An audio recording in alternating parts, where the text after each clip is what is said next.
million. Bryce Got Underwood kids making 10.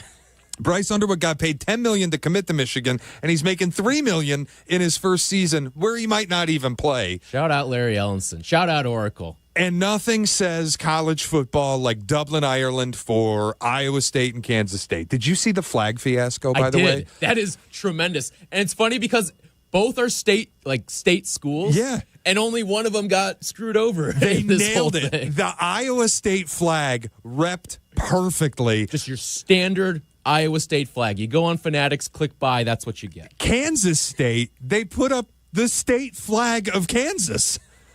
And just totally screwed. They didn't even, it's not like they just missed and put up a Jayhawk. They just put the state flag of Kansas. What would have been worse? Jayhawk. I would agree with you there. And it wasn't just one pub, too. This was like a serial thing. Yeah. There were a bunch of pubs that all screwed this up. I don't know if it was one buyer for like you know how there's like Let Us Entertain You, or Four Corners bars. Like, is there the Four Corners of Dublin that just screwed up, made a mass order for the state of Kansas flag? Seems that way. Instead of Kansas State. It was unbelievable. But that'll start the season for us. We'll get a pick on it. We'll talk about the games a little more. If you want the deep dives on the conferences, that's available for you on the Pick a Side podcast. But just to table set things, I'm going to start with a team that you and I both love, that I think if you are parachuting into college football this season, you've heard us talk about before in the past, in a more negative light. Last year, we played them up quite a bit. They were up and down, a little disappointing early. Lord knows I went off on them a couple times. This year, I think this school is ready to try and win it all. And they feel more like they did 5 years ago when they consistently had Heisman caliber quarterbacks, when they consistently had a bunch of first-round picks. It's Clemson.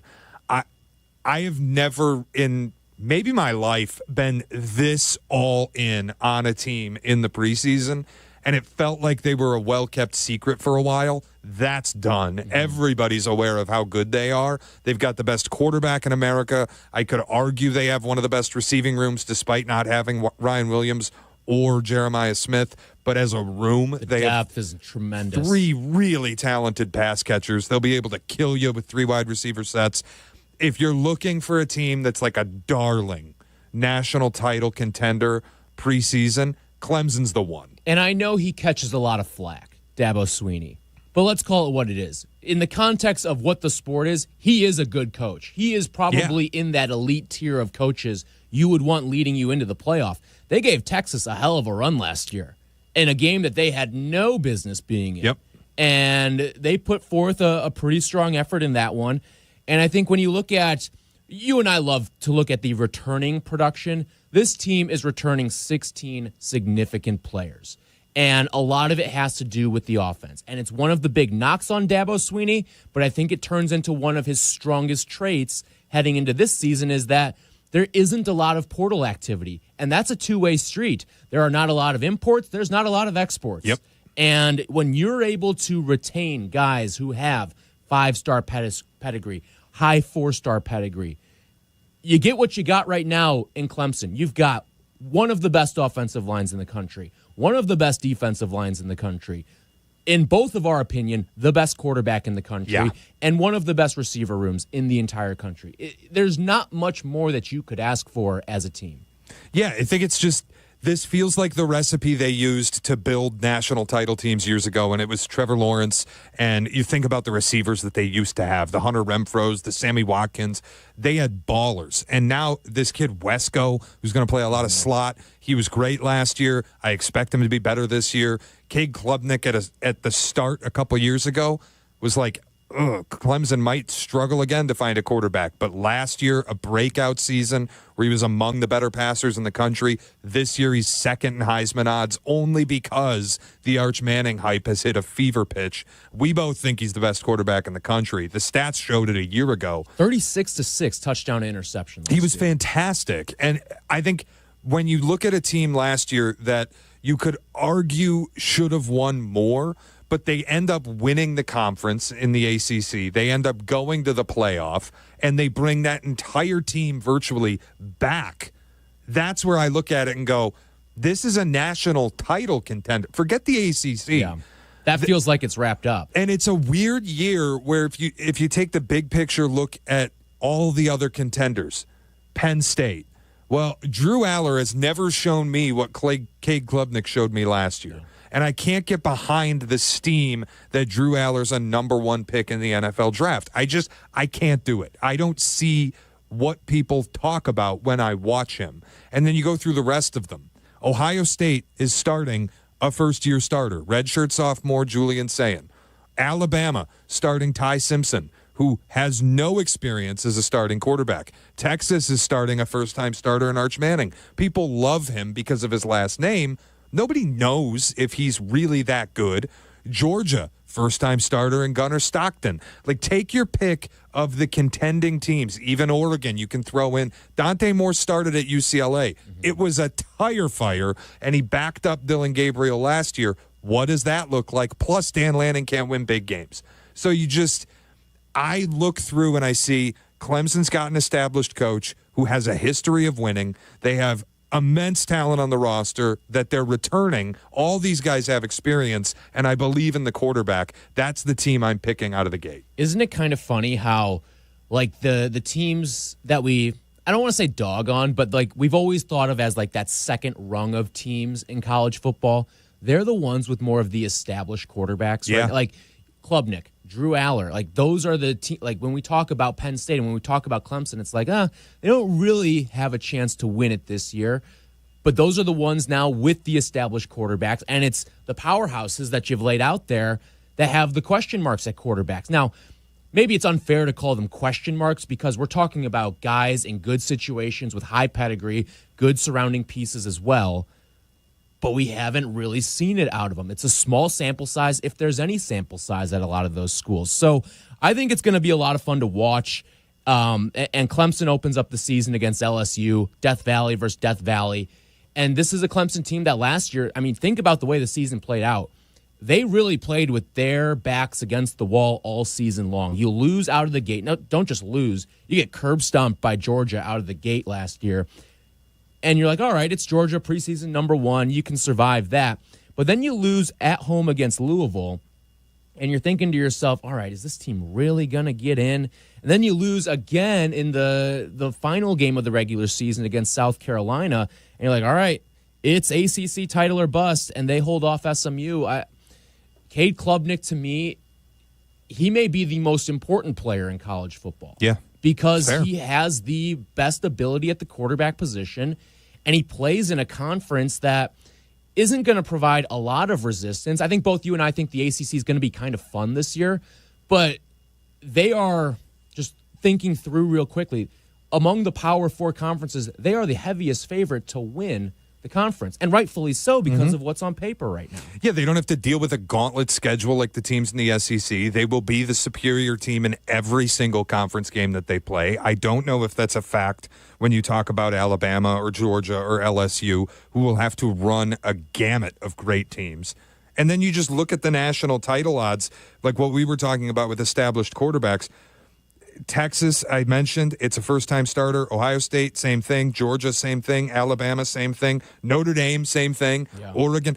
Clemson and LSU and Penn State are the only 3 in the top 9. And if you check the odds, they're telling you only 9 teams really matter.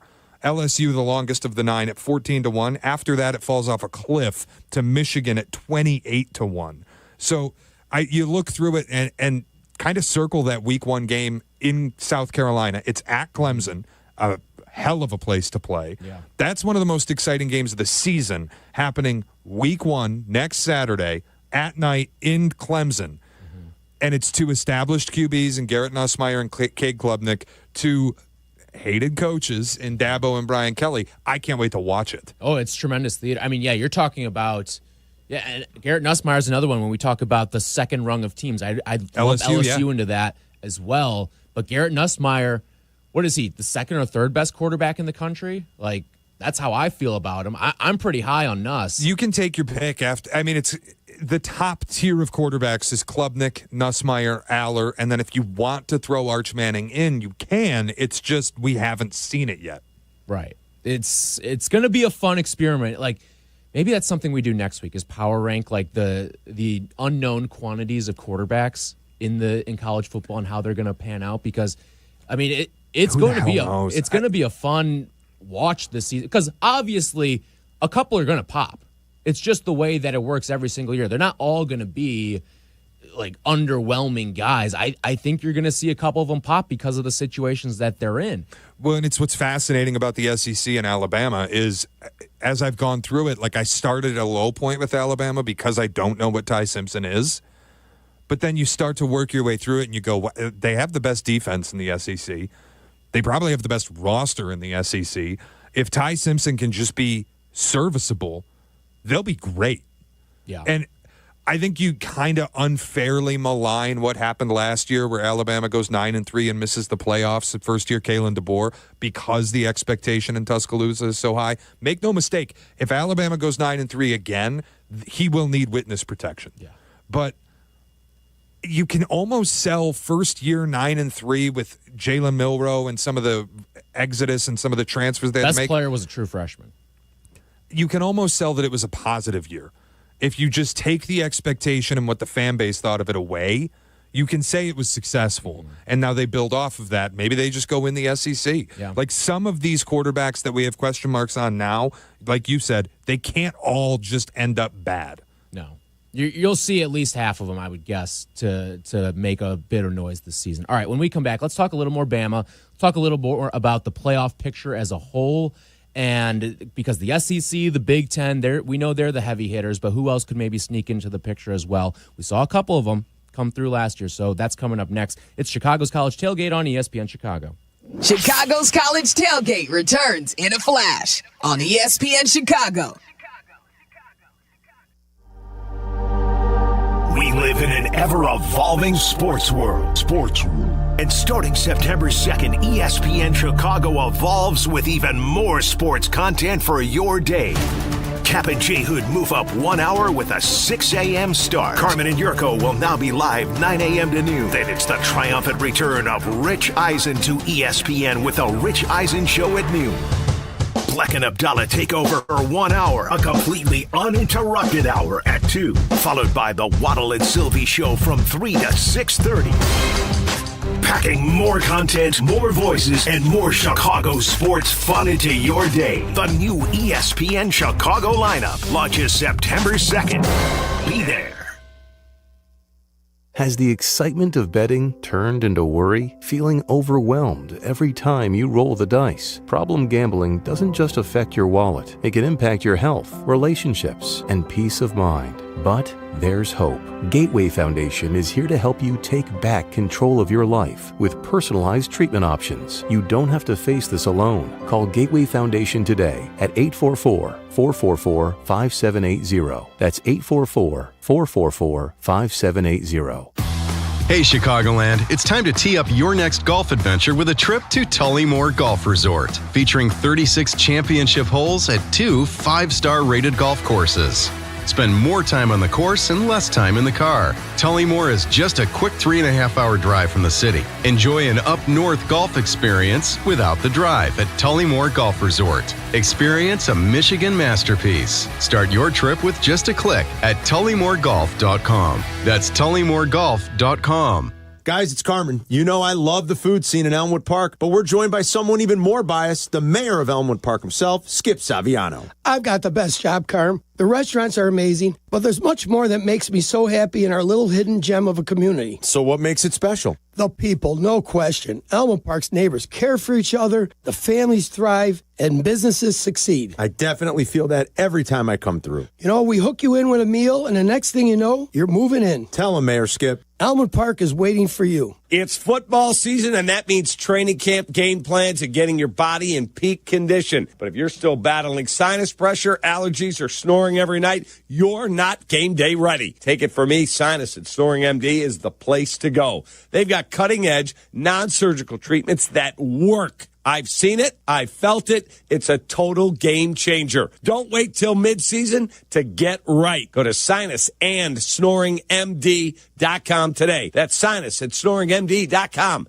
today. Save big on everything for your appliance upgrade when you shop at Menards. You need reliable and energy-efficient appliances to conquer the day. Menards is your one-stop shop with the largest in-stock appliance selection ready to take home today. Check out our top appliance brands including KitchenAid, Whirlpool, Maytag, Amana, and Criterion. Save big money on all appliances at Menards and check out our weekly flyer on Menards.com for all the great deals happening now. Save big money at Menards. Roofers and Waterproofers Local 11 provides quality value and service in all facets of the commercial, industrial, and institutional roofing and waterproofing industry. Promoting skilled craftsmen and craftswomen through apprenticeship training, Local 11 members are trained in the application of the latest roofing and waterproofing techniques. They are at the forefront of design and installation of environmental-friendly solar, green, and garden systems. To find a highly skilled roofing contractor today, go to ChicagoRoofingContractors.org. My name is George Setis. I'm the co-founder of Nutrafol. My hair started thinning in my early 20s. I tried everything, and nothing was really working. So we created Nutrafol. Our hair growth supplements undergo clinical trials and have helped millions of men and women get visibly thicker and stronger hair in just 3 to 6 months. Get growing at Nutrafol.com. That's Nutrafol.com. These statements have not been evaluated by the Food and Drug Administration. This product is not intended to diagnose, treat, cure, or prevent any disease. Man, look at that Return of the Old King, man. Oh, wow. Emotional. King of the Hill is back. They got a Bob's in the airport now. Oh, that's Boba. World has changed, Dad. Bobby wants to bring that new girl over for dinner. The Vegas? What the hell am I supposed to feed her? Can't we just put some grass in a bowl? From Mike Judge and Greg Daniels. Ready to make some memories, Dad? Let's freaking go. A Hulu original series, King of the Hill. All episodes now streaming on Hulu. Now back to the show. Chicago's College Tailgate has it all with Shea and Tyler on ESPN Chicago.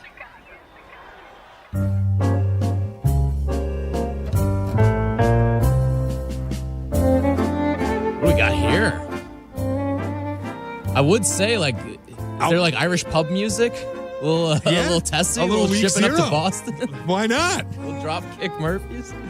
It's Chicago's College Tailgate. We're getting fancy up in this bitch, I didn't know that they're playing in France this week. I knew they were playing in Ireland. I knew they were playing in Hawaii. But here we are. It's Chicago's College Tailgate on ESPN Chicago. We're with you every single week throughout the college football season, getting you ready for game day. And we'll be on the road a little bit as well throughout the year. So be sure to be listening every single week to figure out where we're at. We love going out for this show. I know we're going to some spots that you and I both love. We can't say anything quite yet, I don't believe, but we are going to places that both you and I love in the city. A little tease, because it's confirmed, but I don't know how much we can promote. But I will say, first weekend of October, during what may be a baseball wildcard series weekend, we will be on location at a place where if our baseball teams do poorly, you may see us crash out on a moose. That's a good way to put it. Yeah. That's a little tease on what we're going to have going on this fall. So if you know, you know. If you know, you know. It's a place that you and I have watched a lot of games at. Yeah, I'm very excited about it. Yep. I can't. And listen, if Indiana's good again, then despite the fact this isn't an Indiana bar, it will be. It turns into one. It's one thing we learned last year. Yep. All right, let's get into the title contenders that we're looking at for this year, because I kind of feel the same way I did last year. Feels wide open, number of teams that can win. I'm not saying the list is like 20 deep, but what is it, probably 8? And that's a lot more than what we've been able to say in the past. You're talking for the Natty? For the Natty. I mean, I think we saw last year. What were the seedings of last year's title game? I mean, you had Ohio State, who was an 8. Yeah, it was low. I mean, it was 2 teams that neither of them got the bye. The bye week ended up being kind of bad in the first year of the 12-team format. Yeah. So it does feel probably about 8 or 9 deep, and this is the reality of living in the NIL era. The question is, for me, like, you look at the 9 teams at the top: Texas, Ohio State, Penn State, Georgia, Clemson, Bama, Notre Dame, Oregon, LSU. They will not all be the 9 teams at the end. Somebody's going to jump in and somebody's going to fall out. So I think the question for me becomes, who's the team that jumps in?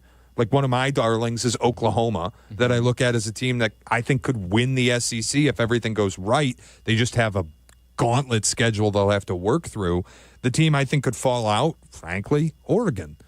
I don't know what Dante Moore is. I've bloom off the rose a little bit on the head coach because he can't win big games. It's just, sorry, that's who you become when it happens as much as it has. I will say this, though. If there's something we learned about the 12-team playoff last year is that you don't necessarily have to win big games. Like in the regular season. But Dan Lanning pissed down his leg in the playoff game against Ohio State. But to get to the playoff, like I wouldn't say Indiana truly won any big games last year. SMU, I'm trying to think back, but do you remember them winning any truly big games last year? No, their biggest game was the ACC title, and they lost to Clemson. Yeah.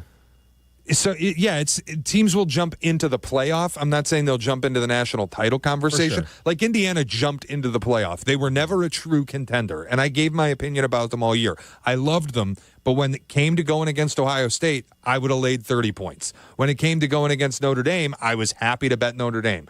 Like, there will be darlings that work their way into the playoff just to get crushed, which is the state of the sport, honestly. But it's also... Notre Dame lost very early, and you and I both wrote them completely off. Won't make the playoff. They can't win a title. They went to the national title game. Mm-hmm. So there will be teams that you think are dead that bounce back and might end up playing for a championship. There are teams that aren't on anybody's radar right now that might end up as contenders when we get there. And there are teams that people believe are title favorites who might not even make the playoff. Georgia, a year ago, was the betting favorite to win the national title. Yes. Georgia was out in their first playoff game against Notre Dame. And some of it has to do with quarterback health. But at the same time, I think both you and I would have picked Notre Dame, Carson Beck or not. But yeah, let's take a look at this year's playoff pictures. So both you and I are consensus. Clemson is the number one team in the country. And I think both you and I are consensus on who we like at number 2. And that's a team that we've both been down on the past couple of years, but made the playoff, made a little noise even in the playoff last year. Penn State. It feels very Ohio State-ish from a year ago, where you kept a lot of guys who maybe should have gone to the NFL draft, but they stuck around, and they're back for another year with James Franklin. They've been to a playoff. They've won playoff games now. They have a little taste of what it's like. I'm very high on Penn State. I think they outright win the Big Ten this year. And Drew Aller, you've got that backfield too with Nick Singleton and Katron Allen. You bring in some transfer receivers. You know you're going to, the defensive line U is Penn State. Yep.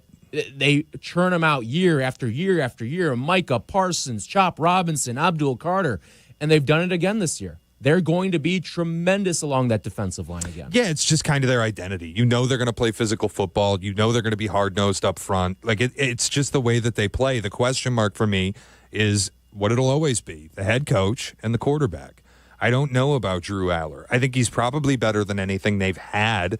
Like, shout out Sean Clifford. I'd rather have Drew Aller than Sean Clifford. Trace McSorley? Yeah, the wizard, Trace McSorley. I would rather have Drew Aller than that, but I don't know that Drew Aller is this elite quarterback that he's been billed as.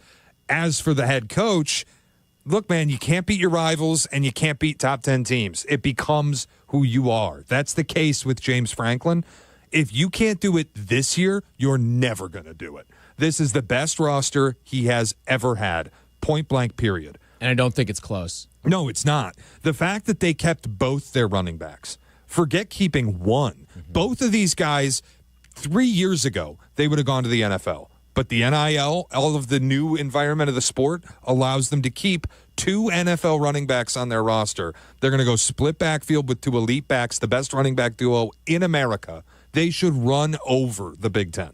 And you bring back one of the top offensive lines in the country, return 5 offensive linemen that each played over 400 snaps from a season ago. And to me, the biggest addition for this team is not what happened on the field. It's what happened in the coaching booth. And bringing Jim Knowles over, the defensive coordinator from the national champion Ohio State Buckeyes, and bring him over to your side now, and you get year 2 of Andy Kotelnicki with Drew Aller. Incredible. Like, doesn't it feel like everything's sort of here now? Yeah, and it's... Look, the stars are aligning. If you look at Penn State's offense a year ago, you could be forgiven for going, well, yeah, they had Tyler Warren and everything ran through him and it was kind of gimmicky. You could be forgiven for saying it. I think you're wrong because if you look at the underlying stuff, Never in James Franklin's tenure was Penn State near the top on the explosive play rankings. Last year they were. The difference for me is Andy Kotelnicki coordinated that offense. When he was at Kansas with Leipold, they were one of the most explosive offenses in the country. What happened to Kansas's offense last year? A lot of growing pains when Andy Kotelnicki left. Then he goes to Penn State, does what he did. Now you get a more balanced attack and an experienced quarterback in Drew Aller. I'm excited to see what he can do. I think the other key, you mentioned losing Jim Knowles or getting Jim Knowles from Ohio State. How about what Ohio State lost? Because I think any honest appraisal of this conference, the Big Ten, Ohio State and Penn State are the clear favorites. That being said, Ohio State loses their entire defensive line. They're replacing 3 starters on their offensive line. They have Jeremiah Smith, sure, but they don't have an experienced quarterback. It's a redshirt sophomore. Ryan Day has a lot to correct in terms of, like, you don't have a lot coming back. Everything has to work really well, and their defensive coordinator, Jim Knowles to Matt Patricia, is an unbelievable downgrade. You know what?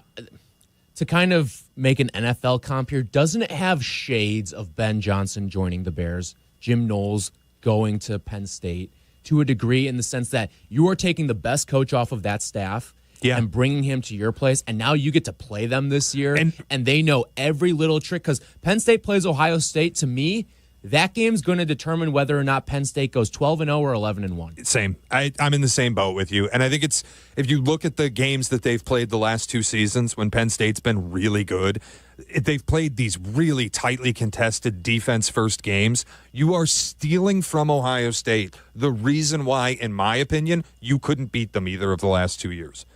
Their defense has shut Penn State out in those 2 games. Now you take their coordinator. Like, it just feels perfect. And that's not to say Ohio State won't replenish. They will. They're Ohio State. They just won a national championship. There's still good talent on the team. I mean, you may have the most talented player in the entire country on your team in Jeremiah Smith. Yep. Sophomore receiver there, who is coming off a tremendous freshman season. But they lose JTT. They lose Jack Sawyer, who was the reason they beat Texas in the semifinal. You lose Emeka Ebika, you lose 2 running backs. You keep the best receiver in America, who's a Heisman favorite, but that's really about it. They have lost You so lost a lot much off of that offensive line, too. Yeah, and you replace an entire defensive front. I have a hard time with it. So for me, the Big Ten is Penn State. If you can't win it this year, you're never winning it. Now, this is what I would say, too. Ohio State, sure, this isn't knocking them out of playoff contention. No. I'd guess they'll be there. I would say 90% probability they'll be in the playoff. I would guess these 2 teams play this game twice. Once agreed in Columbus and once in Indianapolis. 100% agreed. And I would say we're talking about Ohio State next year the way we're talking about Penn State this year. Yeah, the more fascinating conference is the SEC because it's just wide open. Yeah. Bama could win it. Georgia could win it. LSU could win it. You can pick your dark horse. Mine's Oklahoma. You could say South Carolina, and I wouldn't fight you on it. It's just the bottom of the conference that you really start to no, it's not going to happen. But the top is, I think the margins are much thinner than they've been in the past, where the gap between 1 and 6 is as small as the gap between 2 and 3 in the Big Ten. Yeah, when we come back, let's get into the SEC. We've talked some Big Ten, we've talked some Clemson, but the SEC, that is the home of college football, if you ask certain people down south. So we'll do that when we come back. This is Chicago's College Tailgate on ESPN Chicago. Chicago's College Tailgate returns in a flash on ESPN Chicago. Chicago White Sox baseball. Do you believe? Len Casper and Darren Jackson bring you the call of White Sox and Twins. Live extended coverage begins at 3:30 with Jeff Meller and White Sox Weekly on ESPN Chicago, the home of the White Sox. Now backed by the power of the Pope. Traffic got you down. Let the CTA be your driver. Get into the city and back fast and stress-free. Avoid the hassle of stop-and-go traffic, spending money on gas, or those unexpected costs for car repair. $5 covers your trip and back on the CTA. Just sit back. We'll do the driving. Tap to Pay is also available on all CTA trains and buses. Save money, do more, ride CTA. Do you ever scream at your screen when your 5G internet freezes? It's the worst. So why not switch to Astound? Wi-Fi that just works. With Astound Wi-Fi, you'll rage less, buffer less, and live more. Lock in gig speed Wi-Fi for just $35 a month, guaranteed for 3 years. Plus, get up to a $200 Amazon gift card. Astound Wi-Fi, it just works. Visit astound.com today. You ever notice that some people are picky when it comes to their beer? Yeah, and Yuengling gets it. That's why they brew a beer for everyone's taste. You want something light and easy? They've got it. Rich and toasty? That too. Something classic? That's their bread and butter. So whether you're on the golf course, watching the game, or grilling in the backyard, there's a Yuengling for the occasion. Check out the lineup next time you're out. You might end up bringing home more than one. Yuengling, the oldest brewery in America. DG Yuengling & Son, Pottsville, PA. Hey guys, Sylvie for Window Nation. Summer has been awesome, but we all know what's coming. Football, but also the cold and the wind. Get ahead of it with new windows from Window Nation, installed in just 1 day. Right now, take 50% off all styles plus 0 down, 0 payments, and 0 interest for 2 years. They're more affordable than most other companies, and you won't pay a thing for 2 years. But this deal ends soon, so don't wait. Call 866-90NATION or visit windownation.com and let them know that Sylvie sent you. O'Reilly. Check engine, ABS, or maintenance light on? Take the guesswork out of your warning lights with O'Reilly Veriscan. The service is free and provides a report with solutions verified by ASE certified master technicians. And if you need help, we could recommend a shop for you. Ask for O'Reilly Veriscan today. O'Reilly Auto Parts.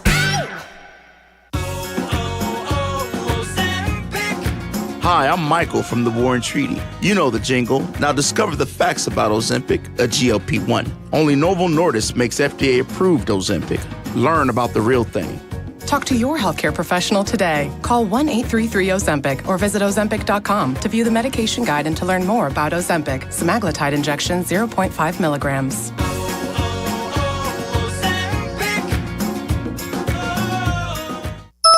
That's the ease at which you get information. You want it, you get it. Like that. Ask your phone. Group chat. Smartphone. You're always connected and informed in real time. No waiting. So if you're diabetic and still using finger sticks to read your blood sugar, what are you waiting for? Knowing your blood sugar levels instantly is important for managing diabetes. Call US Med at 888-665-0696. To learn more about continuous glucose monitors, a real-time instant method to track your blood glucose, US Med is an approved provider for Medicare and over 1,000 private insurers. And the best part? Call 888-665-0696 and we'll give you a free insurance benefits check today. So call 888-665-0696 today. That's 888-665-0696. And manage your diabetes as easy as... Chicago's College Tailgate. Now back to the show with Shea and Tyler on ESPN Chicago. Week 0 coming up in just a couple of hours. They'll kick it off out in Dublin, Ireland. Kansas State, Iowa State. We'll get you our picks coming up next segment. But let's preview this SEC because... Shea, it feels like it's as open as it's been in quite some time. I mean, you could say to a degree, last year it was pretty open when you've got your preseason favorite Georgia, who gets bounced in their first game, but they did still win the SEC. As we look at this SEC, I'm in the camp that Bama is bouncing back. After missing the playoff a year ago, you've got Kalen DeBoer year 2. You've got an endless abyss of talent in that locker room. You bring back, and we talked about how important getting Jim Knowles is for Penn State. I think Alabama made that higher equivalent on the offensive side of the ball by getting Ryan Grubb, who was Kalen DeBoer's right-hand man when he was at Washington and ended up taking the job with the Seahawks as the offensive coordinator. Seahawks fire out their entire staff. Ryan Grubb comes out to Tuscaloosa now to take over as the offensive coordinator there. Look what Ryan Grubb did when he had talent at Washington. Yeah. We're talking about 3 NFL receivers on that Washington team, multiple NFL offensive linemen, an NFL tight end, an NFL running back, an NFL quarterback, and they looked like one of the best teams in the entire country and ended up making the national title game. I think this Bama team has a lot of that same formula this year.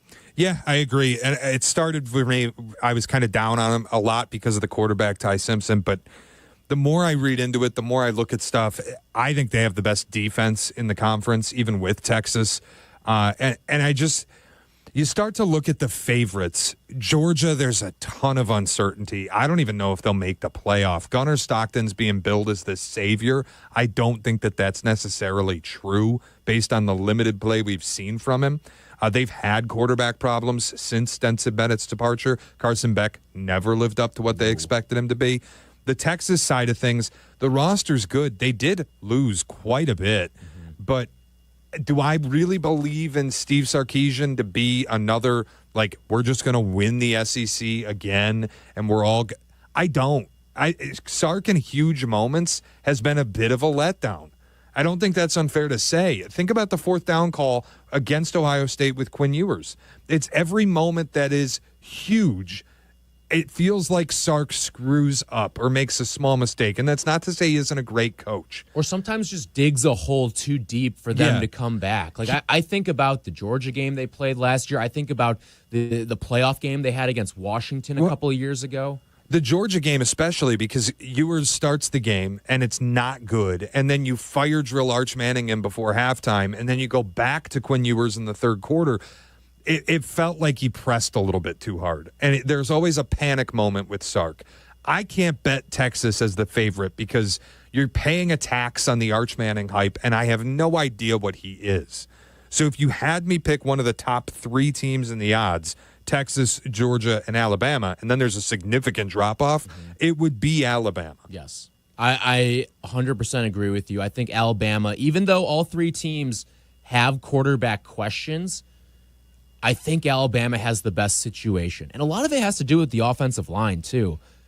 Texas is replacing a lot along that offensive line. They lost the best offensive lineman in the country in Kelvin Banks Jr. And then on top of that, you lose guys in the interior. How do you break in a first-time starting quarterback? Make sure you're secure, especially up the middle there.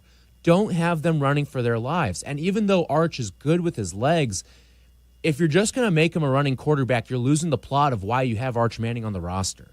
I think the other interesting teams you can look at, LSU, my question has been, Brian Kelly is the only reason to not like LSU.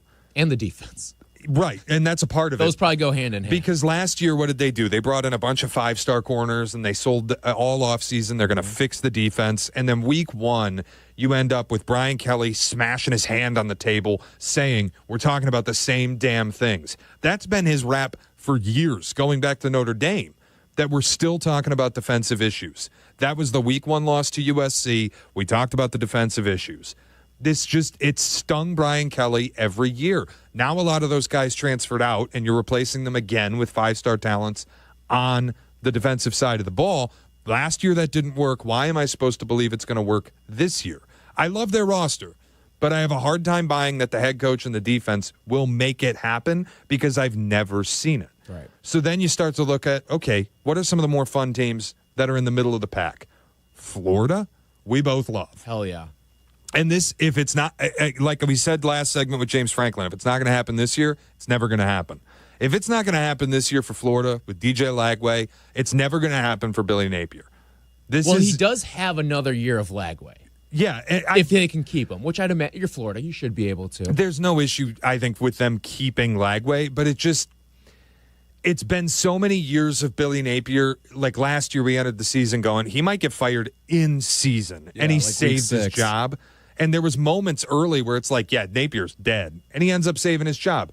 But that's the Mike Norvell thing, where Norvell was going to be fired at Florida State, and he goes 12-0 and saves his gig. That might have been the worst thing that could have happened to Florida State, because last year went sideways, and this year looks like another disappointing season potentially. For Billy Napier, you have to stave that off. You saved your job. Now get the job done. So looking at Florida, they've got the 4th toughest schedule in the nation. 7 preseason ranked games. on their schedule. And you open with 2 cupcakes, Long Island and South Florida. And then you go to LSU. You go to Miami. You host Texas, and then you go to A&M. You're not going to find a tougher 4-game stretch in the country. You're just not. 3 road games, and your home game, you get Texas. Like, it's going to be a tough schedule, but I think there are some saving graces with Florida. And you've got a great receiving core. You've got a great offensive line. You've got a great defense. The question, it's the same thing we've been talking about with a lot of these teams. The question mark is the quarterback. And if DJ Lagway lives up to the billing as the number 1 player in the country from last season, then I think everything's going to be good and dandy. Then this team is going to be legit, and we look at that 4-game stretch, and if you can somehow split that, or if Lagway's the dude and goes 3-1, you're talking about maybe the best team in the country. Does this feel a little bit like the Big 12 on steroids? Because we talk about the Big 12, and you can check out the podcast, the Pick a Side podcast, and get more of our thoughts on it. But you basically can take any of the top 10 teams in the Big 12, put them on a wheel, spin it, and whatever team it lands on, I would not be surprised if they win the Big 12. The SEC, like I have the favorites who I think are the most likely to win it. But if you told me any of these middle-of-the-pack teams, whether it's year 2 Mike Elko at Texas A&M or Lane Kiffin trying to get over the hump at Ole Miss, Florida with Lagway and Napier, Tennessee with a new quarterback after the Nico disaster and a Josh Heupel offense, South Carolina with Sellers. You know how I feel about Oklahoma and John Mateer. The only one in that kind of grouping, Auburn, I would throw out. They've got two play callers, including you. 3 play callers, including Hugh Freeze. They got a guy to handle first down. They got a guy to handle third down. That's actually what they're doing. They have 3 quarterbacks, too. Yeah, one of our guys is going to be first down strategy. One of our guys is going to be third down strategy. And, oh, by the way, Hugh Freeze can come in and call a play whenever he feels like. That just disaster. I would throw Auburn out. But the rest of these teams, if I told you any of them win the SEC, you wouldn't be shocked. The way, I wouldn't be shocked. The way I would put it is you spin that wheel, and none of them would shock me if they're facing Bama in the SEC title game. Yeah, that's totally fair. That's the way I feel about this conference. Like, pick one of the 3 teams, Texas, Georgia, and Bama, to be in the SEC title. One of those 3. Any of these other teams could be their opponent. 100%. 100%. All right, when we come back, it is week 0. We will get you our picks. That's coming up next on CCT. Chicago's College Tailgate returns in a flash on ESPN Chicago. He's Chris Black. And he's Adam Abdallah. Together, we're the Black and Abdallah Show. Weeknights, 6:30 to 8 on ESPN Chicago. Or get the podcast on the ESPN Chicago app. Brought to you by Yingling. The Paramount Theater in Aurora is proud to present the Chicago area premiere of Come From Away. What can we say about Come From Away? Maybe we don't say anything, except that it's an important tale of acceptance when the world needed it most. Based on a true story, Come From Away is the start of Paramount's exciting new Broadway season. The season also includes White Christmas, Dear Evan Hansen, and South Pacific. Subscriptions and tickets available now at ParamountAurora.com. Come From Away at Paramount Theater in Aurora. Starts August 20th. Hey friends, I'm Tom Waddle and I drive a Hawk. Find your next car at hawkauto.com. Choose from 12 Hawk Auto locations at Forest Park, St. Charles, Plainfield, Joliet, Carroll Stream, and now LaSalle, Peru. Shop thousands of vehicles from 13 big brands. Save with 0% financing or make no payments for 90 days. Plus save even more with our complimentary maintenance plan. Find your next car at hawkauto.com and drive what I drive. Drive a Hawk. HawkAuto.com. Financing and plan on select models with approved credit. Save big money on your next project when you shop at Menards. Give any room a fresh look with beautiful Mohawk tile. They feature ceramic, porcelain, mosaic, and glass tiles. Transform your walls with Sandrio 3x12 ceramic tile. This versatile tile adds a handcrafted touch to any space and is available in 5 colors. Pick them up today on sale, now through August 24th. Plus, check out our weekly flyer on Menards.com for all the great deals happening now. Save big money at Menards. Beat the heat with any size True Oasis fountain drink for 89 cents with True Rewards at True North Convenience Stores. True Rewards members can pick their favorite Pepsi fountain drink and pay only 89 cents. Find the app in your favorite app store to sign up and save instantly. Hey, this is Chauncey. For 25 years, I've been your host of Chauncey's Great Outdoors. Clever name, huh? I came up with it, and I stand by it. Chauncey's Great Outdoors, Saturday morning from 6 to 7 on ESPN Chicago. Oh, no. Ah, that's the sound of someone who's misplaced my debit card. Their debit card. Where did I leave that thing? Not at the gas pump, or the checkout counter, or the roof of your car. Now, if he has the Chase mobile app, he can use Card Lock. Wait, I could just lock my card. Yep, just a few tippy taps on his phone, and that sound? That's peace of mind from Chase. Chase mobile app is available for select mobile devices. Message and data rates may apply. JP Morgan Chase Bank N.A. member FDIC. Lanny went to college and racked up huge debt. A little bit over $100,000. For a degree he couldn't use? Now what? I had a friend that went to my computer career. They even helped him get hired immediately after graduation. One of the things I love about IT is that you can work from anywhere you want. You could become an IT pro in just months, including cybersecurity and the basics of AI with zero experience at mycomputercareer.edu. It worked for me, and I know it can work for you. This is one student's experience. Individual results vary. Adam Schefter here for Vivid Seats, your ultimate destination for all your sports and concert needs this summer. With a game-changing rewards program and an unbeatable selection of tickets, they make it easy for every fan to watch their favorite teams and players in action. Catch every home run and thrilling comeback in person from your favorite seat. Plus, every ticket is backed by a 100% buyer guarantee, giving you peace of mind with every purchase. Visit VividSeats.com or download the app today. Vivid Seats, the official ticketing partner of ESPN.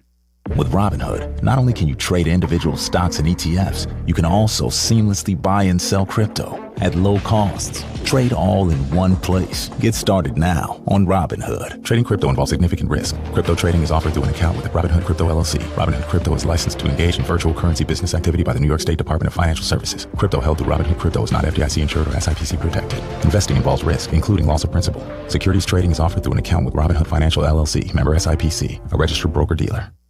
Now back to the show. Chicago's College Tailgate has it all with Shea and Tyler on ESPN Chicago.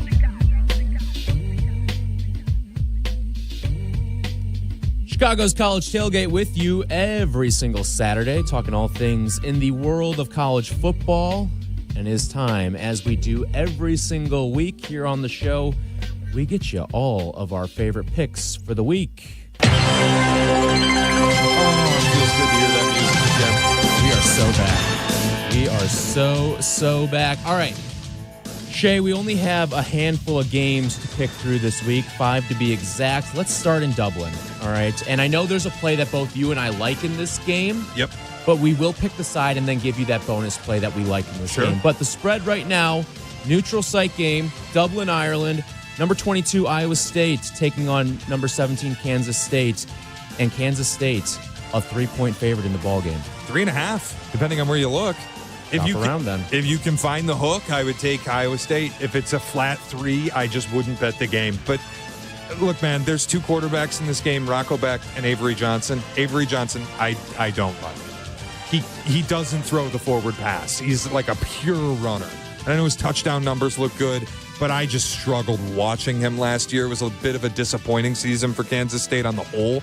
Iowa State, on the other end, you get a returning starter in Rocco Beck. You get a head coach who's been there forever in Matt Campbell. If I'm getting 3.5 points, I'm taking Iowa State. Yeah, I'm with you. I think even with 3, I'm still taking Iowa. I always trust the Iowa State ground game, and I just think it's going to be a sloppy game, too, because of the conditions out there. They're expecting some rain out in Dublin. If you're giving me a bad track and 2 teams that I'm not high on either side, give me the dog. I'm going to take Iowa State. And speaking of those conditions, I like the under in this game. I just don't think you're going to see a lot of scoring. I think you're going to see a lot of running of the football. And now in the new era of college football where we don't stop the clock after every first down either, they're going to run this game. This could be like a 2-hour, 45-minute game maybe. Yeah. Yeah, I like the under too. It's one of my favorite plays of week 0. It's one of the few plays I actually have that I've put money on is the under in this game. The big reason, 1, the weather. 2, you know what Iowa State football is under Matt Campbell. It's ball control and it's defense. This isn't the classic Big 12 game where you just see scoring like crazy. And I think the fact that it's a neutral site, out of the country, conference game to start the year think about last year when it was Georgia Tech and Florida State. It was lower scoring. Georgia Tech won in an upset. I think you might see the same thing here. 100% agree. All right. You got the Mountain West Network? I do. You do? I think. Is it on YouTube TV? I guess we'll find out today. Idaho State and UNLV. Rebs laying 27 and a hook. UNLV, I guess. Total in this game, 65.5, so they're expecting some offense here. Yeah, I mean, UNLV can score. And look, Idaho State is probably terrible. I'm not going to sit here and pretend like I know anything about them. But UNLV is a legitimate program in the Mountain West. They're one of the few that, well, really probably the only program in the Mountain West that can truly challenge Boise State. When you're going up against Idaho State, I would never bet it, but the only thing I could do is lay the points. I'm with you here. All right, next up, Fresno State and Kansas. Jayhawks, 13.5-point favorite. This is a sneaky good game. And I agree. It's two quarterbacks that'll throw a bunch of picks. Jalen Daniels was a turnover machine last year, especially early in the season. E.J. Warner, Kurt Warner's kid, the transfer, led the league in interceptions at Temple, led the league in interceptions at Rice, might lead the Mountain West in interceptions at Fresno State, but he's been this dream. All the reports out of Fresno's camp are E.J. Warner looks awesome. He's a senior. He's experienced. Fresno. Pedigree. Yeah, sneaky, one of those kind of programs in the Mountain West. They're not at the Boise or UNLV level, but they're always kind of competitive. They can put up points. And Kansas, they lost Devin Neal. It's not Andy Kotelnicki's offense. And in fact, it's not even who it was last year. He went to Wisconsin. They've got two play callers this season. You know I hate that, especially when Leipold, you imagine, can override the play call at any time. It feels like an Auburn situation. They're replacing a ton on defense, only 3 returning starters. I don't like them to blow anybody out, so I'll take the points with Fresno. I always say when you've got a ton of changeover, week 1 is usually Kansas wins the game. But is it by 10? Is it by 7? Is it by 3? I like the Bulldogs too. Give me Fresno here. Do they win the game? Whoa. The show may be canceled if the Kansas Jayhawks do not win week 1. Or week 0, rather. All right, next up, Sam Houston State and Western Kentucky. I'm not going to act like I know a single thing about this game. 10.5-point spread. I do love watching Western Kentucky sling the ball around, though. Yeah, I was going to say the Hilltopper offense the last few years has been fun. They have an identity. Sam Houston was one of those teams that had the jump from FCS to FBS recently and actually had a little more success maybe than expected. I don't know enough about either team to give you a firm pick, but you're giving me 10 and a hook. I'm taking Sam Houston. Yep. I'm actually going to go the other way. I'm going to take Western Kentucky just because offense. I don't think that's going to rest necessarily in week 1. This last game on CBS, good actually Lord. Fun. Yeah, but you got to plug your nose if you're watching it. So you get now Frank Reich and Andrew Luck's Stanford team. Yep. Remember, Frank Reich has parachuted in late in the offseason to take over the Stanford program, and Andrew Luck is his GM. Goes to the island to take on Rainbow Road, the Hawaii Warriors. This opened Stanford minus 1.5. It is now Hawaii minus 2.5.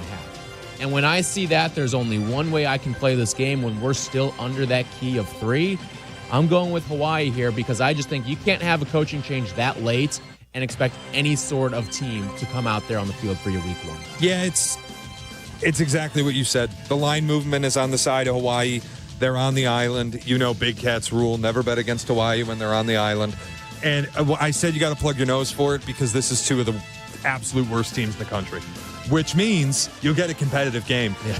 I like the Rainbow Warriors here as well. I would take lay the 2.5 with Hawaii. All right, those are the picks for the week. That's going to do it for us. Thank you to Hannah Lamada and Mario Herron for producing today's show. The CDGA Golf Show coming up next. Shea and Tyler. Chicago's College Tailgate returns in a flash on ESPN Chicago. Golf clothes that actually fit your life? That's Swannies. Swannies is dedicated to suiting you up in the best looking, best feeling, and best made golf gear without breaking the bank. We're talking clean cut polos, lightweight layers, breathable hats, and gear that works just as well at brunch as it does on the back nine. Swannies focuses on style, comfort, and versatility, so you can feel confident wherever the day takes you. Upgrade your golf wardrobe today at swannies.co. Good Karma Brands is proud to be an equal opportunity employer. Our policy is to provide equal opportunity employment, development, and advancement to all current and potential teammates. If you are an organization that maintains a job bank, provides employment information, or gives job referrals, you may request to be placed on the station's mailing list for future career opportunities. To learn more about careers at Good Karma Brands, please email careers@goodkarmabrands.com. Your fantasy draft is here. The Smack Talk is starting, and this season, ESPN Bet is giving you more ways to ride with your squad. Introducing ESPN Bet Fan Center, where you can instantly link and bet on your fantasy teams right in the ESPN Bet app. An enhanced sports betting experience only from ESPN Bet, the sports book for sports fans. Download the app today. Must be 21 plus. Gambling problem? Call 1-800-GAMBLER. In New York, call 877-8-HOPE-NY or text HOPE-NY 467-369.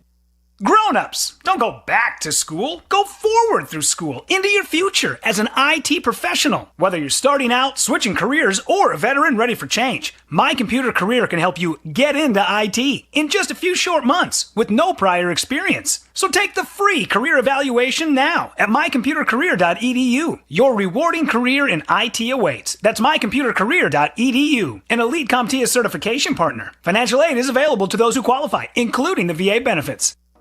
Hey, this is Adam Abdallah from the Bleck and Abdallah Show. We're here weeknights 6:30 to 8, or you can catch up with our podcast, available on the ESPN Chicago app. We are proudly supported by Yuengling, the oldest brewery in America. Yuengling is legendary, and now they are here in Chicago.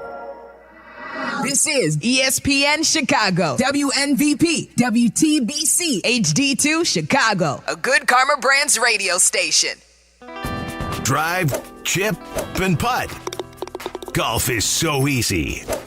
4? Okay, maybe the occasional wedge. Let's talk golf. It's the CDGA Golf Show on ESPN Chicago. Presented by the Glenview Park Golf Club. Now here are your hosts, Mike Gilligan and Tyler Rocky.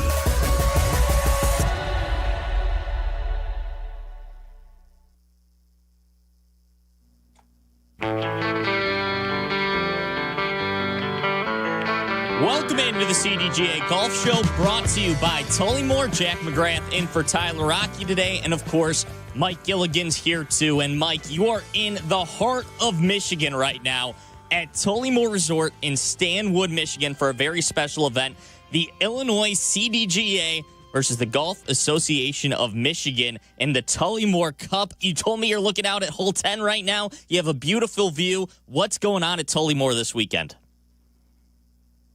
Well, Jack, good morning. Good morning to everybody back in Chicago. We are on Eastern time here in Michigan, and we are in the midst of day 2 of the Tullymore Cup, where we bring 12 CDGA members that play extensively in many of our social competitions and regular championships, and just have a passion for the game and some competition, and really to make a lot of new friends. And so we started this last year, and we brought 8 players from each team. And it was such a success that this year we have 8 guys on each team and 4 women on each team. And we're playing very much like Ryder Cup, except each 9 is worth a point. So every match is equivalent to 3, potential points to be won. So after day 1, Golf Association of Michigan is getting the better of the CDGA right now. Mike, what's going on? 11.5 to 6.5. You know what? And it's funny. Captain Eric Ciotti and myself, I'm his vice captain, and I was called into duty. We had a withdrawal, and so I had to fill in for one of our teammates who had a family emergency, actually. And so we were the first group out yesterday. So Joe O, member at Royal Melbourne up in Long Grove, and he's a 7 handicap, and I went out and we played another 4 and a 7, and Brian Morgan and Tim Scullin from Golf Association of Michigan, and they're both excellent players. And we ended up losing our front 9 on the very last hole, but we kicked it into gear, and I birdied 10, 12, 15, and 18 to take the back 9 in the match. So we led off winning 2-1. So the CDGA had the early lead. But then after that, I don't think we ended up winning a match the rest of the way. So it was your teammates' fault. So That's what you're saying. Well, I'm not saying that. It's a team game, but I'm just saying certain people weren't pulling their weight that we were expecting. That's all. But, at the same time, there was quite a great dinner last night. They had live music. We had steak dinner under the stars up here in Michigan. And if you've ever been up here, it's so different. The sky is different. Just everything is just a heck of a lot quieter and a lot more calm and peaceful up in this part of the country. So it does the soul good to get out of Chicago, come up here and spend some time with some friends. I think after a couple of cocktails, all of the pain went away yesterday, and everybody got up bright-eyed and bushy-tailed, ready to get after it today. What we'll do today is we're now at the St. Ives course. We played the Tullymore course, which is really the main draw, but this St. Ives course takes you like you have this feeling that you are totally in Upper Michigan. The undulation and the views that you have over certain vistas is just absolutely incredible. As I look, I've got to be 85, 90 feet above the 9th green as I look down to it from the 10th tee. So there are quite some really cool, elevation changes that just make for some real great photography and some great group self-pictures and all that good stuff. So we're here today, but we'll finish up tomorrow in a slew of singles matches. So hopefully we can cut the lead a little bit, if not get this thing back to close to being tied. But as it always does, it comes down to the singles matches. So there are 72 total points still left out there. So as they say, there's a lot of real estate. And after we get done today, everyone will have lunch, rest up. And then what Tullymore does is they block the tee times behind us, and we start teeing off at 4 o'clock. And we'll play 2 12-somes together. So we'll have 24 people on one golf hole, and we play a scramble. And when your team hits, if we use you, you're now out for the rest of the hole. So you have 12 players to try to get the lowest score in a scramble format without burning everybody up. Otherwise, you get a penalty shot for that. So we did this last year in a match play format, and the winner had to buy cocktails for the other team, and it went all the way to the distance. And as you might imagine, 2 beverage carts escort us the entire time. So I think everybody's looking forward to this afternoon more than anything. And then we'll have a nice dinner tonight and get ready for tomorrow. And then we'll have our awards lunch and have to say our goodbyes and salute to whoever wins and say, see you next year. So that's what we got going here at Tullymore. And Tullymore has been a fantastic partner to the CDGA. They do a lot with us with respect to our social competitions, where we play a variety of different competitions and series, like our Net Better Ball and our Senior Tour Series. The winning teams win stay-and-play trips up here. So it's been fun. Some of the people have actually won or on our trip, so they're coming back with some course knowledge, and we're hoping it's going to pay off today. So that's what's going on up here in Michigan. I wish you were here to join us. The views and the golf is great, and so is the hospitality and food. I mean, I do too. It sounds beautiful up there. You guys are getting great weather for the weekend as well. What are some of the highlights of the Tullymore course after playing it yesterday? Because I know it's a beautiful course up there, but what are some of the toughest holes? What are some of the unique features of it? Well, with Tullymore, it's resort golf, so it's very playable. You just have to make sure you play the set of tees that's most appropriate for your game. So if you're a single-digit scratch player, this will test you. It takes you all the way back. There are amazing, beautiful, just open land and prairie and wetlands, and it's just so symbolic of how beautiful this state can really be. And it's so natural because this place has been cut into what has just been here for hundreds and hundreds of years. So the golf course architect did a great job. He didn't try to do too much with this property because that's what's so special about Tullymore is what God gives us here as it stands. So you just have to be used to over at Tullymore, being used to being in an environment. When I tell you, Jack, that it is deathly quiet out here. It is so quiet. It's like it makes your ears almost start to ring because you're not hearing nothing. I mean, they don't have police sirens, traffic, anything. So the if you're not distracted by the silence or the beauty of the deer coming across and all the various creatures that are out here in the wild, but everything is so tame, and pay attention to your game, I think that's probably the biggest thing you have. But otherwise, it's really gauging distance. I mean, it's all about your approach shots here and getting it as close as you can to the given zone that they have the hole. But what's nice here is they've got a lot of greens and a lot of undulation that kind of slope in. So even if you miss one to the right, you could get that favorable kick, and it can kick it back into the area of the green. But then you got to be able to negotiate the greens because they're big and they've got a lot of roll and twist in them, so they're not flat by any stretch of the imagination. But a very, very enjoyable, playable golf course, no matter what your index is. And we're living testament today. We've got some of the groups are as high as a 20 handicap, and we're down to as low as +1s and 2s. So everybody's out here competing, and that's the beauty of what golf allows us to do with the handicap and the index. When you're a CDGA member, it allows you to, as I'm looking right now at the first group coming down 9, we have 2 of our guys against 2 of their girls, and I have to tell you, the girls are a 7 and a 5 handicap, and Eric Ciotti and Joe O have their hands full. So it'll be interesting to see how they're doing today. So most people would think, oh my gosh, girls against the boys, that's so not fair. Well, I got to tell you, our guys are concerned because they know they're up against 2 buzzsaws. These ladies can really, really play. Is there a little bit of rivalry, some smack talk going on at these dinners afterwards?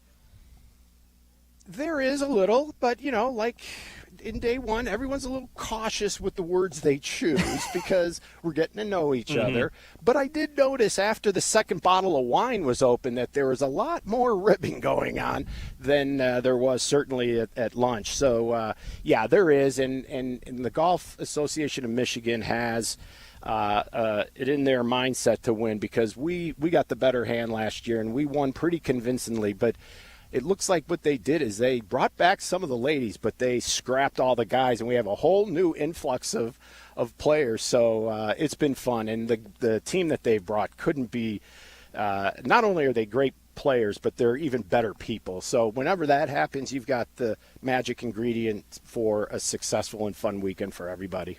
Well, Mike's at Tullymore Resort for the Tullymore Cup. It's Illinois and Chicago District Golf Association members versus members from the Golf Association of Michigan. So a little bit of a state versus state rivalry, as Mike said. Mike, that silence, do you like playing in it, or is it something that distracts you? Because for me, I like the silence. I'm not somebody that goes out and listens to music on the course. I need the silence to be able to concentrate. Even a little bit of a shout in the distance can throw me off. Is that something that you like? Well, growing up, I'm used to playing in the silence myself. This new age of, pumping the music and all of that, it's becoming more mainstream. And, I've become more adjusted to it. It's not my first choice, but, I've learned to be able to play with it, obviously with what they do at Live. And I've used music a lot when I practice, but not, openly while we play.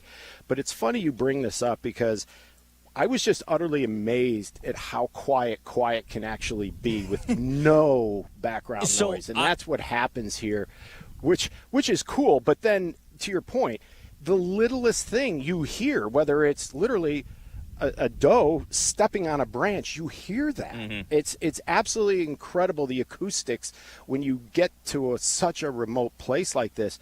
But I played with 3 guys that couldn't stand the quiet. Both had speakers going. We had 2 sets of speakers, and all of them were smoking like chimneys. And I was like, we had 2 cigars and a guy who had a vape and a pack of no-filter Camels going. And I'm sitting here going, well, okay, here we go. But, yeah, I'm more of just all about the quiet and let's get after it. But there was a lot of music going on. And finally, when things got, tight on the backside, that's when I said, maybe we should turn down the music. Yeah, I would have said it right away if I was competing against them. You're done. Turn it off. Try to get every advantage that you can. Mike, how does an event like this, the Tullymore Cup at Tullymore Resort in Stanwood, Michigan, CDGA members versus Golf Association of Michigan members, how does an event like this come together? Well, it really came together about a handful of years ago, just before COVID. Matt Golden, who we'll speak to later in the show, the CEO here, And when Mecosta County contacted us about doing some marketing and getting some Illinois Chicagoans to, come on over and experience Mecosta County as a vacation and a destination place to bring the family. But the golf was also something that they really, really wanted to promote. And when I came out and met with all of the courses and all of the constituents over here, Matt and I hit it off, and they have a resort and a strategy that really had the CDGA in mind when they really wanted to reach the Chicago market in a big, big way. And we have had a strong partnership. I think we're into our 7th year now with them. And they have just been an incredible partner. And one of the visions we had early on was having a friendly set of matches, as we say, across the pond, but in our case, it's the lake. And, we just think that with Michigan, such a great, fun destination place at this time of the year, it just made a lot of sense, and our members agreed. And once COVID ended, we put the idea back on the table once we felt things were safe to go again, and we finally, made our first year happen last year, and here we are in year 2, and we've been told that Indiana now wants to join us on this weekend come next year, so this could be a 3-way event with 3 states golf associations coming together. And then ideally, if we could get Wisconsin, then we could simply call it something like the Great Lakes Cup or something along those lines. But right now, Tullymore is the host, and they had the vision, and Matt Golden, who we'll speak to later, very creative, out-of-the-box thinker, and that's why Tullymore is what it is, a first-class place to come. And I'll tell you, for the price points that you can get to come to such a great facility like this, it's truly what I consider one of the best hidden gems out there. So if you've ever thought about getting away for just a couple days with the wife, the family who loves to play, or some of the guys, girls trips, this is a place you really, really should consider. Matt Golden, the CEO of Tullymore Resort, as you mentioned, he's scheduled to join us coming up at 10 a.m. a little bit later in the show. You playing it all again this weekend, Mike? Yeah, I'll play in their afternoon event once we're done here, and then tomorrow I think I'm either leading off or I'm the anchor in singles. So I have to fill back in the singles role for Eric because he's got an injured wrist. He's filling in for me, but we'll get it done. So I'm looking forward to it tomorrow because the Tullymore course, there are certain golf courses that set and fit your eye really well, and then there's some that no matter what you do and how you look at it, just doesn't fit your shot patterns or your tendencies, if you will.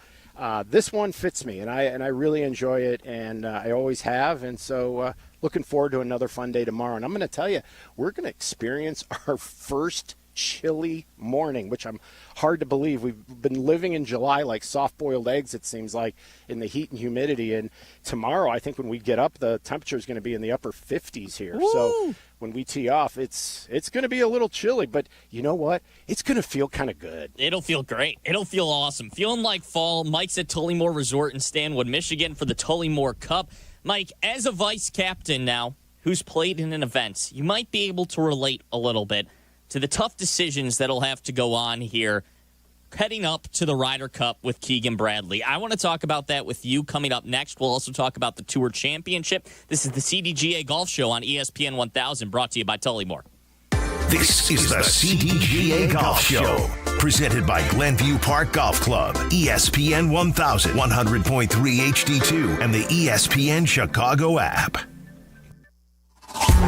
The ESPN Chicago Vegas Vacation. Come with us and meet the full ESPN Chicago team to Las Vegas for a packed football weekend. True Fan Travel and ESPN Chicago have teamed up for this once-in-a-lifetime trip. Round-trip airfare, 3-night hotel accommodations, entry to special ESPN Chicago live broadcasts, and all-inclusive tailgate, and tickets to the Bears-Raiders game. Go to TrueFanTravel.com. Limited travel packages remain, so log on now.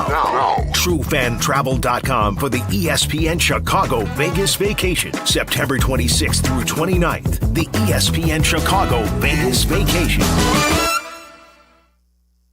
Grow your game to the next level and share it with those who need it most. With a CDGA membership, you'll become better through golf. As a CDGA member, you'll receive exclusive benefits headlined by a handicap index issued by the USGA. Other benefits include access to special member perks, unique competitions, memorable excursions, exclusive member communications, and more. Additionally, all memberships help the CDGA expand access to the game and ensure that it evolves for future generations through unique and impactful Sunshine programs. Learn more at cdga.org. Hey, Chicago golfers, experience pure golfing enjoyment at Fox Bend Golf Course. Fox Bend Golf Course offers playing conditions and the amenities of a traditional private club, but is open to the public and just 45 minutes from downtown. Visit foxbendgolfcourse.com. Chicagoland's very own Tour Edge Golf is celebrating 20 years of exotics with their brand new Exotic 725 series. The 10K MOI E725 driver provides the ultimate in forgiveness and stability off the tee, while the rest of the 725 series is packed with innovation specifically designed to cover every player type looking to level up their game. It's time to see for yourself why over 200 PGA Tour professionals have chosen to put exotics in their bags. For more on the new Tour Edge Exotic 725 series, visit touredge.com. Golf Elgin in the Highlands of Elgin. Check out the Golf Elgin app and book your tee time at the Highlands through the new app. Ranked as one of the best public courses in Illinois by Golf Week, the Highlands is the place to play. Experience the Highlands. Visit highlandsofelgin.com. You strive for more in life and in business, never settling for anything less than. Your bank should be no different. It's time for a fresh perspective. It's time to move things from to-do to done. It's time for your bank to go the extra mile for you. Achieve more at Republic Bank of Chicago. Banking beyond expectations. Visit ourbankchicago.com to get started. Republic Bank of Chicago, member FDIC. Hey, Chicagoland, want to experience the best golf on the North Shore? Head over to Glenview Park Golf Club to enjoy superior golf course conditions, a challenging layout, and superior service. Conveniently located and easy to get to, Glenview Park is in the heart of Glenview. Book your tee time 24/7 at golfglenview.com or call 847-724-0250. Golfglenview.com or 847-724-0250. Experience the best. Play their gear, dress the part, and shop like the pros at the PGA Tour Superstore. Now's the time to upgrade your game with new apparel and footwear to keep you looking fresh and the hottest clubs from all your favorite brands. Plus, dial in your game with the latest technology like rangefinders and launch monitors. Shop with the pros at one of PGA Tour Superstore's 5 Chicagoland locations: Downers Grove, Schaumburg, Orland Park, Vernon Hills, and Lincoln Park. Come to Cog Hill Golf and Country Club and experience truly legendary golf.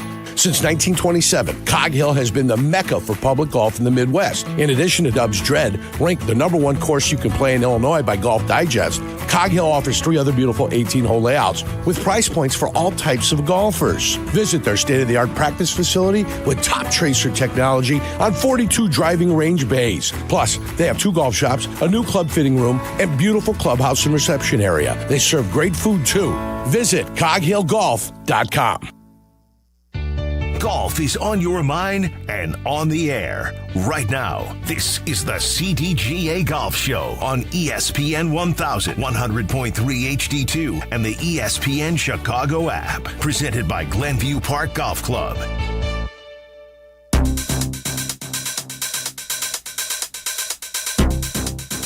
It's the CDGA Golf Show on ESPN 1000, brought to you by Golf Elgin. Jack McGrath with Mike Gilligan, and for Tyler Rocky today. Mike's on site at Tullymore Resort in Stanwood, Michigan. It's day 2 of the Tullymore Cup. It's Illinois CDGA members versus the Golf Association of Michigan. A little bit of an interstate rivalry. And Mike, you mentioned something last segment, that you are a vice captain of the CDGA team. And you had to step in and play yesterday for the CDGA team in the event. Now, I wouldn't say your situation's exactly the same as Keegan Bradley's, considering he's the captain of the Ryder Cup team, and there might not be as much pressure on you, but he has a tough decision to make of whether he's going to play in the Ryder Cup. It's kind of one of the last chances for players to make their case for the American team and the European team in the Tour Championship this week. but Keegan Bradley called this one of the toughest decisions of his life. He didn't speak to media yesterday. Where do you think Keegan Bradley's thoughts are right now? Well, to be honest with you, I honestly think he still doesn't know. And when I say that, I think he doesn't know about himself just yet. I think he wants to pick himself, but he's got to give himself a lot of great reasons to demonstrate that, unless the team decides to have one of those Rudy moments where they all lay their shirts at his desk and say, we're not playing unless you play. But he's got a tough decision to make, and you wonder if, at the ripe old age of what he is it getting to him? Is the amount of, responsibility, pressure, questioning, media responsibility, taking him off of his game, taking him off of the ability to practice, the ability to religiously do what got him to the level of the game that he has? Has some of that been compromised as a result of this role? And will it continue to be this way over the next few weeks? Yes, he has vice captains, and yes, they do a lot for him. But you mentioned it here. Just here, some of the silly stuff that you have to do, but you have to take care of, because it's all about details. In any business, in any product, any service, it comes down to details to create those experiences. So I know Keegan wants to create a great experience, and he doesn't want to miss any of the details. He's a very detail-oriented guy, but at the same time, he's also got to watch out for himself. And in cases like this, I sometimes feel like people need help from keeping themselves from getting in the way of themselves. And I just hope, if Keegan knows that he's the right man for the team and he commits to it, then commit.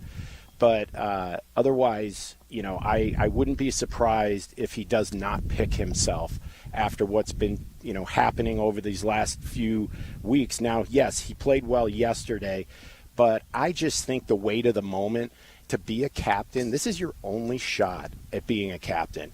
And do you want to put more weight on that to try to play as well? And if the whole thing goes down in flames, that's what you're going to be remembered for.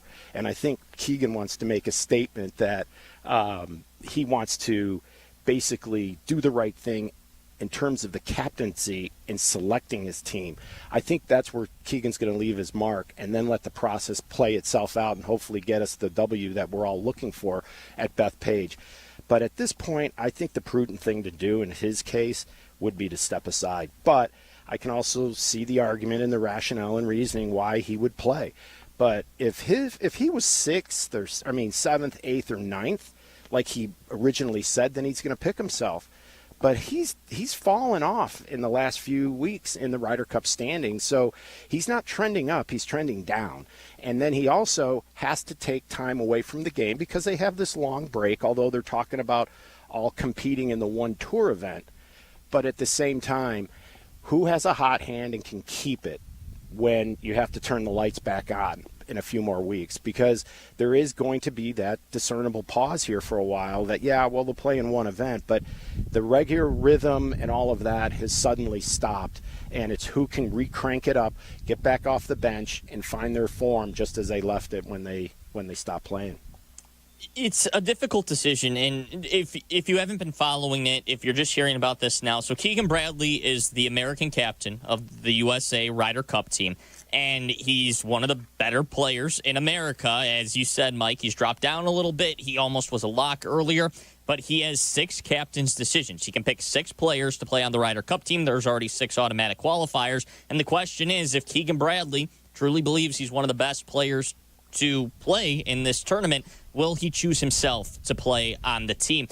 And we've talked about this a little bit before, Mike, but it's unconventional if a captain picks himself. Why is that such a big decision for Bradley, and why does it seem so out of the box if he were to pick himself? Well, I'll tell you, I think LIV, believe it or not, has something to do with all of this, and I'll tell you why.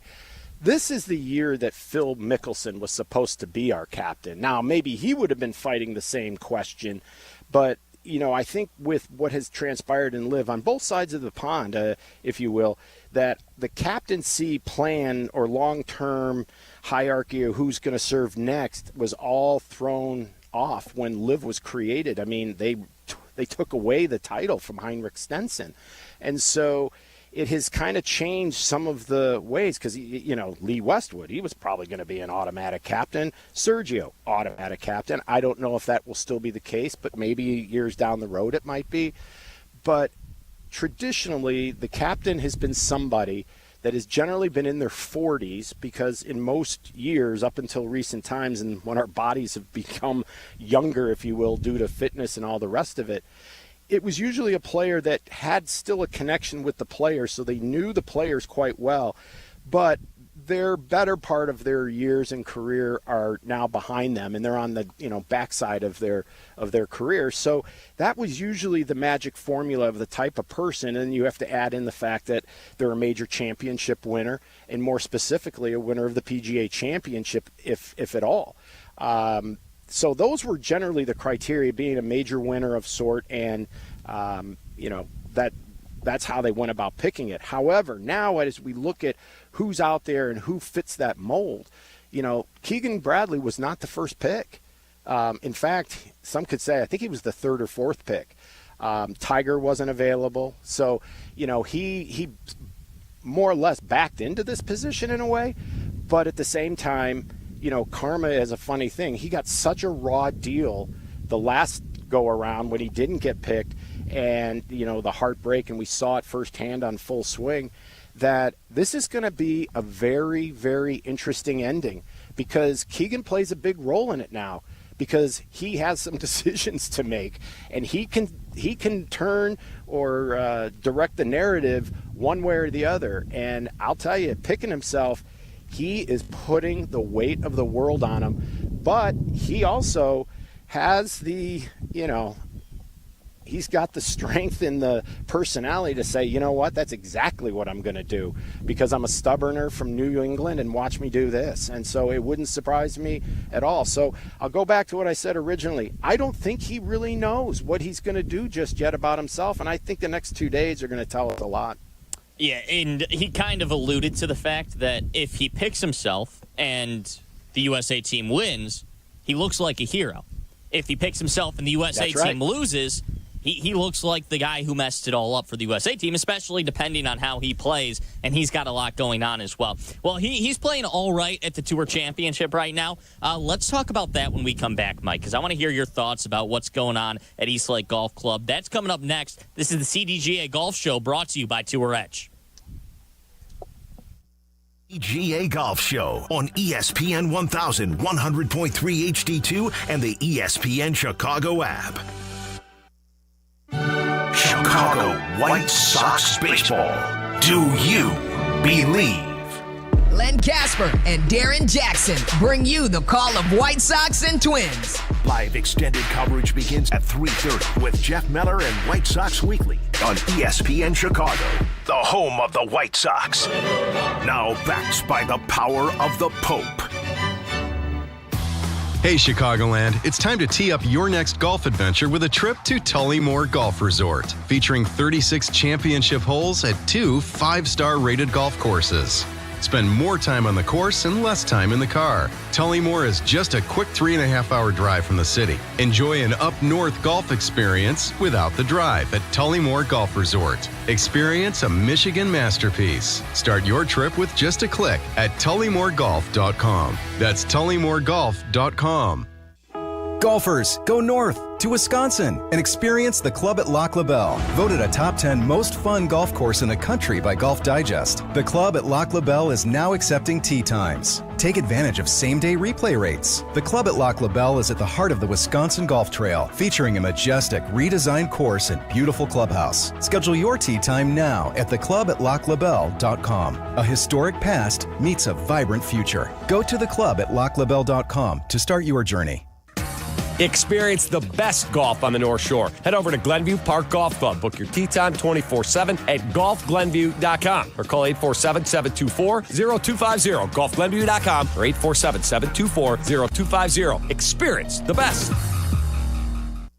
Experience top courses managed by Kemper Sports across Chicagoland. From North Shore classics like the Glen Club, Deer Path, and newly renovated Winnetka, to western suburban favorites like Bolingbrook, host of Live Golf Chicago, and Cantini, and Southside gems like Harborside International, Kemper Sports offers something for everyone. With impeccable course conditions and top-notch hospitality for over 45 years, Kemper Sports creates lasting memories. Did you know Kemper Sports was also recently awarded as a top places to work by Crane Chicago? Visit KemperSports.com or follow at Kemper Sports on social media.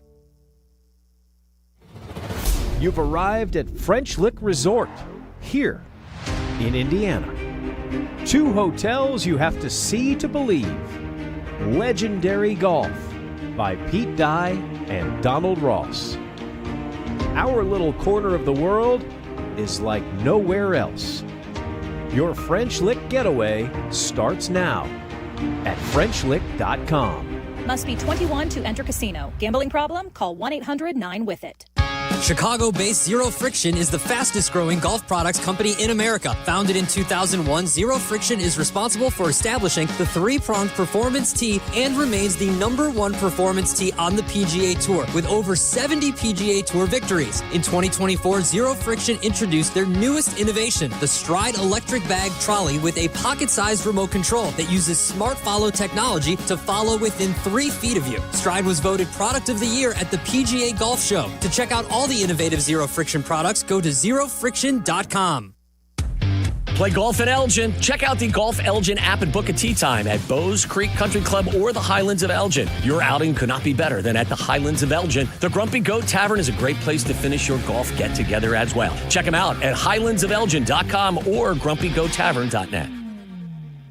Village Links of Glen Ellen provides a country club experience at a public golf facility with a top-rated 27-hole complex that's proudly hosted 47 PGA Tour and USGA qualifying events. Village Links is considered one of the premier golf courses in the Chicago area. It's located near I-88 and 355, so get out and play at Village Links. After your round, dine on the spectacular patio at Reserve 22 Restaurant and Bar overlooking the pristine 18th green. Go to villagelinksgolf.com and get ready for a great round. See you at the links. How's your golf game? Yeah, mine too, but more on that later. It's time for more golf talk on the CDGA Golf Show, your guide to golf around the world and in your neighborhood. The CDGA Golf Show on ESPN 1000. Now here are your hosts, Mike Gilligan and Tyler Rocky. It's the CDGA Golf Show brought to you by Fox Bend Golf Course on ESPN 1000. Jack McGrath in for Tyler Rocky. We've got Mike Gilligan out at Tullymore Resort in Stanwood, Michigan, where it's day 2 of the Tullymore Cup. Illinois and CDGA members versus the Golf Association of Michigan. Mike, the Tour Championship is going on right now. It's the race to win the FedEx Cup. Tommy Fleetwood, Russell Henley at the top at 13 under. Scotty Scheffler's in 6th at 8 under. Didn't really have a great round yesterday, but he still has the 3rd best betting odds to win the championship. It's a different format this year. Last year, based on the standings, Scotty Scheffler started 10 strokes up above the field. They gave people strokes, and he started at 10 under. Now this year, everybody's starting at even par. A 30-player field, and everybody's starting on an even playing field this year. What do you think of the new format? Oh, I love it. I think everybody does. I think including Scotty himself, and he's the guy who really doesn't benefit from this change the most. And, but he knows what's right and what would make for the best competition and what really the fans would prefer to see. And I think it's this. And in fact, I think we're beginning to see the beginning of the ultimate change and where the format will ultimately end up being. And some have said that, they might actually get it to the point where once you get into the playoffs, you then have to play for your life. And that would take that whole Rory not playing an event right out of the equation. In other words, if the top 70 start at St. Jude, the top 50 in that event move on, not the top 50 in the FedEx Cup points. The FedEx Cup points would determine who the original 70 are to start.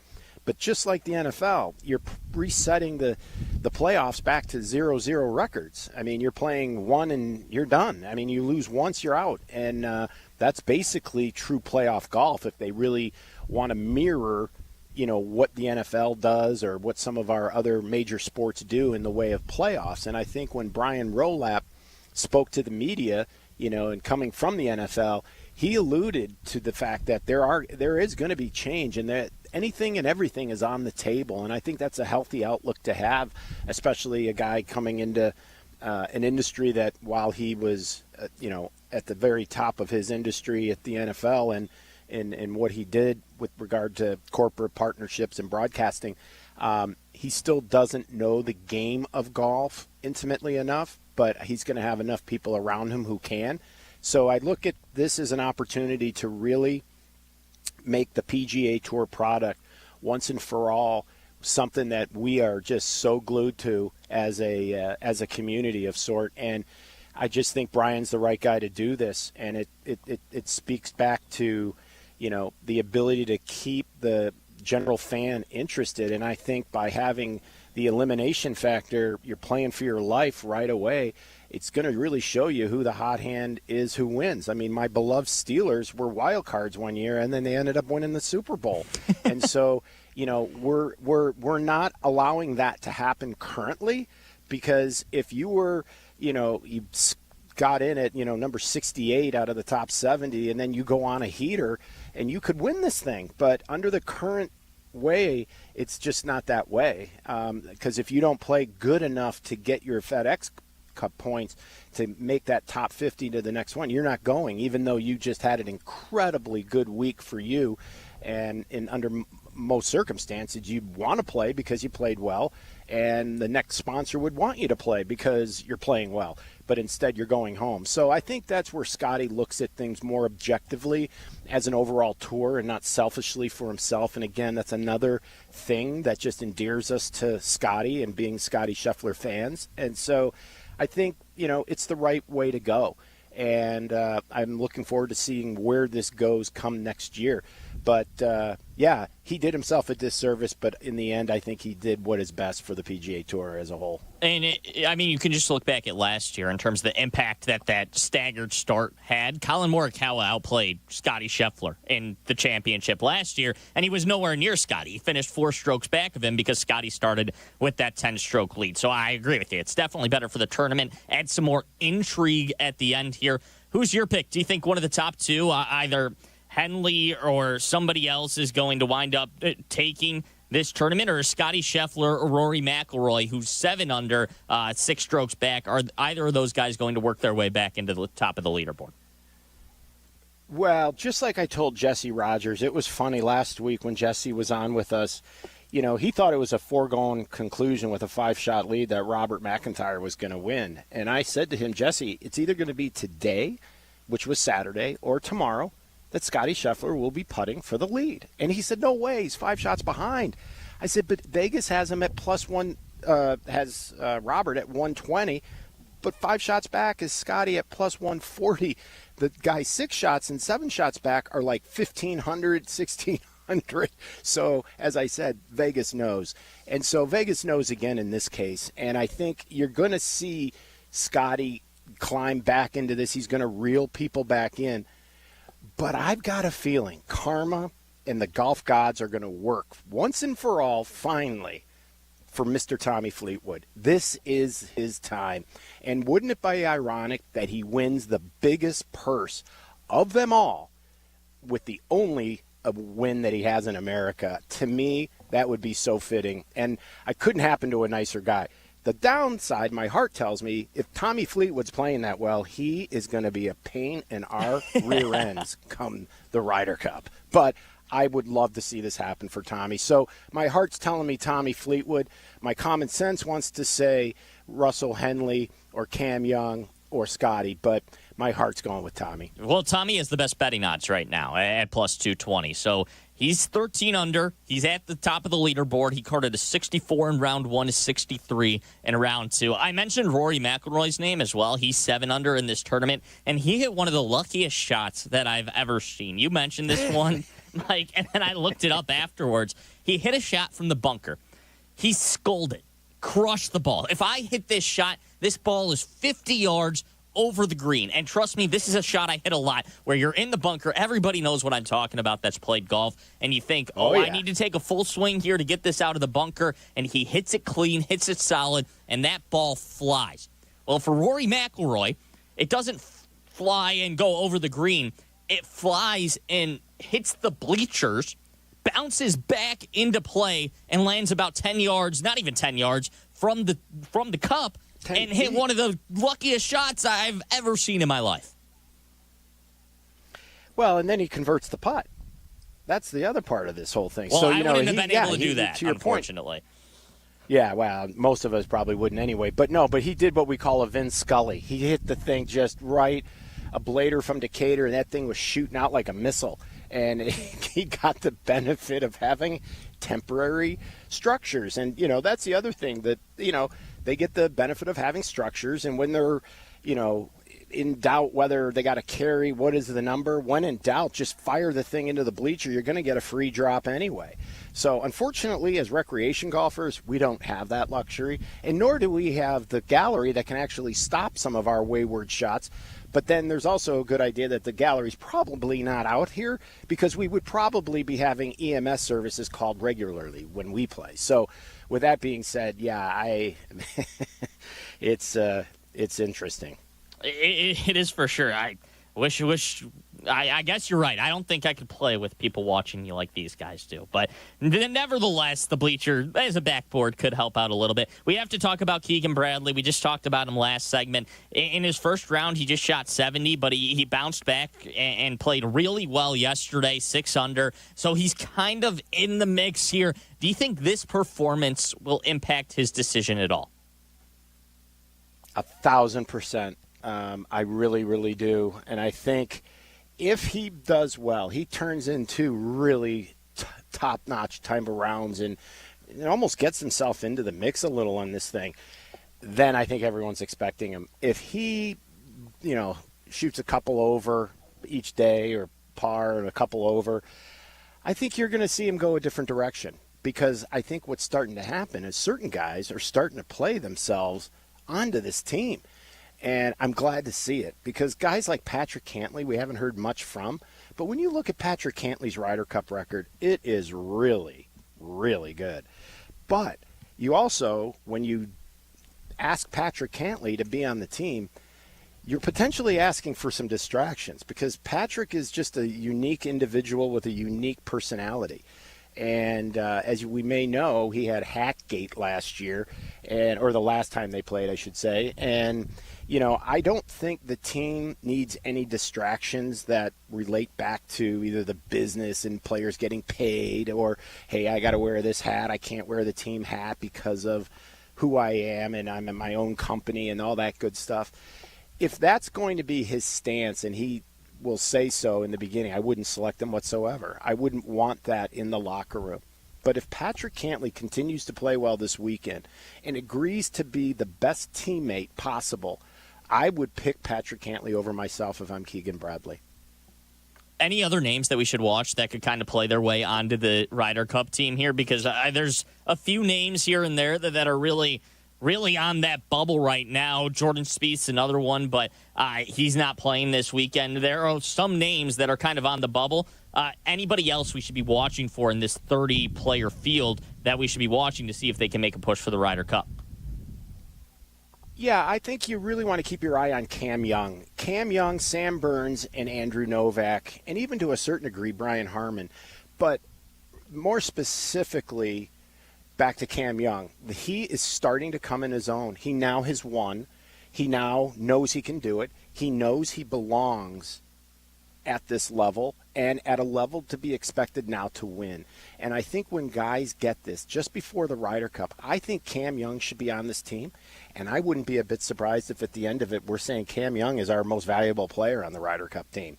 Because I think this is a guy that is going to benefit, much like a Ludwig did 2 years ago. I think Cam Young is going to find his way in this Ryder Cup if selected. And I think he would be a terrific pick. He hits it a mile. He's from that part of the country. A lot of things I like about having Cam Young on our team. And, you know, a guy like Sam Burns, now here's a tough decision. You're looking at a guy like Sam Burns who loves to play with Scotty Scheffler, and Scotty likes to play with him. So Sam Burns may get picked just on the merit of that pairing and that pairing alone. Otherwise, Andrew Novak is a guy that we should keep our eye on this week too. One heck of a player. And Brian Harman, he's that guy you hate to play against. Love to have him on your team, but you hate going against him. He's just a real pain in the neck. And he is that way to the Europeans. The fans don't like him. The players don't seem to care for him because he takes so long over the ball. He might be a good distraction to have, especially when you compare him with somebody who plays exceptionally quick, especially like in a singles format. And so those two players playing together, usually the slower player comes out on top because he slows the process down to the tempo and the way he likes to play versus the guy that likes to just get it done and get it over. So I look, this weekend, if you're really watching the event within the event, keep your eye on I would say those four guys. All right, we'll talk a little bit more about the Tour Championship later in the show. Coming up next, Mike, there's a lot of high school golfers who are starting their tryouts, starting their seasons. And so if you're a high school golfer, don't go anywhere because I want to ask Mike, the pro, what his advice for young golfers is, especially as they head into these tryouts. That's all coming up next on the CDGA Golf Show, brought to you by Republic Bank. This is the CDGA Golf Show, presented by Glenview Park Golf Club, ESPN 1000, 100.3 HD2, and the ESPN Chicago app. Courtney Cronin, the latest from Hallis Hall, and wherever Bears roam in Chicago. Be an informed fan with ESPN Chicago, brought to you by Costa Ivoni. Illinois Bone and Joint Institute is proud to present the Chicago Adaptive Open at IBJI. They're dedicated to helping you move better so you can live better. Their expert team delivers compassionate, high-quality care with state-of-the-art imaging, convenient rehab locations, and 14 Ortho Access immediate care facilities for same-day orthopedic treatment. With more than 150 physicians and 100 locations throughout Chicagoland, they offer expertise in every orthopedic specialty. From injury to recovery, IBJI is here for you. Get the close-to-home care you deserve. Visit IBJI.com. That's IBJI.com to learn more. We're not one of the largest banks in America. We're Republic Bank of Chicago. For Chicago, we've got the banking solutions you want, the local expertise you need, and the exceptional service you deserve right here at Republic Bank of Chicago. Golf with the legends at Destination Geneva National in Lake Geneva, Wisconsin. Enjoy 54 holes designed by Arnold Palmer, Gary Player, and Lee Trevino. Stay right on the course in luxurious suites, group cottages, or the newly renovated and reimagined Lakeview rooms at the Lodge. Between rounds, savor on-site dining at the Hunt Club Steakhouse, Craft at Italia, and Turf Kitchen and Tap. Or unwind at Paloma Cantina, overlooking the dance floor, the entertainment-style putting course. Visit DestinationGN.com for details on Wisconsin's closest multi-course golf resort to the greater Chicagoland area. Play their gear, dress the part, and shop like the pros at the PGA Tour Superstore. Now's the time to upgrade your game with new apparel and footwear to keep you looking fresh, and the hottest clubs from all your favorite brands. Plus, dial in your game with the latest technology like rangefinders and launch monitors. Shop with the pros at one of PGA Tour Superstore's 5 Chicagoland locations: Downers Grove, Schaumburg, Orland Park, Vernon Hills, and Lincoln Park. Play golf in Elgin. Check out the Golf Elgin app and book a tee time at the Highlands of Elgin or Bowes Creek Country Club. Enjoy exceptional playing conditions and afterward, perhaps a savory pork chop at the Grumpy Goat Tavern. A great place to continue your day of play. Check us out at highlandsofelgin.com or grumpygoattavern.net. Chicagoland's very own Tour Edge Golf is celebrating 20 years of exotics with their brand new Exotic 725 series. The 10K MOI E725 driver provides the ultimate in forgiveness and stability off the tee, while the rest of the 725 series is packed with innovation specifically designed to cover every player type looking to level up their game. It's time to see for yourself why over 200 PGA Tour professionals have chosen to put exotics in their bags. For more on the new Tour Edge Exotic 725 series, visit touredge.com. Voted a 5-star course by Chicagoland Golf Magazine, Fox Bend Golf Course has hosted 3 Illinois Opens. This 6,900-yard par 72 gem appeals to all levels of play. Conveniently located just 45 minutes from downtown in the western suburbs. To book a tee time, visit foxbendgolfcourse.com.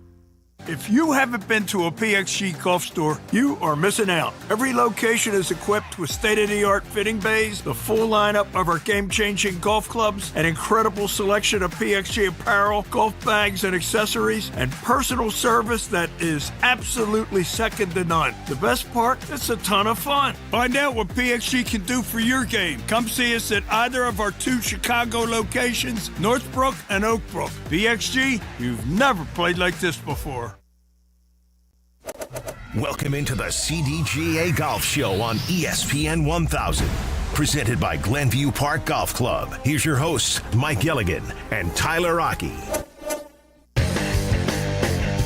Welcome back into the CDGA Golf Show, brought to you by Cog Hill Golf and Country Club. Jack McGrath in for Tyler Rocky. And as always, we have Mike Gilligan along with us. And Mike, it's that time of year again where high school golf season is starting up and high school tryouts are coming up. And if you have a question for Mike, give us a call. 312-332-3776 is the phone number. And Mike, something I want to ask you. If there's a high schooler out there who's preparing for his tryout, what are some of the best tips you can give him to get ready for his tryout or the start of his golf season if his tryout's already happened?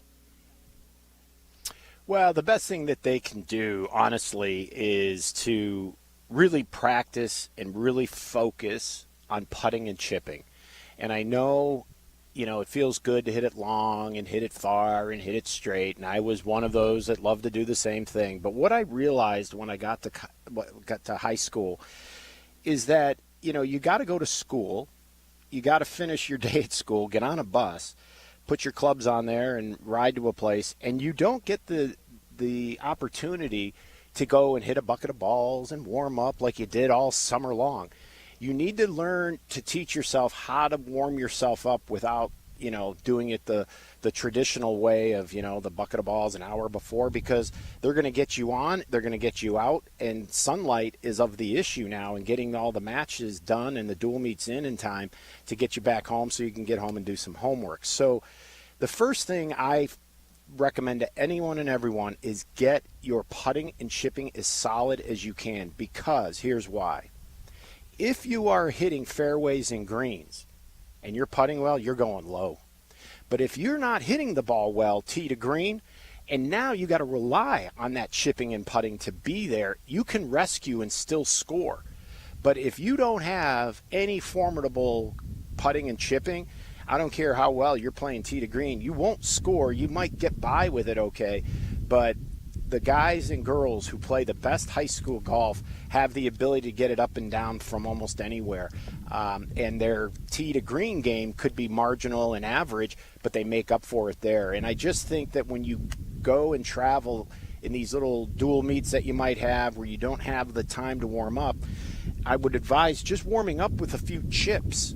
Just that, even that gets you with some ball contact, gets some tempo going, because your day has been rush, rush, rush. And I think as young golfers, we fight our tempo when we don't warm up.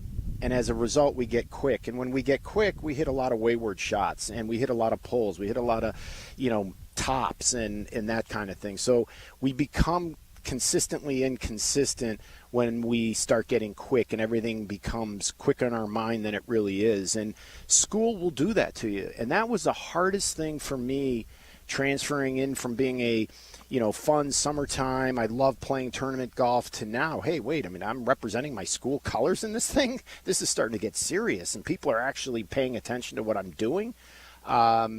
So when you're at school, you're getting thrown, especially your freshman year, you're getting thrown, new books, new stuff, higher level of learning, a much faster one. And teachers expect you to keep up, whether you play golf, volleyball, sing in the choir, or whatever.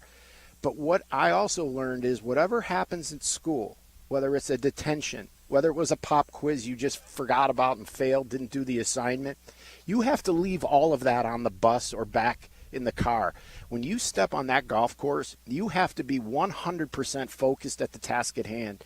And I had a coach who used to always tell me, Mike, your mind needs to be right where your two hands are. So if you are at the practice green, that's what you're focused on. If you're at the putting green, that's what you're focused on. You can't be thinking about what happened in, Miss Stiebel's class, back 3 periods ago.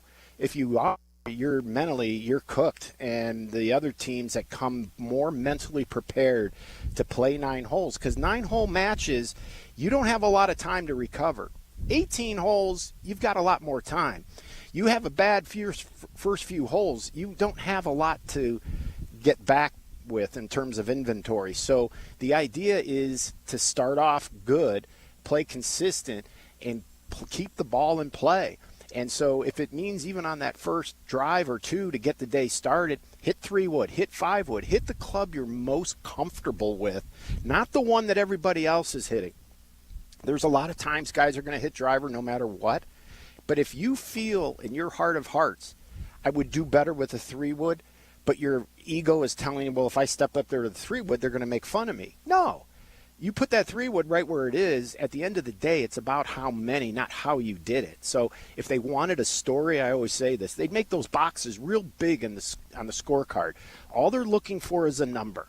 And so it's your best way to get the lowest number possible. And having a good ground game, chipping and putting, is a good way to ensuring that you'll have one. Well, Mike, what you said about the mental game, too, I think that applies at every level of golf, whether you're playing in the Ryder Cup in a couple of weeks, or if you're at your club championship, if you're playing in high school, or even if you're just playing for fun, it's all about being able to just focus on what's on the course. And that's something that's great about golf, too, is it can be a distraction from what's going on in your everyday life as well. So it's one of the great parts of the game, but it's also one of the challenges of the game as well.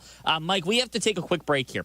When we come back, we will be joined by the CEO of Tullymore Golf Resort. That's coming up. Mike, you're out there right now. It's a beautiful course. We're going to hear all about it coming up. That's next on the CDGA Golf Show, brought to you by ESPN 1000.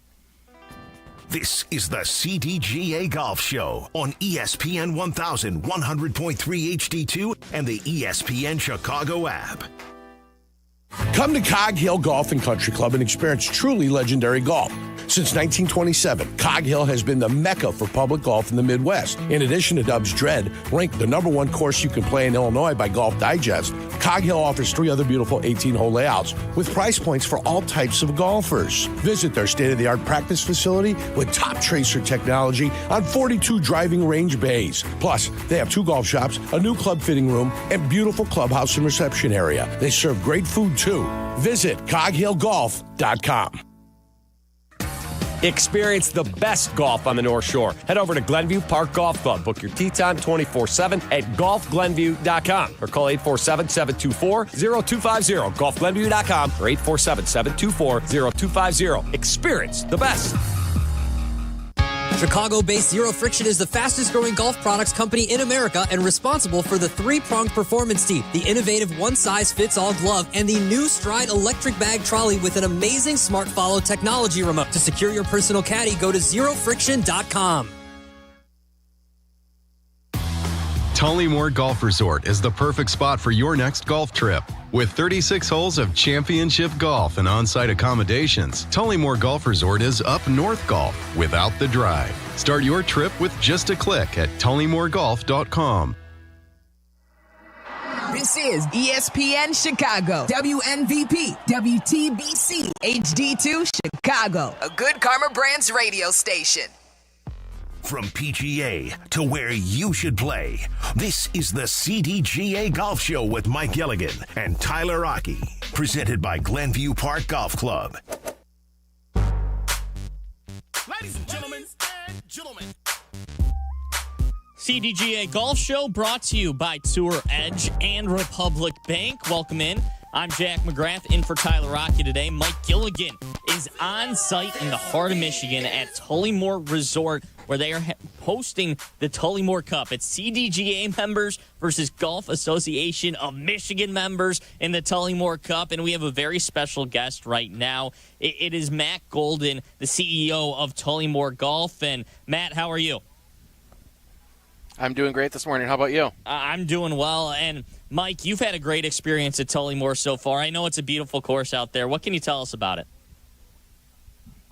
Well, here, I first and foremost want to say a big, huge thanks to Matt and his team. I mean, first and foremost, the hospitality. If you want to learn how hospitality should be displayed, come on up to Tullymore. Matt has his team trained. I think he takes a lot straight out of the book of Walt Disney World when you come on up here. It truly is a unique place. And what I love so much, Matt, about coming up here is, you know, a lot of resorts are like, you feel like you're a number. You feel like you're just being pushed through. The cart guys just want to get you through because they're looking to get their day done. When you come here, the feeling is so intimate. You get to know all your staff. Your staff knows who we are. And it was amazing when I arrived that people knew we were coming. It was like they were expecting us. Well, obviously they were. So, you know, from your perspective, how do you describe the current state of what's going on in the resort business, especially in Michigan, as well as even nationally? Because I think your situation here in Michigan is truly a unique one. Yeah, you know, the resort side of the business still continues to be wonderful. Golf is hotter than ever and continues to grow. We're still seeing the growth here on the resort side, and definitely been a great year so far, and we expect that to keep going. And, you know, you were mentioning it on Friday when we were having lunch about a few different things and initiatives that you're going after. And there was a gentleman here who kept checking in with us. And finally yesterday I asked him, I'm like, what the heck was that guy up to? And you were telling me about all of sort of the digital and some of the infrastructure that you're investing in here. Now, would you consider these are some of the key trends in shaping the future of golf resorts and hospitality, and, you know, making sure that Tullymore keeps up with all the technological innovations when trying to book a trip? Yeah, absolutely. So, I mean, it comes down to, you know, golf can kind of be a stuck-in-the-mud industry sometimes. And you know, when not everybody thinks as innovative as the CDGA and you guys do. And, you know, and so staying on trend with everything that's going on, staying up front with our marketing, staying up front with the accessibility for when people are here. You know, more and more people are coming up on Thursday nights now. That means they may be taking a Zoom call on Friday morning or something. So we just need to be set up for our guests to be able to be as successful as they can here, both on the course and off. But so Tullymore, I mean, obviously when somebody looks up, Google's great golf resorts in, you know, the Midwest or in this region, and there's a plethora of them. What makes Tullymore unique compared to any other of the Midwest golf resorts? I have my thoughts, but I'd like to listen to yours. Yeah, you know, geographically, I think we have a huge benefit to where we are. We really give you that up north feeling of golf. We're a couple hours closer to Chicago than some of the up north courses that you're going to look at otherwise. But, you know, you touched on the hospitality here, and I'll brag my staff up as much as I can. We've got a great team here. We're lucky enough to still be family-owned in the industry. We don't report to a board. We report to a family, and that kind of sets our guidepost for us as how we operate and how we treat our people and how we treat our guests. Yeah, and you can definitely, and that to me, you nailed it right on the head. And we just have a group going by, the GAM guys waving to us.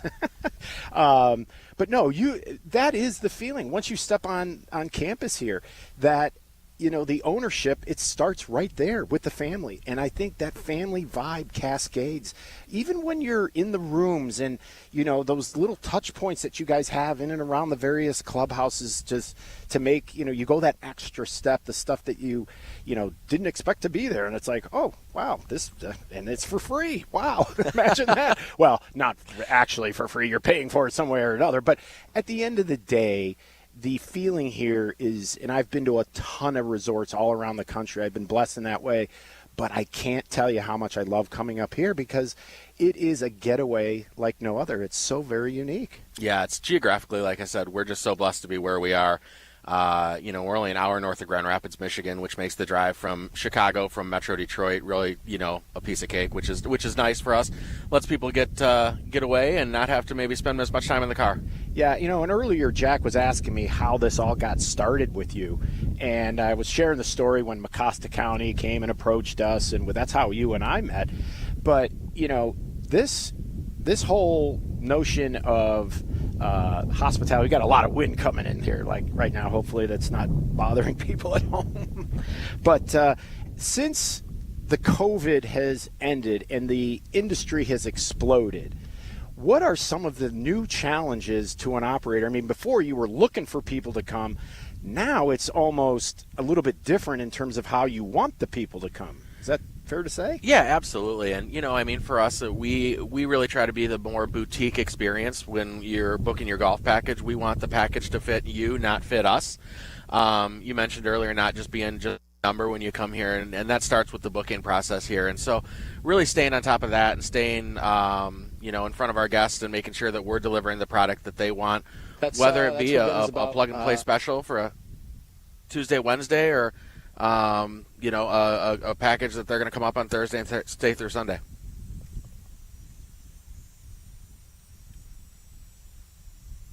Jack, did you have something?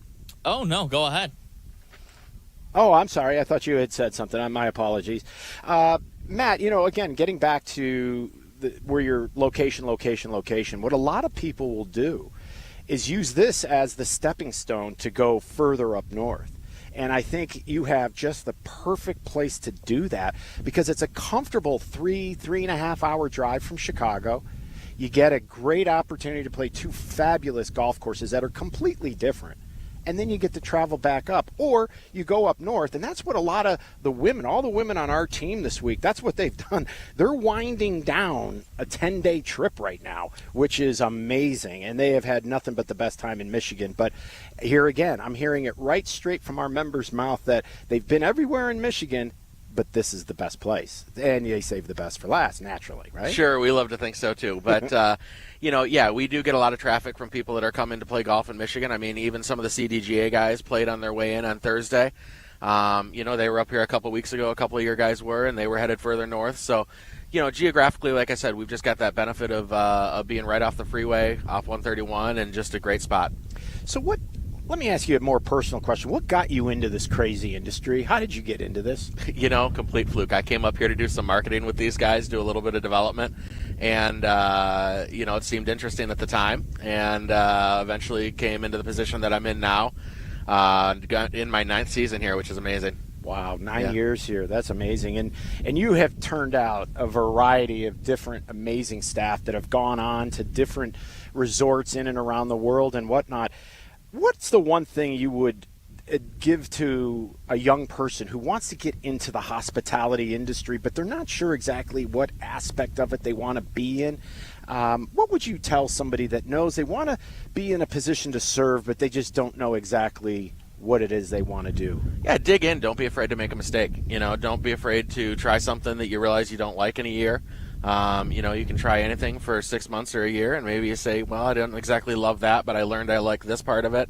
And so you can just transition through your career that way, and that's a great way to grow in any industry, but especially hospitality. Yeah, no, there's no doubt about that. And, obviously coming with hospitality, you get a lot of benefits. You get to play the great golf courses, eat and dine with the great food that you guys offer here.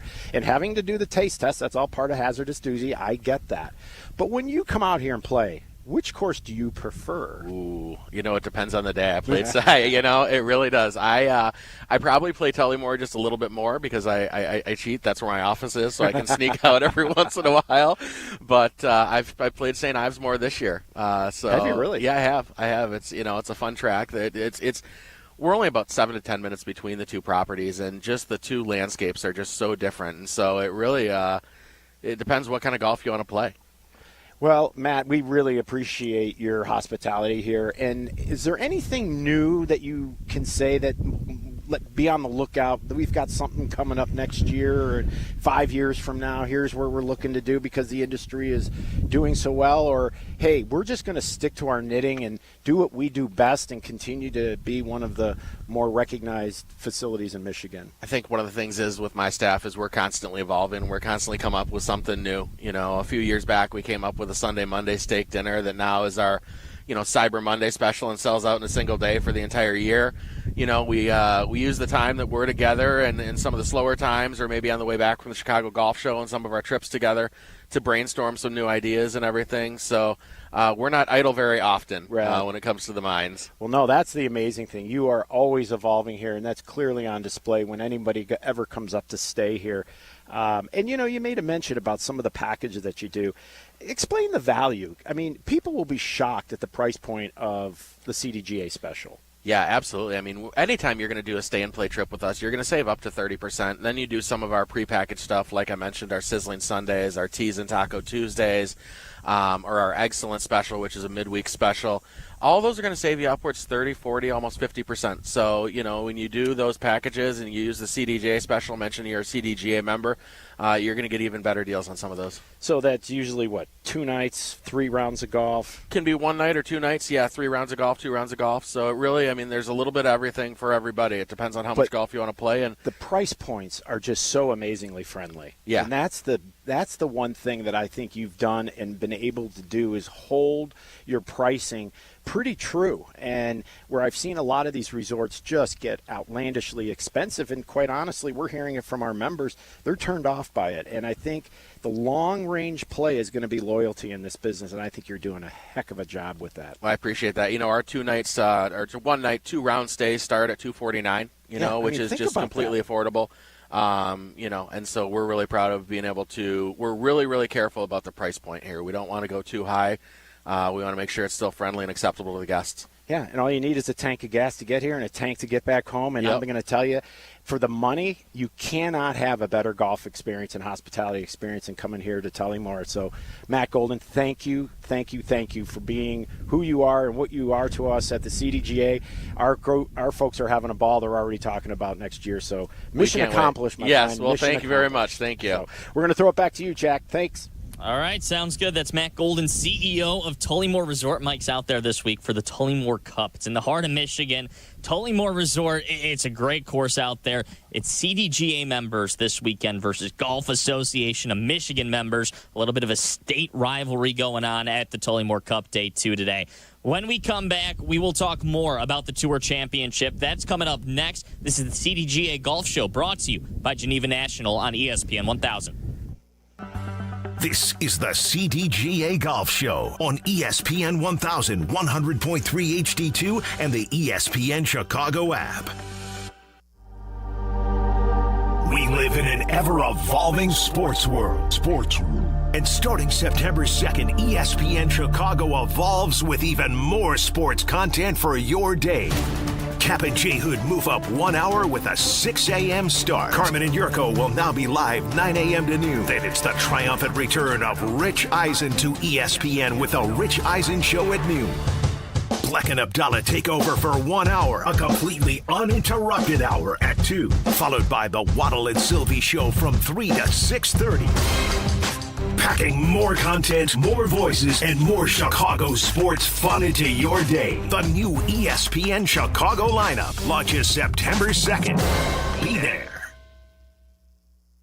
Village Links of Glen Ellen provides a country club experience at a public golf facility with a top-rated 27-hole complex that's proudly hosted 47 PGA Tour and USGA qualifying events. Village Links is considered one of the premier golf courses in the Chicago area. It's located near I-88 and 355, so get out and play at Village Links. After your round, dine on the spectacular patio at Reserve 22 Restaurant and Bar overlooking the pristine 18th green. Go to villagelinksgolf.com and get ready for a great round. See you at the links. Hey, Chicagoland, want to experience the best golf on the North Shore? Head over to Glenview Park Golf Club to enjoy superior golf course conditions, a challenging layout, and superior service. Conveniently located and easy to get to, Glenview Park is in the heart of Glenview. Book your tee time 24/7 at golfglenview.com or call 847-724-0250. Golfglenview.com or 847-724-0250. Experience the best. Golf Elgin in the Highlands of Elgin. Check out the Golf Elgin app and book your tee time at the Highlands through the new app. Ranked as one of the best public courses in Illinois by Golf Week, the Highlands is the place to play. Experience the Highlands. Visit highlandsofelgin.com. Play their gear, dress the part, and shop like the pros at the PGA Tour Superstore. Now's the time to upgrade your game with new apparel and footwear to keep you looking fresh and the hottest clubs from all your favorite brands. Plus, dial in your game with the latest technology like rangefinders and launch monitors. Shop with the pros at one of PGA Tour Superstore's 5 Chicagoland locations: Downers Grove, Schaumburg, Orland Park, Vernon Hills, and Lincoln Park. Discover why Oswego Land Park District's Fox Bend Golf Course is considered the gem of the western suburbs, and it's just 45 minutes from downtown. Built in 1967, Fox Bend was voted a 5-star course by Chicagoland Golf Magazine. A 6,900-yard par 72 layout that will appeal to all levels of play. With the most superb green complexes in the Chicagoland area, Fox Bend has hosted 3 Illinois Open Championships, and this year, Fox Bend is the proud host of the 2025 Chicago Adaptive Open. To book a tee time, visit foxbendgolfcourse.com.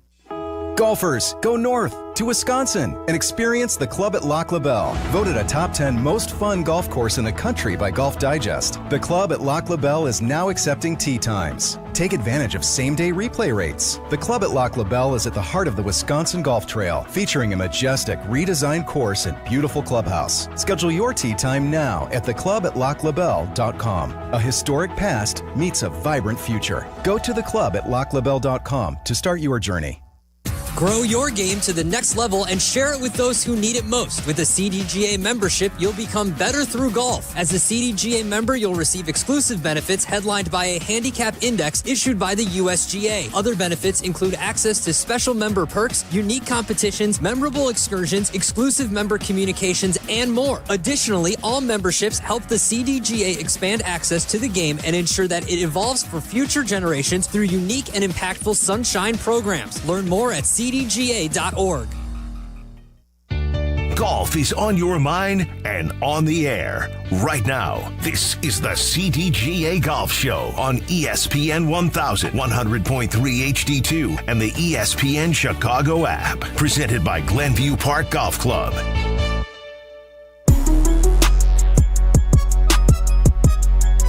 The CDGA Golf Show brought to you by French Lick Golf Resort. Jack McGrath in for Tyler Rocky today. Mike Gilligan in as always. And Mike, before we talk more about the Tour Championship, I want to ask you, any word on your Masters tickets?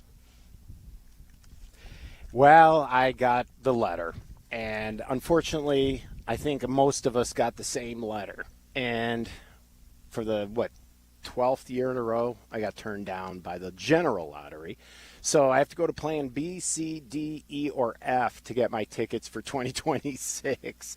But, that unfortunately, that notification went out to the public not too long ago. And it was funny. I looked at what time that darn thing went out, and it went out at 3:45 a.m. So my guess it was all part of a system-wide push out of Dear Johnny letters. You did not succeed in acquiring patron tickets for the Masters. But, unfortunately. But there'll be many more years to try, I hope. Well, what's plan B? Where do you go next? I'm sure people who didn't win would also like to know. Well, you have to go. Now it's kind of you got to go to the Chicago method. You got to have a guy. And I do have a guy down in Georgia. Now, the price, you have to pay for him, but I have access. He's got 50 of them. So I have an ability to have access. This is I got to pay a mighty dollar for it. So I'm hopeful that maybe I can find some friends in plan C, D, or E that might be willing just to say, what, if you can get down here, I'll take you. Because then I'll get down there. Well, speaking of tickets, did you see Josh Allen gifted a Bills fan with cerebral palsy 2 tickets to the Ryder Cup? It was a cool moment. His mom was in tears. Nathaniel Forrestal, a 22-year-old, was gifted the tickets from Bills quarterback Josh Allen. And those are just some of the cool moments that you love to see in sports. Josh Allen stepping up and giving some tickets away. Yeah, having lived in Rochester, New York, where the Bills have their off training or spring football practices, which is, Rochester's a good hour or thereabouts from Buffalo. And they play at St. John Fisher College, which if you go out of the Oak Hill Country Club, front gate and drive straight up to the end of the street and you keep going across the street, you're on their campus. I mean, it's literally a block and a half away. So we had the Ryder Cup at Oak Hill back in 1995, and, I had the opportunity to live in their community for 2 years. So I got a chance to really experience what Bills Mafia is all about and how passionate they are about their football.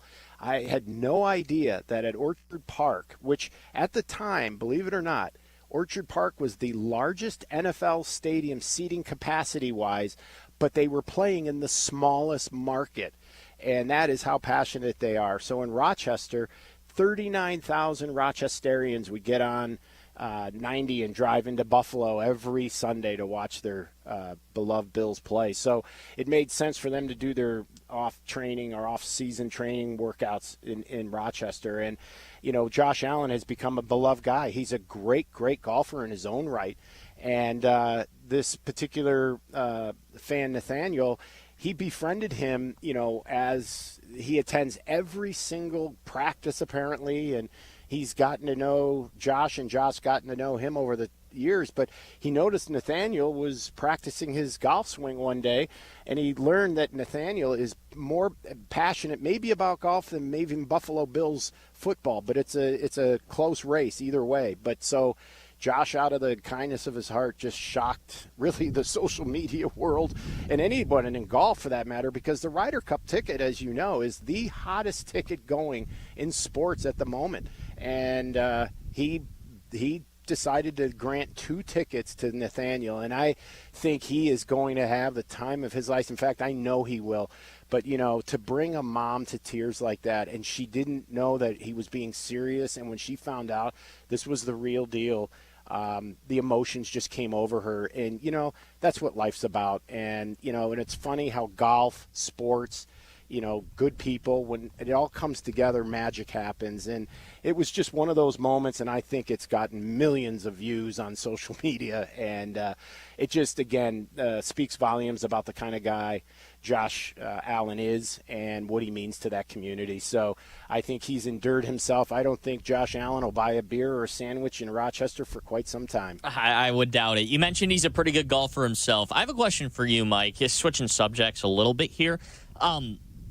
Who is the best athlete that you've ever golfed with in terms of how good they are at golf, or seen play? Because I was watching the Golf Channel the other day, and they were discussing some of the best athletes in other sports that played golf, and they mentioned Michael Jordan and Steph Curry as some of the best athlete golfers. What's the best athlete in another sport that you've seen play golf? Who's the best golfer? Let's see. I would probably, I would have to tell you it's one of the quarterbacks in the NFL that I played with back in the day. And I would probably have to go with a guy like Warren Moon. He was a heck of an athlete. Now, not all the greatest golfer in the world, mind you. But I would have to definitely say him. Otherwise, now, I didn't get a chance to literally play every hole with him, but Wayne Gretzky would be another one. I would go with Stan Mikita. I've played a number of times with Stan Mikita, and he was no slouch in his day on the ice. So, but I've had the fortunate opportunity to spend a lot of quality time with Wayne Gretzky. So overall, the greatest athlete of them all, I'd have to say Wayne Gretzky. Wayne Gretzky. We saw him playing one of those the matches I think that was about a year ago now, and I remember him being a pretty good golfer himself. I guess it translates the hockey into golf a little bit. It really does. There's a lot of similarities, especially if you're a right-handed shot.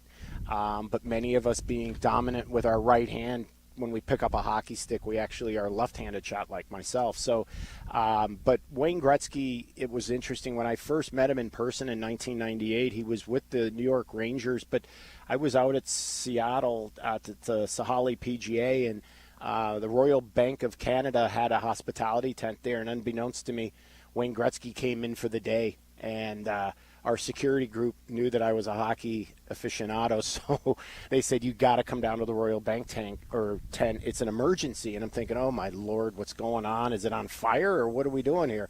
So I came through the back of the tent, and lo and behold, there's Janet Jones and Wayne Gretzky sitting at the table. And I sat down and had lunch with them before all their guests arrived, and all Wayne wanted to talk about was golf. He didn't want to even talk about hockey. He is such a golf fanatic, and it was so great. He wanted to know more about what I did and what we do versus me trying to pump him for hockey stories. So it was almost like he was interviewing me, but we had a great time. And then when I got shifted to New York at Wingfoot, then I would see him on a regular basis up at the Rye Playland where they would practice, which was about 6-8 minutes north of Wingfoot. So we would go over and watch them skate sometimes at lunch and whatnot. So yeah, and we'd see a ton of the Rangers and various Islanders and Devils at times come through Wingfoot a lot. So we played with a lot of those players, but none of them could meet the statistics of Mr. Gretzky for sure. No doubt about it. One of the greatest athletes of all time, the great one, Wayne Gretzky. Shifting gears a little bit here. Tour Championships, obviously round 3 starting today. Players tee off at about 11:15 Central.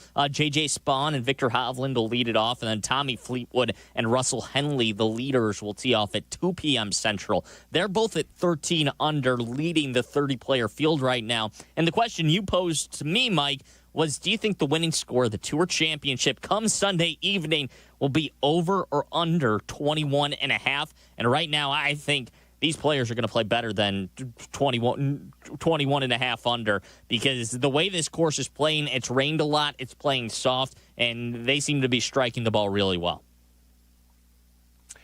You know what? I think there's probably a lot of truth and merit to that, but I have a sneaking suspicion that $10 million figure is going to start climbing into their cerebrums and start playing mind games with them a little bit.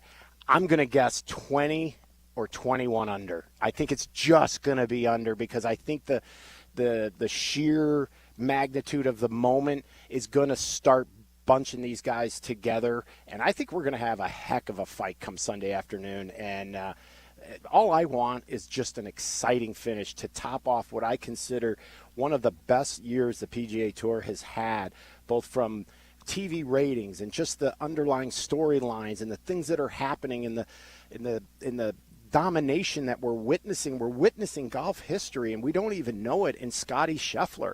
I mean, the man has played at least 13 rounds bogey-free in one season, and the best Tiger could ever do was 12. You know, there's just another little thing he's just checked off, better than Tiger. But he's not doing it with the in-your-face, rescuing shots from deep in the woods and coming out smelling like a rose with the most spectacular, swashbuckling way of getting it done. He does it kind of the boring way. And what he does is he just thinks, I'm going to hit the best shot I can possibly hit right at this moment. And then you know what I'm going to do? I'm going to go do it again. And he doesn't focus on, I got to get it to 22 under, or I got to get it to here. No, I'm just going to go hit the greatest second shot here, and then we're going to see where that does. And then let's see where that takes us. And that's what he does. It's not sexy. It's not just swashbuckling and made for TV kind of stuff. It's relatively boring. But if you ask Scotty, how do you like boring? He's going to say, I love it. And that's what he's doing. And it's amazing. And he's actually raising the eyebrows and making his own peers shake their heads in utter disbelief and amazement what he is doing and for how long he's doing it. His ability to stay driven and to stay hungry. And I've made this analogy before, like he's playing like he's poor. And obviously the man is nowhere near that, but he plays just like a guy who has no money and he would never know it. But he's a pretty simple guy. He keeps things pretty simple. I mean, even out down to what he wears. He's not wearing the orange or the red. He just has one logo on there, and that's it. He could look like a NASCAR driver, but he chooses not to. And I think when you're comfortable in your own skin like Scotty Scheffler is and comfortable with where you are in life, that's a place I think we all as a human being want to be at. A peaceful heart and a calm mind. And I think Scotty's symbolizing that for all of us, and it's amazing has it transferred to the results that he's having when he puts it together on the golf course.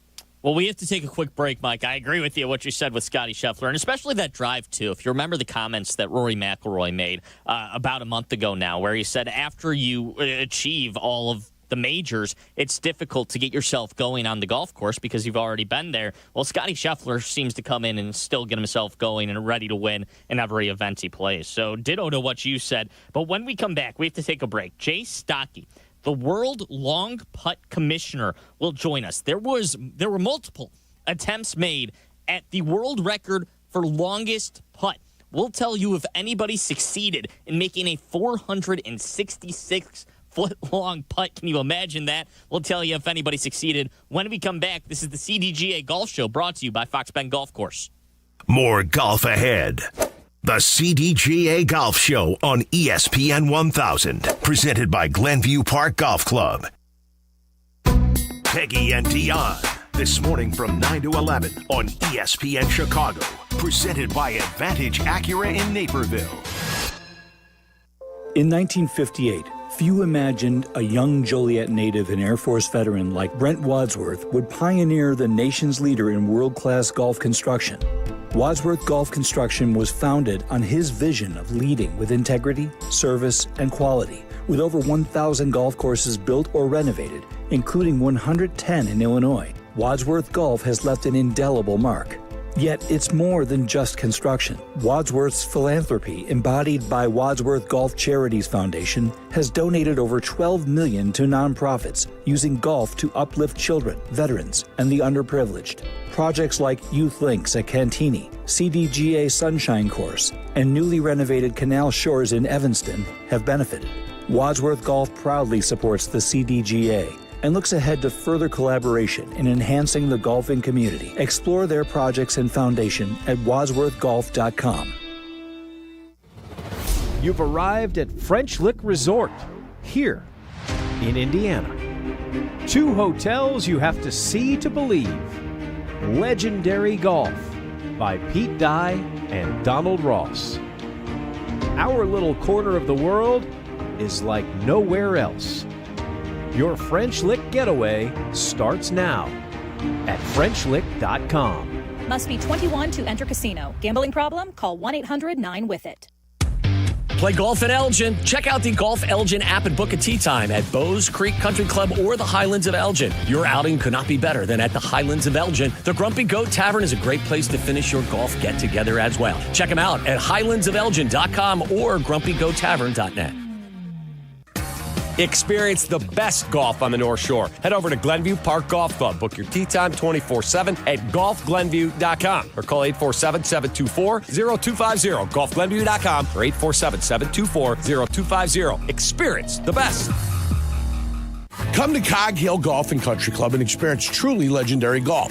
Since 1927, Cog Hill has been the mecca for public golf in the Midwest. In addition to Dub's Dread, ranked the #1 course you can play in Illinois by Golf Digest, Cog Hill offers 3 other beautiful 18-hole layouts with price points for all types of golfers. Visit their state-of-the-art practice facility with top tracer technology on 42 driving range bays. Plus, they have 2 golf shops, a new club fitting room, and beautiful clubhouse and reception area. They serve great food, too. Visit coghillgolf.com.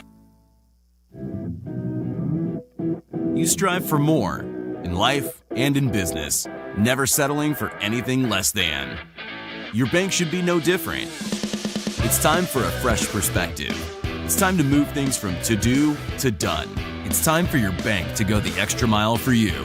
Achieve more at Republic Bank of Chicago. Banking beyond expectations. Visit ourbankchicago.com to get started. Republic Bank of Chicago, member FDIC. Hey Chicagoland, it's time to tee up your next golf adventure with a trip to Tullymore Golf Resort, featuring 36 championship holes at 2 5-star rated golf courses. Spend more time on the course and less time in the car. Tullymore is just a quick 3.5-hour drive from the city. Enjoy an up-north golf experience without the drive at Tullymore Golf Resort. Experience a Michigan masterpiece. Start your trip with just a click at tullymoregolf.com. That's tullymoregolf.com. How's your golf game? Yeah, mine too, but more on that later. It's time for more golf talk on the CDGA Golf Show, your guide to golf around the world and in your neighborhood. The CDGA Golf Show on ESPN 1000. Now here are your hosts, Mike Gilligan and Tyler Rocky.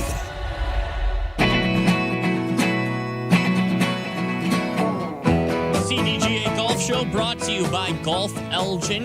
Mike is live at Tullymore Golf Resort in Michigan for day 2 of the Tullymore Cup. And right now we have a very special guest joining us. That's Jay Stocky, the World Long Putt Commissioner. And Jay, I heard very recently there was an attempt at the Guinness Book of World Records record for the longest putt at 466 feet.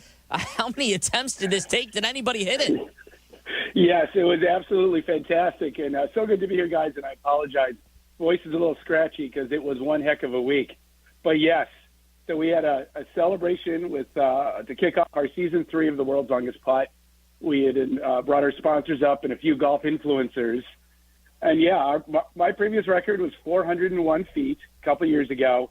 Of course, this past year on a DP World Tour event, David Micheluzzi, a pro from Australia, took it away by hitting a 415-footer. So it's kind of funny because we took it away from the Australians. Then the Australians took it back. And then if you look at it, the Bryan brothers and Matt Sharp of Good Golf both have longer putts, supposedly. I mean, it was videotaped, but they didn't have Guinness there. It was not sanctioned. So, of course, we had to set the Guinness World Record. And Henry Grillo, one of our golf influencers, sank a 466-foot, 6-inch putt. It actually took us 624 attempts. So if you look at it, 2 years ago, it took us 1,944. So we're getting better at this. But, I mean, it takes almost 20 seconds for the ball to go that far. So it was pretty incredible. Jay, congratulations. Thanks, Mike. It's funny when we talked about having you on, I was like, well, Jay, if we don't make it, what kind of interview is this going to be? I mean, yeah. No, but first and foremost, congratulations. And, first and foremost, when I was describing this to the people up here at Tullymore, they all asked me the same question. Like, what kind of preparation and training leads up to trying a record putting, a record-breaking putt? Because when I watched the video, honest to God, it looked like he made almost a full shoulder turn with that putter, and it looked like there had been a few divots made at the time, too. So I'm guessing there was a few chubby putts. Yeah, I mean, it is like a decent-sized chip shot, like a three-quarter chip shot. And it is funny. We've become good friends, and we've been very kind to the superintendent up at the Bass at Black Wolf Run in Kohler, where we host our event every year. Because, yes, invariably you take a couple divots. But it's funny because when everyone starts, and every golfer has been trained to never damage the green. So when you start out, your first few, you always top it because you're so afraid of catching turf. And so you top it. So then you get going, and then you get in the groove, and then invariably you take that, beaver pelt divot, and you just feel sick in your stomach. The good news, we did it, right at the edge of the green. And last year, the superintendent said he had it repaired within a few weeks. And so it does look horrible in that video. You can see the damage, but it's all good. It'll be fine. Jay, what are your feelings? The other question that Jay, what are your sorry, Mike. Jay, what are your feelings when your world record, 401 feet, is broken? Are you impressed? Or are you a little upset? How do you feel once you lose the world record? Because you had it, you achieved the mountain, and then now you got to hit another long one to break it. Yeah, it was funny. The DP World Tour guys interviewed me before they were making the attempt because they had this set up. And they were asking me the same thing. Of course, I gave the very politically correct answer. All records mean to be broken. I'd be happy for you guys. And he kept drilling. He's like, well, of course not. I'm not happy when somebody breaks my record. It was a lot of fun to do that. I don't want it to see it taken away. But, I'm glad. I wish I would have made this putt. I'm not going to lie. I wish I would have made it. I got close a few times. But Henry got in a groove right at the end there. I mean, we were going to go for 3 days if we had to. And we did it in 5 hours. But he got in a groove where he was just getting it so close, and then it was just a matter of time before he put it in. And, so it really didn't take that long. And we had to deal with the elements, too. We had a ton of rain. So we had a 2.5-hour rain delay. And obviously, as you know, right, when it gets a little wet, the green's running much slower. They rolled it for us, and Kohler was a great host. But, yeah, we had some of our challenges, but we got through them. When you speak about challenges, what about finding a green that big?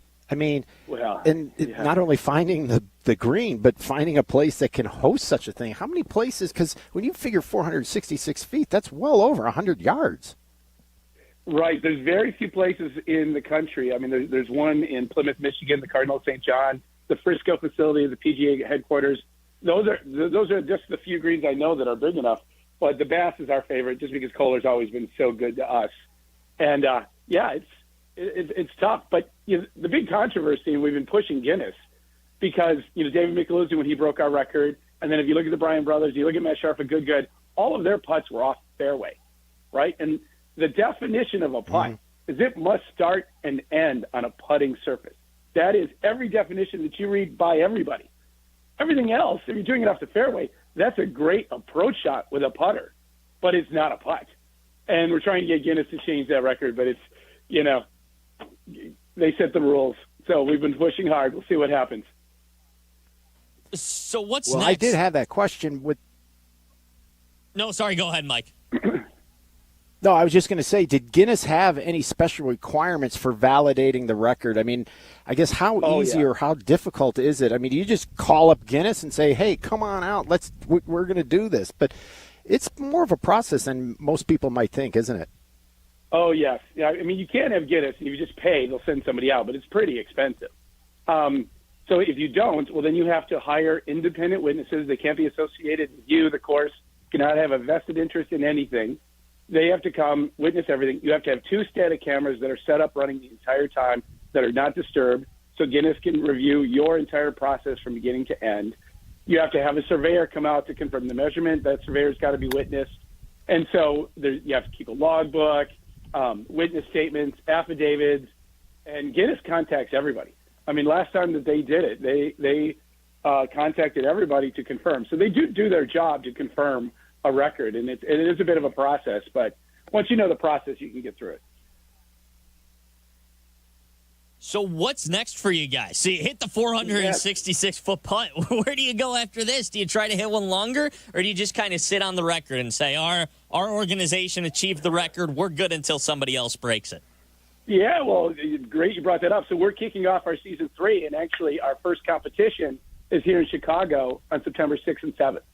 It is open to the public, so you can come out, and we actually created a coupon code just for your listeners today.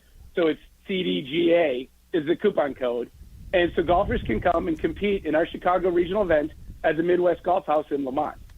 And it's a 9-hole putting competition. You get 3 putts on each hole, and those holes will range between 40 and 100 or so feet. And we keep your best putt. Your score is the closest putt in inches. Sum that through the 9 holes. The winner, we get prizes if you sink putts, and there's different divisions for women, for juniors, for seniors, and for regular golfers. But the overall winner, a ticket for them and a buddy to go to our finals. At our finals, we'll compete against winners of all the other regionals across the country. But then they get a shot at breaking the Guinness World Record again. And if they sink that putt on the first try, they win $1 million. So we have it insured. So they will truly get a shot at $1 million putt. And the best part about it, too, is we just signed a deal with a Hollywood production company. So our entire season 3 is going to be a made-for-television type event by a production company. You've seen all of their work. And we're going to be pitching the major streamers to get somebody to carry it. So it should be a lot of fun. Wow, look at you.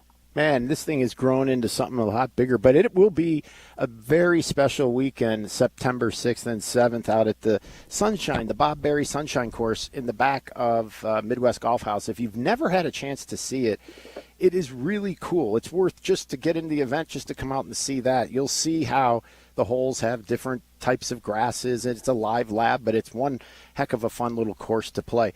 Let me ask you, Jay, when he made that putt, what kind of putter and ball did he use for the record putt, just for the record, so to speak? So it is interesting, right? And you probably dealt with this with dealing with golf influencers and all of their contracts.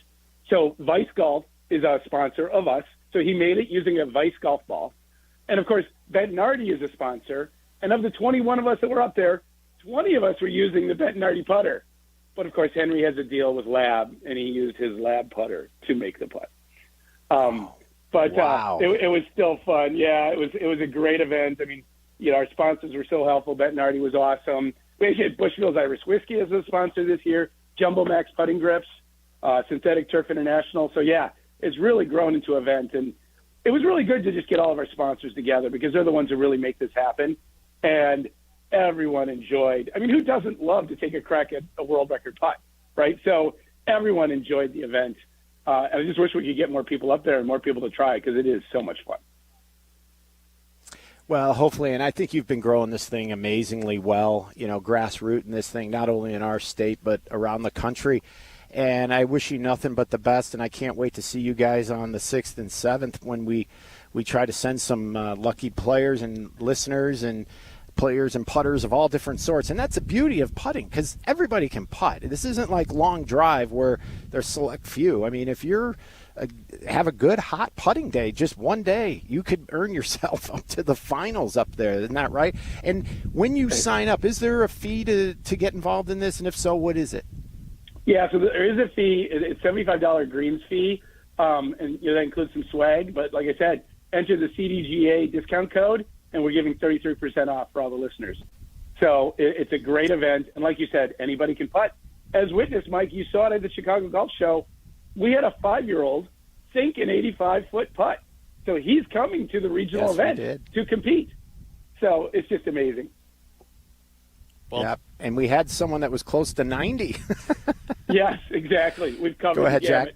Well, I was just going to say, we have to take a quick break, so I appreciate your time, Jay, the World Long Putt Commissioner. Thank you for joining us, and thanks for that promo code CDGA. What's the website to sign up one more time? Putt.com. All right. Say that one more time. Sorry, you cut out there for a sec. Yep. World'sLongestPutt.com. World'sLongestPutt.com. Thank you, Jay. That's Jay Stocky, the World Long Putt Commissioner. When we come back, we will go around the CDGA. This is the CDGA Golf Show, brought to you by Cog Hill Golf and Country Club. This is the CDGA Golf Show on ESPN 1100.3 HD2 and the ESPN Chicago app. Chicago White Sox baseball. Do you believe?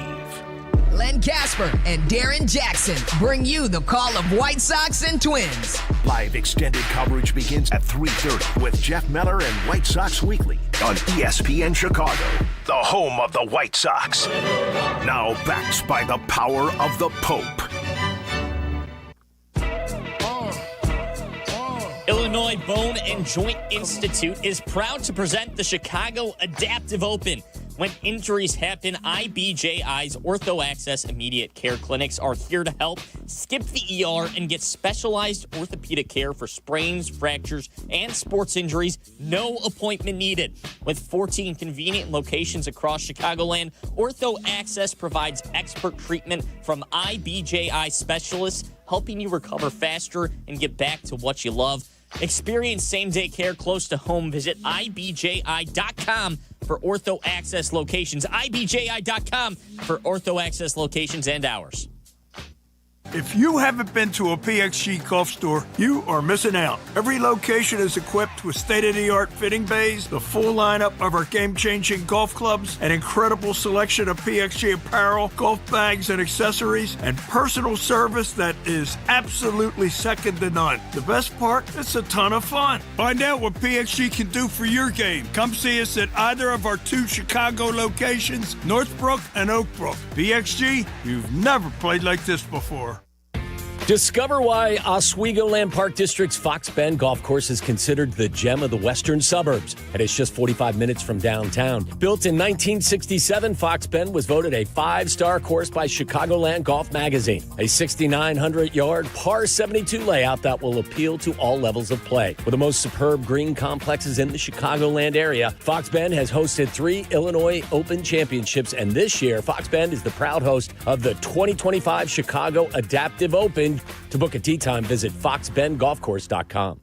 Founded in 2001, Zero Friction established the #1 performance tee on the PGA Tour with over 70 PGA Tour victories. In 2024, Zero Friction introduced their newest innovation, the Stride Electric Bag Trolley, voted Product of the Year at the PGA Show. To secure your personal caddy, go to zerofriction.com. Experience the best golf on the North Shore. Head over to Glenview Park Golf Club. Book your tee time 24/7 at golfglenview.com or call 847-724-0250. golfglenview.com or 847-724-0250. Experience the best. Experience top courses managed by Kemper Sports across Chicagoland. From North Shore classics like the Glen Club, Deer Path, and newly renovated Winnetka, to western suburban favorites like Bolingbrook, host of Live Golf Chicago, and Cantini, and Southside gems like Harborside International, Kemper Sports offers something for everyone. With impeccable course conditions and top-notch hospitality for over 45 years, Kemper Sports creates lasting memories. Did you know Kemper Sports was also recently awarded as a top places to work by Crane Chicago? Visit KemperSports.com or follow at Kemper Sports on social media.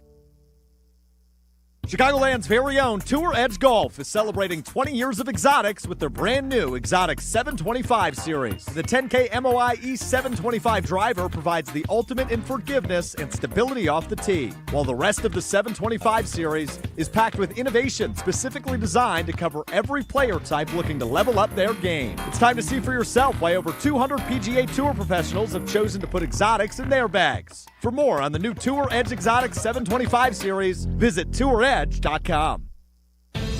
Golf with the legends at Destination Geneva National in Lake Geneva, Wisconsin. Enjoy 54 holes designed by Arnold Palmer, Gary Player, and Lee Trevino. Stay right on the course in luxurious suites, group cottages, or the newly renovated and reimagined Lakeview rooms at the Lodge. Between rounds, savor on-site dining at the Hunt Club Steakhouse, Crafted Italia, and Turf Kitchen and Tap. Or unwind at Paloma Cantina, overlooking the dance floor, the entertainment-style putting course. Visit DestinationGN.com for details on Wisconsin's closest multi-course golf resort to the greater Chicagoland area. To help those who want to be helped, but may not be able to afford it. That's what PGA Tour winner Grayson Murray had envisioned for a foundation before he sadly took his own life at just 30 years old. His parents channeled their grief into creating the Grayson Murray Foundation, carrying out his vision to help those struggling with mental health and addiction. To donate and learn more, visit GraysonMurrayFoundation.com. Welcome into the CDGA Golf Show on ESPN 1000. Presented by Glenview Park Golf Club. Here's your hosts, Mike Gilligan and Tyler Rocky. It's the CDGA Golf Show brought to you by Cog Hill Golf and Country Club. Jack McGrath in for Tyler Rocky. Mike Gilligan is on site at Tullymore Resort in Michigan for day 2 of the Tullymore Cup. Mike played in the round yesterday, won some points for the CDGA as the Chicago District Golf Association goes up against the Golf Association of Michigan for a little bit of a state versus state rivalry with the Chicago District Golf Association, the Chicago area, and other Illinois golfers going up against the state of Michigan. But Mike, if that's going on in the CDGA, what else is going on around the CDGA? Well, lots of things going on around the CDGA, but I just want to give a quick update as all of our matches have just come through the turn here. They have now gone on the back 9. And I'm happy to report that the CDGA is starting to reel Michigan back in a little bit. Not a lot, but a little. So we've got the upper hand in the front 9 this morning. So hopefully the trend will continue on the back, and we'll be in no matter what for a great Sunday afternoon and morning of action. So, but before I get into thoughts and member perks and whatnot around the CDGA, I wanted to call attention to an award that was given out this week earlier at the Tour Championship to Paul Azinger. Paul Azinger received the Payne Stewart Award, and for those who don't know, the Payne Stewart Award symbolizes a professional who has done something well above and beyond, as a humanitarian, not necessarily his performance on the golf course. And Paul Azinger was this year's recipient. In baseball, they call it the Roberto Clemente Award, another player that I'm very fond of myself. But in this case, the Payne Stewart Award is another person that I'm very fond of. I grew up idolizing. And of all the players that I've ever met on the PGA Tour, Payne would be the closest I would consider a friend. And so when I was stationed at Inverness in Toledo, Ohio for the 1993 PGA Championship, Paul Azinger was our champion, and he was such a gentleman. And what I learned this week is that, when Payne and Paul were such good friends, when Paul revealed that he had cancer, it changed Payne Stewart's thought as it relates to faith and purpose in life. And I think that was a big moment changed the life of Payne Stewart. And Paul shared that this week, and he also shared something else with us. And it's something I wanted to share with the audience, and that is living your life with a purpose. And that's what I think Payne and Paul have demonstrated in their challenges in life and whatnot. But, the challenge is for all of us today to do the one thing that aligns ourselves with the purpose that we want to have in life. And so I would challenge everyone, when you go on out to the golf course today, or whether you go into the store or wherever your life takes you today, is to make somebody's life better for the reason that they ran into you or see you today.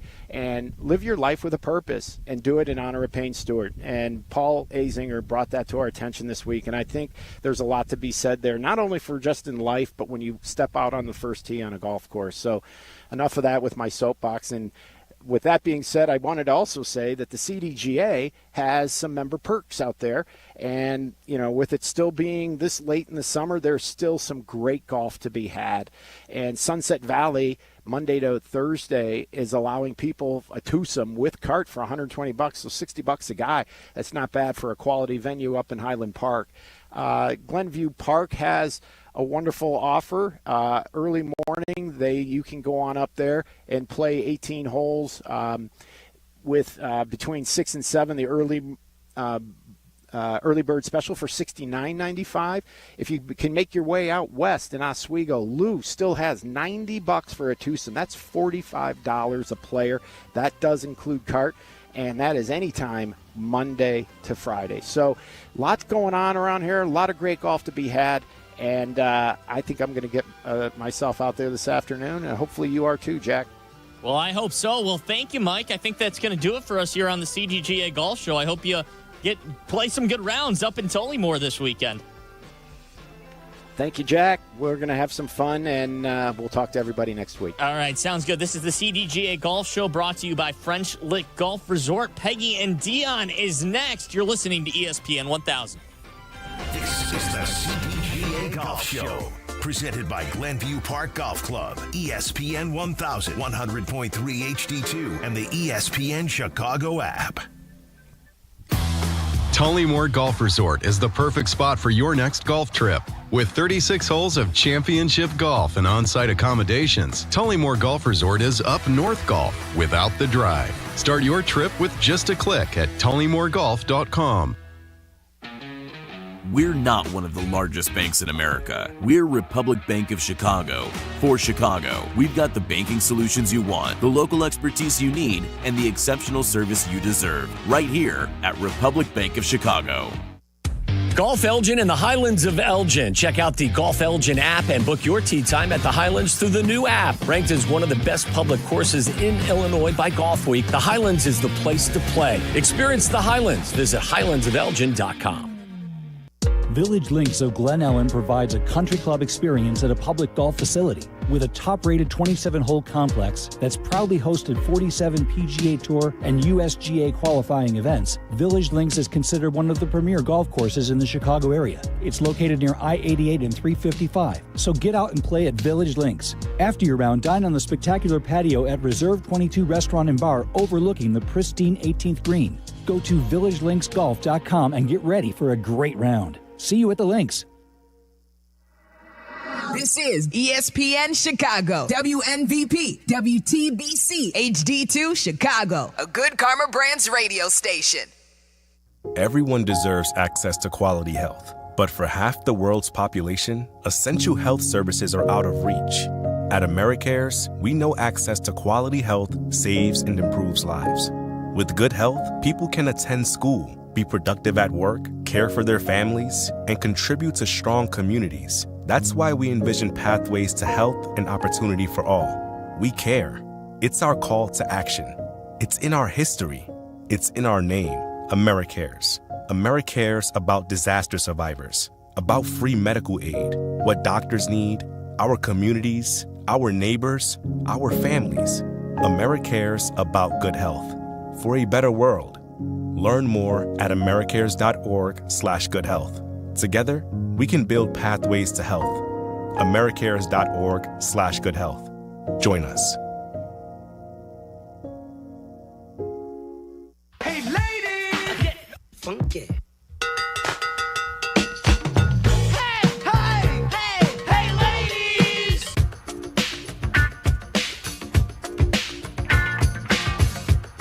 Well, good morning. Welcome to Peggy and Dion here on ESPN 1000. Peggy and Dion brought to you each and every week by Advantage Acura of Naperville. We appreciate them always sponsoring the fun. They treat us so well, and we appreciate it. Peggy is off this morning because she had a very late night with the post-game show with Yurko. But Jack is sticking around. I am. I'm so thrilled. Our first official. We've done this before. We've done it before. But it was a 30-minute show. You were somewhere else. I was home. You were running it was like we were multitasking. This time we are focused, and I'm affectionately calling this the post-game show because we're the first ones who really get to talk about what the Bears did last night in Kansas City. Yeah, I don't know if we want to talk about it just because the offense came out a little bit flat. I think Ben Johnson said that in the postgame. They needed some energy, and it wasn't what Ben Johnson wanted to see. He said this isn't the offense or the defense that they had for the first camps, for the first preseason games. And it was a little bit deflating for me watching the game last night because I went in with a lot of hopes. I thought, all right, the Bears have beaten the Bills. And the first teamers went out and they absolutely crushed the Buffalo Bills second teamers. And I know it was the second teamers, but that's still a team that has been a perennial playoff team and a perennial Super Bowl contender for the past 3 years. Now you get the cream of the crop in the Kansas City Chiefs, and they throw their first teamers out there. And Patrick Mahomes looked like he was playing with the defense. It looked like he was playing with his food, and they drove down the field and scored 17 points in 3 drives against the Bears. Yep. And the Bears offense couldn't do anything against their first-team defense. And that was deflating after it looked so good against Buffalo the night before. The week before, yeah. And I remember, I'm going to say that when I was watching the game against Buffalo, knowing it was Buffalo's backups, I literally to myself, I will not overreact to preseason games. I will not overreact to preseason games because you can't get excited or defeated or think it is going to determine what the season's going to look like. We can't do that. We have to look for what the head coach is looking for. And that's where it was most disappointing last night because what he wanted to see was more of that execution like we saw against Buffalo. It should have looked better. Even the first team defense for the Bears did not look great. No, they didn't look good at all. And I will say the difference between elite NFL teams and the Bears was on display very quickly last night. And that's frustrating. Oh, of course because I want is. to get there, Dion. I know you do, Jack. We all want to get there. And I believe we have the right coach to get them there. I just even heard in Ben Johnson's tone before the Bills game, after the Bills game, before they played the Chiefs, that's not where his team is at right now. And that's okay. They're trying to figure out how they get better from this. I appreciated post-game last night when he was talking to Jeff Joniak and Tom Thayer. And Thayer said, he's like, I don't want to ask a stupid question, but are you even going to review this film? And he was like, absolutely, we're going to look at it. And I appreciate that because the coach has a rhythm and a plan. Playing his starters last night was part of that plan. Wanted to see more from them. They played the entire first half. They played all of the first half, and they worked through some of those kinks. During the pregame yesterday, we were talking about we did not want to see 3 and out. We didn't want to see. That's exactly what happened. Fumbled the first. You fumbled the first snap, and then you committed a false start. Right, on the and then there play. was a false. Right, and so sloppiness, penalties, just stuff that we've seen in camp trickled over to this. Now we have to quantify first road game for Colston Loveland, first road game for this offense, this coaching staff going through it. Defensively, no Jaquan Brisker, no Kyler Gordon. That was different too. So that's why I can't get too frustrated with it. But at the same time, hope that they take these next 2 weeks and can clean a lot of that stuff up. Ben Johnson talked about the slow start after the game with our crew. Do you want to hear that? Jake's got it for us right now. This is Ben Johnson on the slow start to the game. Was not the start we wanted from our ones on really offense, defense, or special teams. It was a little bit disappointing to see how slow we started. Defensively, we didn't feel like we controlled the line of scrimmage very well. We gave up some explosive plays. We had some costly penalties, and we couldn't stop them when they got down there in the red zone. So that wasn't good on that side. Offensively, first 2 possessions was really sloppy football that has plugged us in and out of camp so far. And unfortunately, that's what we got here tonight. There was a number of things that we could have done a better job of. Well, that's true. Yeah, a lot of things you could have in those first 3 possessions. And I've heard the narrative that, it's Patrick Mahomes, right? You kind of expect him to do that to your defense. But I will counter with this is a Chiefs team that relied on their defense last year, not necessarily their offense, and only scored 20 points per game last year. And in 3 possessions, you let them score 17. They would have been on pace for 50-some points if you let the starters play the whole game. Right. So because of that, I can't give you, it's Patrick Mahomes. That's why the defense had a slow start. The energy concerned me a little bit, which, once again, it's the last preseason game. You would imagine the energy is going to be better on Monday Night Football. The secondary concerned me a lot. Patrick Mahomes ate the secondary, and that could be a byproduct of the pass rush, which also concerned me a lot. So there were concerns that we can go to in this game. We were all asking for clean operation. Yeah. That didn't happen. Right. And Caleb Williams needs to be able to get in and out of the huddle and make sure that he's calling the right plays. I don't know what happened on the reverse, on the first play, because you can kind of lip read a little bit what happened on that first play, and Caleb Williams turns, and he has the ball in his hand, and Zacchaeus is running what looks like a reverse, and the ball hits Zacchaeus. Yeah. But it never looks like Caleb Williams had possession of the ball, and he kind of says, he looks like he motions to Zacchaeus and says, that's on me, or something like that. Yeah. So I don't know what I don't know if he dropped the ball, if that was a design play that didn't go right, but those are the things you need to clean up by week 1, because if you do that against the Vikings defense, which it's as vaunted as it has been the past 2 years, you're not going to score many points against them. So you need to step up and make sure the operation's a lot cleaner. Now, not lost on us was the exciting comeback in the second half. The touchdowns that Tyson Bagent, three touchdowns in the fourth quarter, like what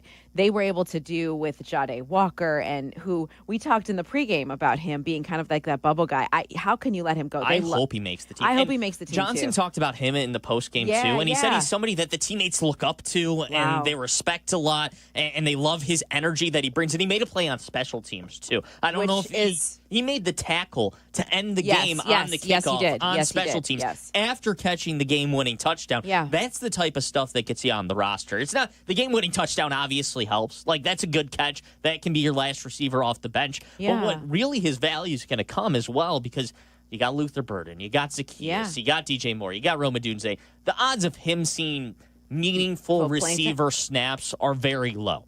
But Walker making a play on special teams, he's going to see special team snaps. Yeah, absolutely. So I hope that guy makes the team, because he showed out at the end of that game. At the end of the game, he certainly did. And I couldn't be happier for Tyson Bagent to cap his week off with that kind of a victory. It just, we can't talk about that and not acknowledge the fact that the Bears' first-team offense didn't have that growth moment that they were looking for. The defense did not either. No. So I would suspect that they have 3 straight days of practice here. They're off today and tomorrow. They'll be at Hallis Hall Monday, Tuesday, and Wednesday, and then they get that little break over Labor Day, and then it is game planning for Minnesota. Now, Williams said last night that that we're not doing that yet, right? Like, we're not game planning for this specific team. We're just trying to get through our stuff. So that was part of the reason that they struggled, maybe. But he tried to explain that. Do you have that? What he had to say post game?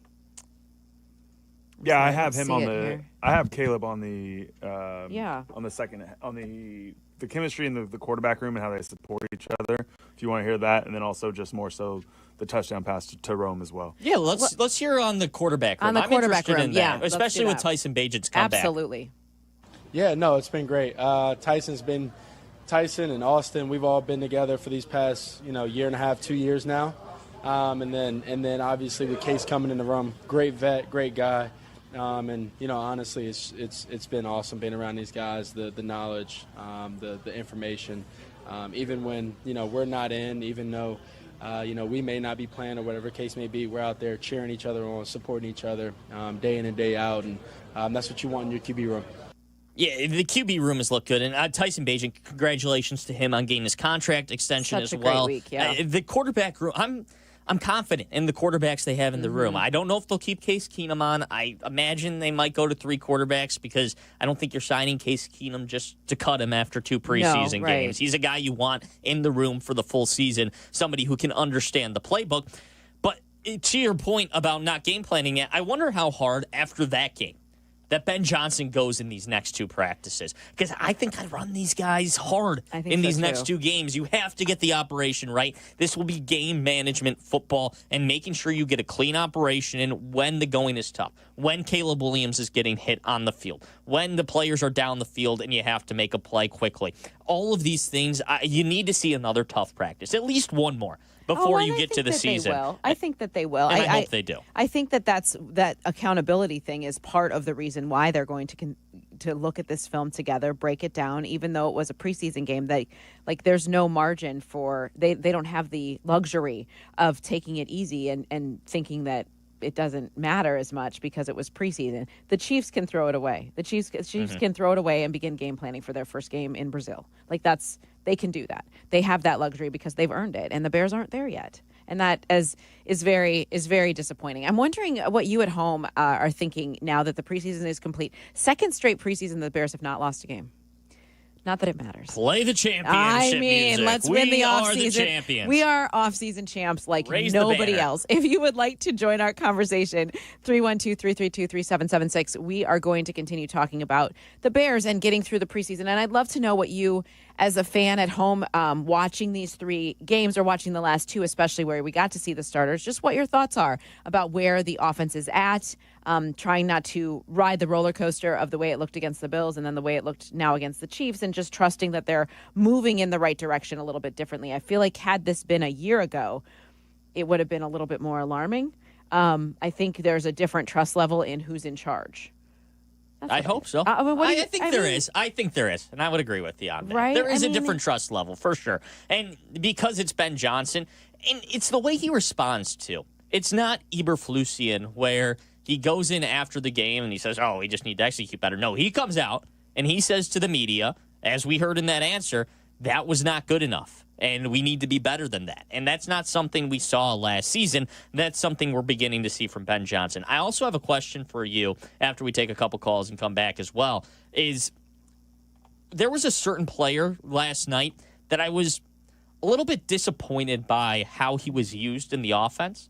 And I was a little bit surprised by it. I wonder how that's going to kind of translate to how they use him in week 1 and as we go forward, because the Bears spent a lot of capital to get him. So I want to ask you about that player, too, when we're able to come back. Okay, we will do that. We do encourage you to join our conversation when you can. We'll be taking calls this morning, 312-332-3776. Jack is in for Peggy as we continue talking about the Bears' victory over the Chiefs last night. You know what? I did find it funny that this morning on SportsCenter, they didn't show any of the comeback.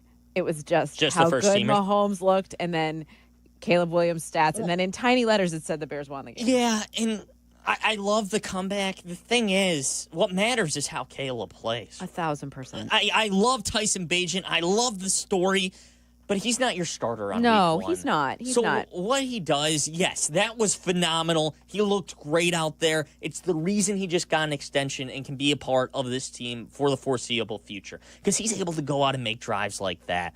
But that's not what's important in this game. What's important is how that first team plays. And when we saw the first team, the Chiefs dominated them. Mm-hmm. Now, the 2-minute drive at the end of the half, huge. Needed that. I'm so glad Ben Johnson sent the starters out, because I didn't expect them to play the whole first half. I don't know if you did, but when Ben Johnson sent them out for the last 2-minute drive, I completely thought that was the right move, because they needed to see an operation where they marched down the field in 2 minutes at whether that's the end of the half, the end of the game, to show that they're able to do it. Yeah. Now, I know it's against the second team for the Chiefs, but the operation was clean then. Yeah. So that was very important for me to see as well. I'm assuming that Ben Johnson and his offensive staff will highlight that. Williams did finish 11 of 15, 113 yards, 1 touchdown pass to Roma Dunze. He was sacked once, 116.8 quarterback rating. So looks a little bit better than it did when it started.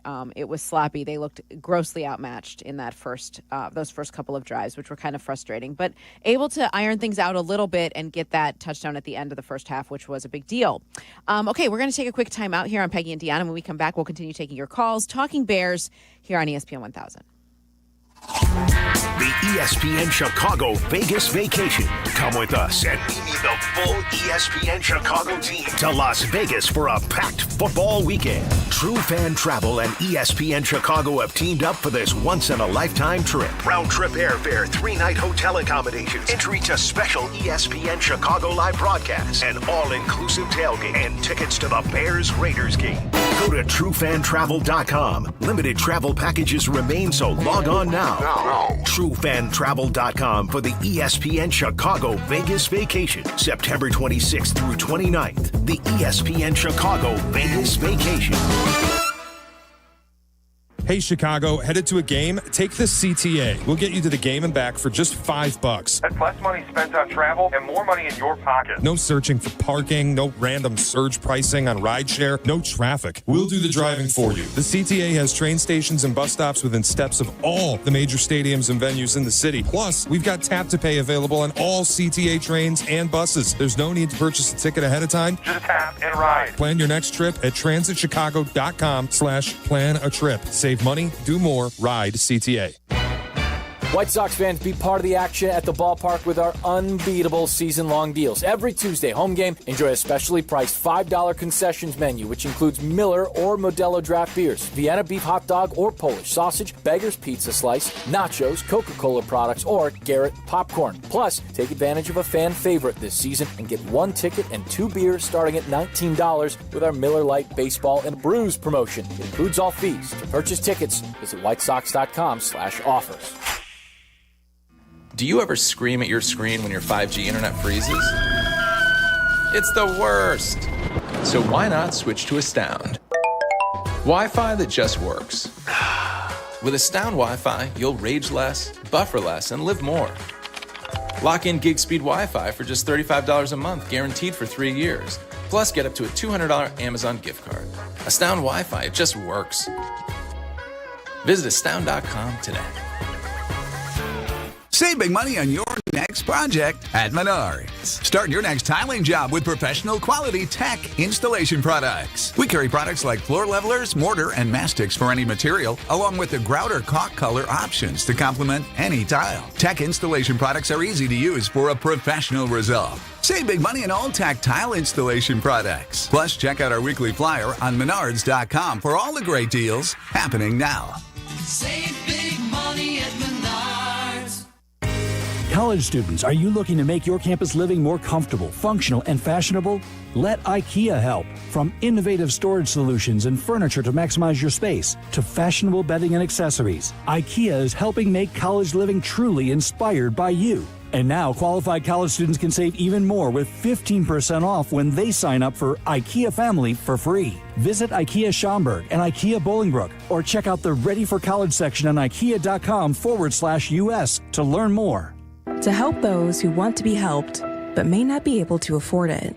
That's what PGA Tour winner Grayson Murray had envisioned for a foundation before he sadly took his own life at just 30 years old. His parents channeled their grief into creating the Grayson Murray Foundation, carrying out his vision to help those struggling with mental health and addiction.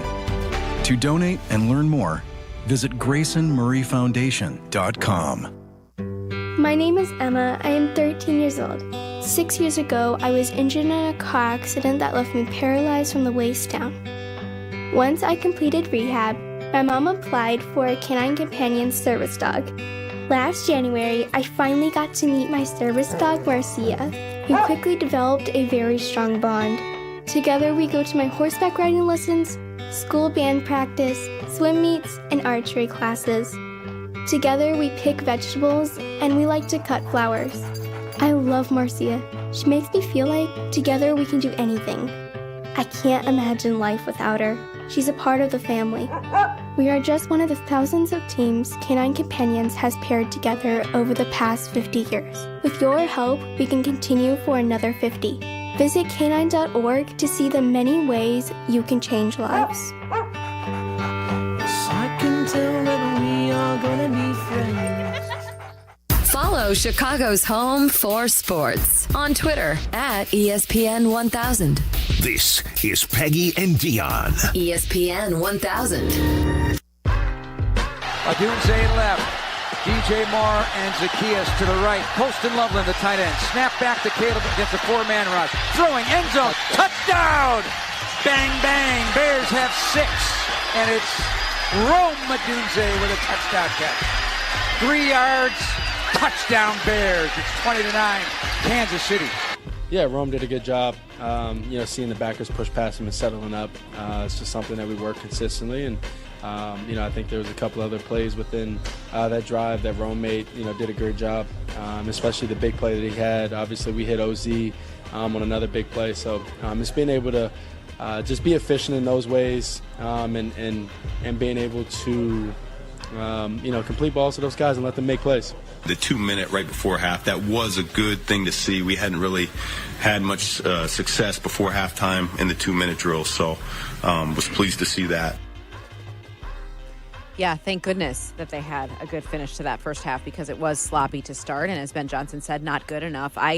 Welcome back to Peggy and Dion here on ESPN 1000. Jack is in for Peggy today. What we were talking about before the show started just a little bit was that touchdown drive, the touchdown to Rome Odunze. And during that drive, Caleb, his vision to see Rome and one of those passes in there just to move the ball down the field. And I appreciated that because for the last couple of seasons, but even before Caleb, like with Justin Fields, we used to say it all the time, like, why doesn't he see him? Why doesn't he see him? And I felt like in that moment to be able to settle down from a sloppy start and then execute that way before the half and continue the drive and to see Rome, like after looking around and checking down and whatever, and he was able to see Rome and gain the yards. I thought that was a good sign. That's growth. It's going through his reads and he's able to find a guy. I also think it's aggressiveness too. And last year, I said this last season, I almost wish he threw a couple more interceptions because it felt at times that Caleb Williams was unwilling to try to fling the ball into tight windows. And he is a guy who's one of his strengths coming out of college was his arm strength, and we thought he could be a guy that could fling the ball into tight windows. Now, even the incompletion he had to Rome Odunze in the end zone, where it went up against two defenders, the ball was almost picked off, but it was thrown hard enough, it was thrown well enough that it wasn't picked off. Rome was able to get a hand in there. I was happy with that throw, even though it was incomplete, because I want him to be able to feel like he can go through his reads, and even with defenders close, he can trust his receivers and throw to guys like Rome Odunze when they're covered. So, yes, I think the reads were better. I thought the aggressiveness from Caleb Williams was better.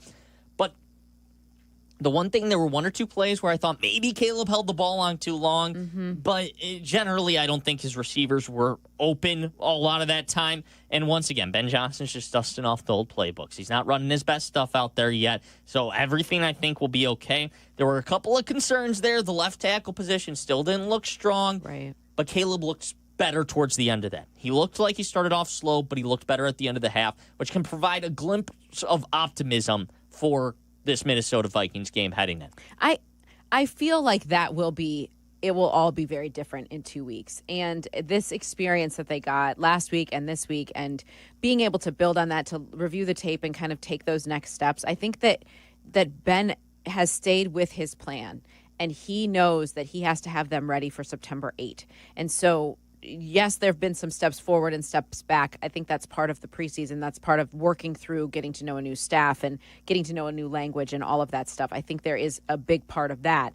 But at the same time, I think he's stuck to what he wants to work on each day and has it very clear so that they'll be ready. And I think there's going to be a different energy being home, being Monday night, having watched the rest of the league kick off on Sunday and Thursday and Friday, however many days in a row they kick off the season. Having watched that happen and being that last day, that last game, I think there's going to be extra juice. I think the attention to detail, if anything, last night taught them that they have to be ready. Like Yurka was saying in the postgame, like it's almost like they forgot to set the alarm clock, like the game's starting. They came out flat. They came out flat, and that is unacceptable. Caleb had some things to say to try to explain exactly what happened with those first couple of drives and why the offense didn't look like they were ready. I think the energy just coming out. I think, and then also just starting off bad. I mean, mistimed handoff and.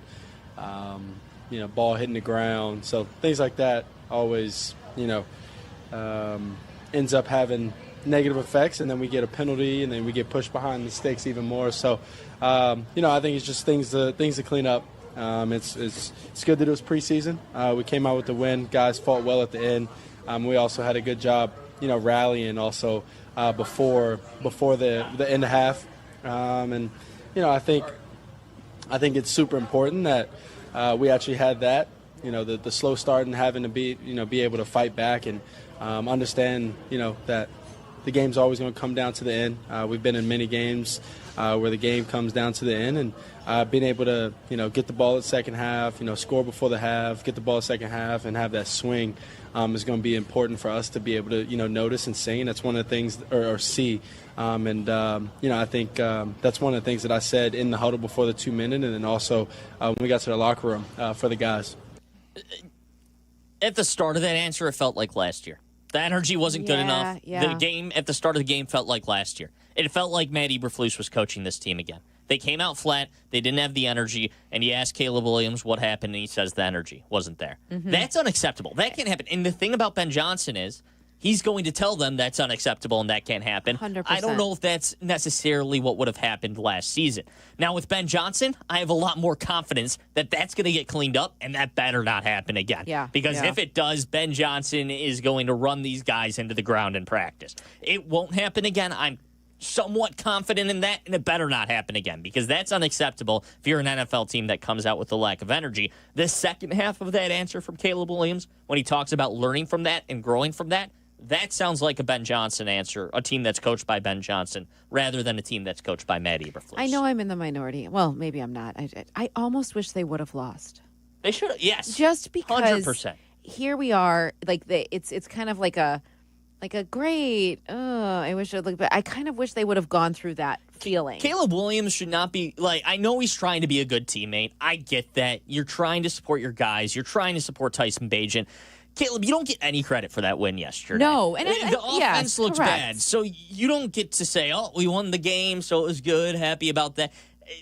It doesn't matter. It's a preseason game, so you don't get credit for that. You have to go out and focus on what your performance was, and that was a lack of energy opening up the game, which, once again, if you play a team like the Vikings, where you're going to have limited chances against their vaunted defense and a Kevin O'Connell scheme that's probably going to be focused on a lot of ball control, and you might only have 7 or 8, or if you're lucky, 9 possessions in that game, you can't waste the first 3 of them, because by then the game's over. Okay, this was the Bears were, as from what I don't know exactly, but they struggled out of the gate in almost every game last year. Mm-hmm. And that's what it looked like yesterday. The first quarter was not even worth watching at all last year. Not at all. And that is how it started. But then you have to recognize that he did make adjustments and feel better about things as the game went on, right? It was like 3 and out. Okay. Then they ran like 6 plays, and then they punted. Okay, then a field goal, then a touchdown. So there is something to kind of see and take from that. But I wish they would have gone through that first losing feeling with Ben Johnson to see how he responds, to see how they then go into practice differently, because they did not win the game. Maybe that's just a mental thing, because you feel like, okay, we did something. We won the game, and it was exciting. And gosh, I'm super happy for Bagent, but Walker, I just think that's what he did yesterday was tremendous. And for a guy on the bubble, I think that's really, really cool. It's interesting moving forward to see if Ben Johnson chooses to elect to receive on the road every single time. Yeah. Because when you go on the road and you have the slow starts and you're trying to, cue out the crowd, put them, in terms of trying to be able to get a good, fast start, I can totally see them, especially Ben Johnson and Caleb, trying to get him in the rhythm early to where they elect to receive right off the bat on the road. So I'll say this about electing to receive, or electing to kick and to defer to the second half. The Bears' defense in 2018, because they had Khalil Mack, and when they deferred a lot with Matt Nagy, they were able to throw the first punch by creating a turnover, getting a big sack, something like that puts that offense back in position. This Bears defense, the first few games, we've seen them bend but not break on defense. I don't know that we've been able to see them throw a punch. They haven't been able to have that big sack. They haven't been able to create that big turnover. And there are players out there who can throw a big punch. Trey Hendrickson, Micah Parsons. And that's why I'm kind of pounding the table that they trade for one of those guys, because they need a player that can throw a punch and basically play offense for your defense. They don't have that guy right now. Montez Sweat is a good pass rusher. He isn't an elite pass rusher. He's not the guy that can throw the first punch. Jalen Johnson's hurt right now. If he's not back by week 1, this secondary is in so much trouble. But turnovers have never been his thing either, because they don't throw the ball to the guy he's covering, so he's not necessarily creating turnovers. I don't know that this defense can go out there and take the big first swing and get the momentum for this team, because this is a momentum game. We saw that last year, and I don't know if the defense is a momentum creator. Okay, before you pound your way through the table, calm down. Okay. I don't think Micah Parsons is being traded. I'm not sure that Trey Hendrickson is realistic either. I'm not sure that the Bears are going to be making any big moves here over the next couple of days as the roster gets finalized. So I don't think so either. I think it's unlikely. I think it's very unlikely. But at the same time, I'm with you that they need to be able to throw a punch. The defensively, especially. They need to be able to, and they should have yesterday. They should have come out super aggressive. You have this opportunity against the best quarterback in the league right now. They should have had that kind of energy, and they didn't. That's alarming to me, because Dennis Allen, as much as Ben Johnson is no nonsense and on the details, Dennis Allen would scare me if I didn't do what he asked me to do, right? Like, I would be afraid to sit in front of him to see what he would say. No, I would 100% agree with you. I just don't know if they have the talent in the room. I hope they have the talent in the room. But you were missing key secondary pieces last night. They were cheerleaders. But it was good to see. Okay, let's just quantify this a little bit. Good to see Kyler Gordon participating in pregame and back at practice on Wednesday. That's positive. Jalen Johnson, I did not hear that he was out doing warm-ups on the field like he was Sunday night. We physically saw him doing things on Sunday night. That's the first time we've seen him do anything. Do we know what's wrong with? It's a leg injury. And that's all we've vaguely what it is. Now, he was on a podcast this week. Shoot. Of course. I mean, I saw it. I don't know the name of it. Whatever. It wasn't on our air, so it doesn't matter as much. But he was on a podcast, and a lot of the comments were, I'm less worried about him not being ready. Like, I'm so confident that he'll be ready for week 1 after hearing the way he spoke here. So that is positive once they get those pieces back. But even Nahshon Wright has had a great camp. He was inconsequential last night. Yeah, like he had 2 penalties on not one play. Ready. Not he ready. had a ball caught over him. He got beaten on routes. He wasn't ready for and it's an interesting like because that. a week ago when they had that joint practice with the Bills, and then the way they played against them, pitching a shutout, which they wanted, then Andrew Billings talked about it, like that mattered to them to pitch a shutout at home in that second preseason game. And to hear Dennis Allen's praise of them and saying how much they looked like they belonged on the field, even in the practice against Josh Allen, and then to have them fall so flat, it just wasn't a good start. So now they have to regroup and clean that up. Okay, we're going to take another break, and then we'll get to some phone calls. 312-332-3776 if you'd like to jump in on our conversation as we continue our post-game show of the Bears' victory over the Chiefs last night. Jack is going to bring up a player that he was disappointed he didn't see more of last night. We will talk about that as we continue here on Peggy and Dion. He's Chris Black. And he's Adam Abdallah. Together, we're the Black and Abdallah Show. Weeknights, 6:30 to 8 on ESPN Chicago. Or get the podcast on the ESPN Chicago app. Brought to you by Yingling. Have you seen Lou Malnati's signature pizza menu? It's loaded with decades of fan favorites, plus the new margarita pesto pizza. We're talking melty Wisconsin mozzarella, vine-ripened tomatoes, fresh mozzarella slices, and big dollops of in-house nut-free basil pesto. Fresh, vibrant, and vegetarian-friendly. Since 1971, Lou Malnati's has been serving legendary Chicago-style deep dish, and the signature pizza menu celebrates their most iconic recipes from the past 50 years. So check it out, grab your favorite, and taste the legend at Lou Malnati's. Thinking about buying a home? Want to improve your credit or learn how to budget smarter? NHS Chicago is here to help with free expert-led classes that guide you every step of the way. Whether you're a first-time home buyer or just want to take control of your finances, NHS has the tools and support you need. Classes are offered online and in person. Sign up today at nhschicago.org/education or call us at 773-329-4111. NHS Chicago, rooted in neighborhoods, investing in people. Back to school is just around the corner, and if summer has wreaked havoc on your kid's hair, you might be dreading the process of getting it cleaned up. Luckily, Great Clips is here to help. From overgrown mops to tangled tresses, convenient online check-in makes it easy to get in for a fresh haircut faster. They'll even send you a ready next text when you're next for a cut. Your kid's hair will look great for those first day pictures, and Great Clips' everyday low prices will make you smile. The skilled salon stylists at Great Clips will even save your kids' haircut details in clip notes, so the next time you come in, it's even easier than the first, and you've got one less thing on your mind. So if summer fun has done a number on your kids' hair, you know what to do. Get into Great Clips to say goodbye to summer shaggy and hello to school year sharp. Download the Great Clips app today. Back to school haircuts at Great Clips. It's going to be great. Performance-based materials are a given these days. But if you're after the stretchiest, most lightweight pieces that say, I'm here for a good time, then take a walk on the Swannies side.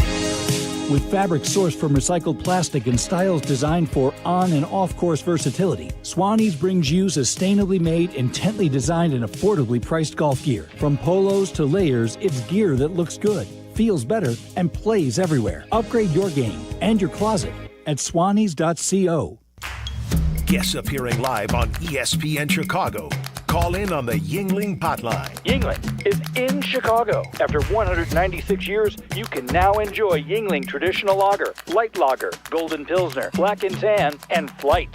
Save up to $4,000 on new air conditioners and comfort systems with Four Seasons Heating, Air Conditioning, Plumbing, and Electric. New AC units start at just $39 a month, and furnace AC combos from $57 a month. For all the right reasons, call 866-4Seasons. Adam Schefter here for Vivid Seats, your ultimate destination for all your sports and concert needs this summer. With a game-changing rewards program and an unbeatable selection of tickets, they make it easy for every fan to watch their favorite teams and players in action. Catch every home run and thrilling comeback in person from your favorite seat. Plus, every ticket is backed by a 100% buyer guarantee, giving you peace of mind with every purchase. Visit VividSeats.com or download the app today. Vivid Seats, the official ticketing partner of ESPN. With Robinhood, not only can you trade individual stocks and ETFs, you can also seamlessly buy and sell crypto at low costs. Trade all in one place. Get started now on Robinhood. Trading crypto involves significant risk. Crypto trading is offered through an account with Robinhood Crypto LLC. Robinhood Crypto is licensed to engage in virtual currency business activity by the New York State Department of Financial Services. Crypto held through Robinhood Crypto is not FDIC insured or SIPC protected. Investing involves risk, including loss of principal. Securities trading is offered through an account with Robinhood Financial LLC, member SIPC, a registered broker-dealer. Live stream ESPN 1000 or take a listen to our other shows on demand. It's the ESPN Chicago app. This is Peggy and Dion. ESPN 1000, Chicago's home for sports. 7 seconds to go, down 5. The crowd that's left here is making noise. First and goal at the 6. Spades with the back to his left. 2 receivers right. Takes the snap, looking right. Gonna fade into the end zone. Pass is caught. Shea Walker. Touchdown Bears with 2 seconds to go. The rookie out of Texas A&M. Perfectly thrown ball. Had a step on the corner. And the QB slide is back in business. That is the sound of the Bears taking the lead late last night in Kansas City to beat the Chiefs 29-27, wrapping up the preseason 2-0-1. Second straight unbeaten preseason. Means absolutely nothing about the season. I'm popping confetti. Listen, I'm going to say no 10-game losing streaks. That's it. I just don't look that bad. Okay. They have a 10-game losing streak. I'm just acknowledging that last year they were 3-0 in the preseason, and we thought maybe they would get things going, and that never did actually happen. But we're very happy for Shea Walker. It was what we talked about in the pregame. Guys on the bubble, guys who need to have something to prove. I think Waddle even brought him up, that number 20 needed to have a big night, and he certainly did. So we'll see. Roster cuts due by Tuesday. You will start to hear guys being cut. I think the Patriots cut quite a few yesterday.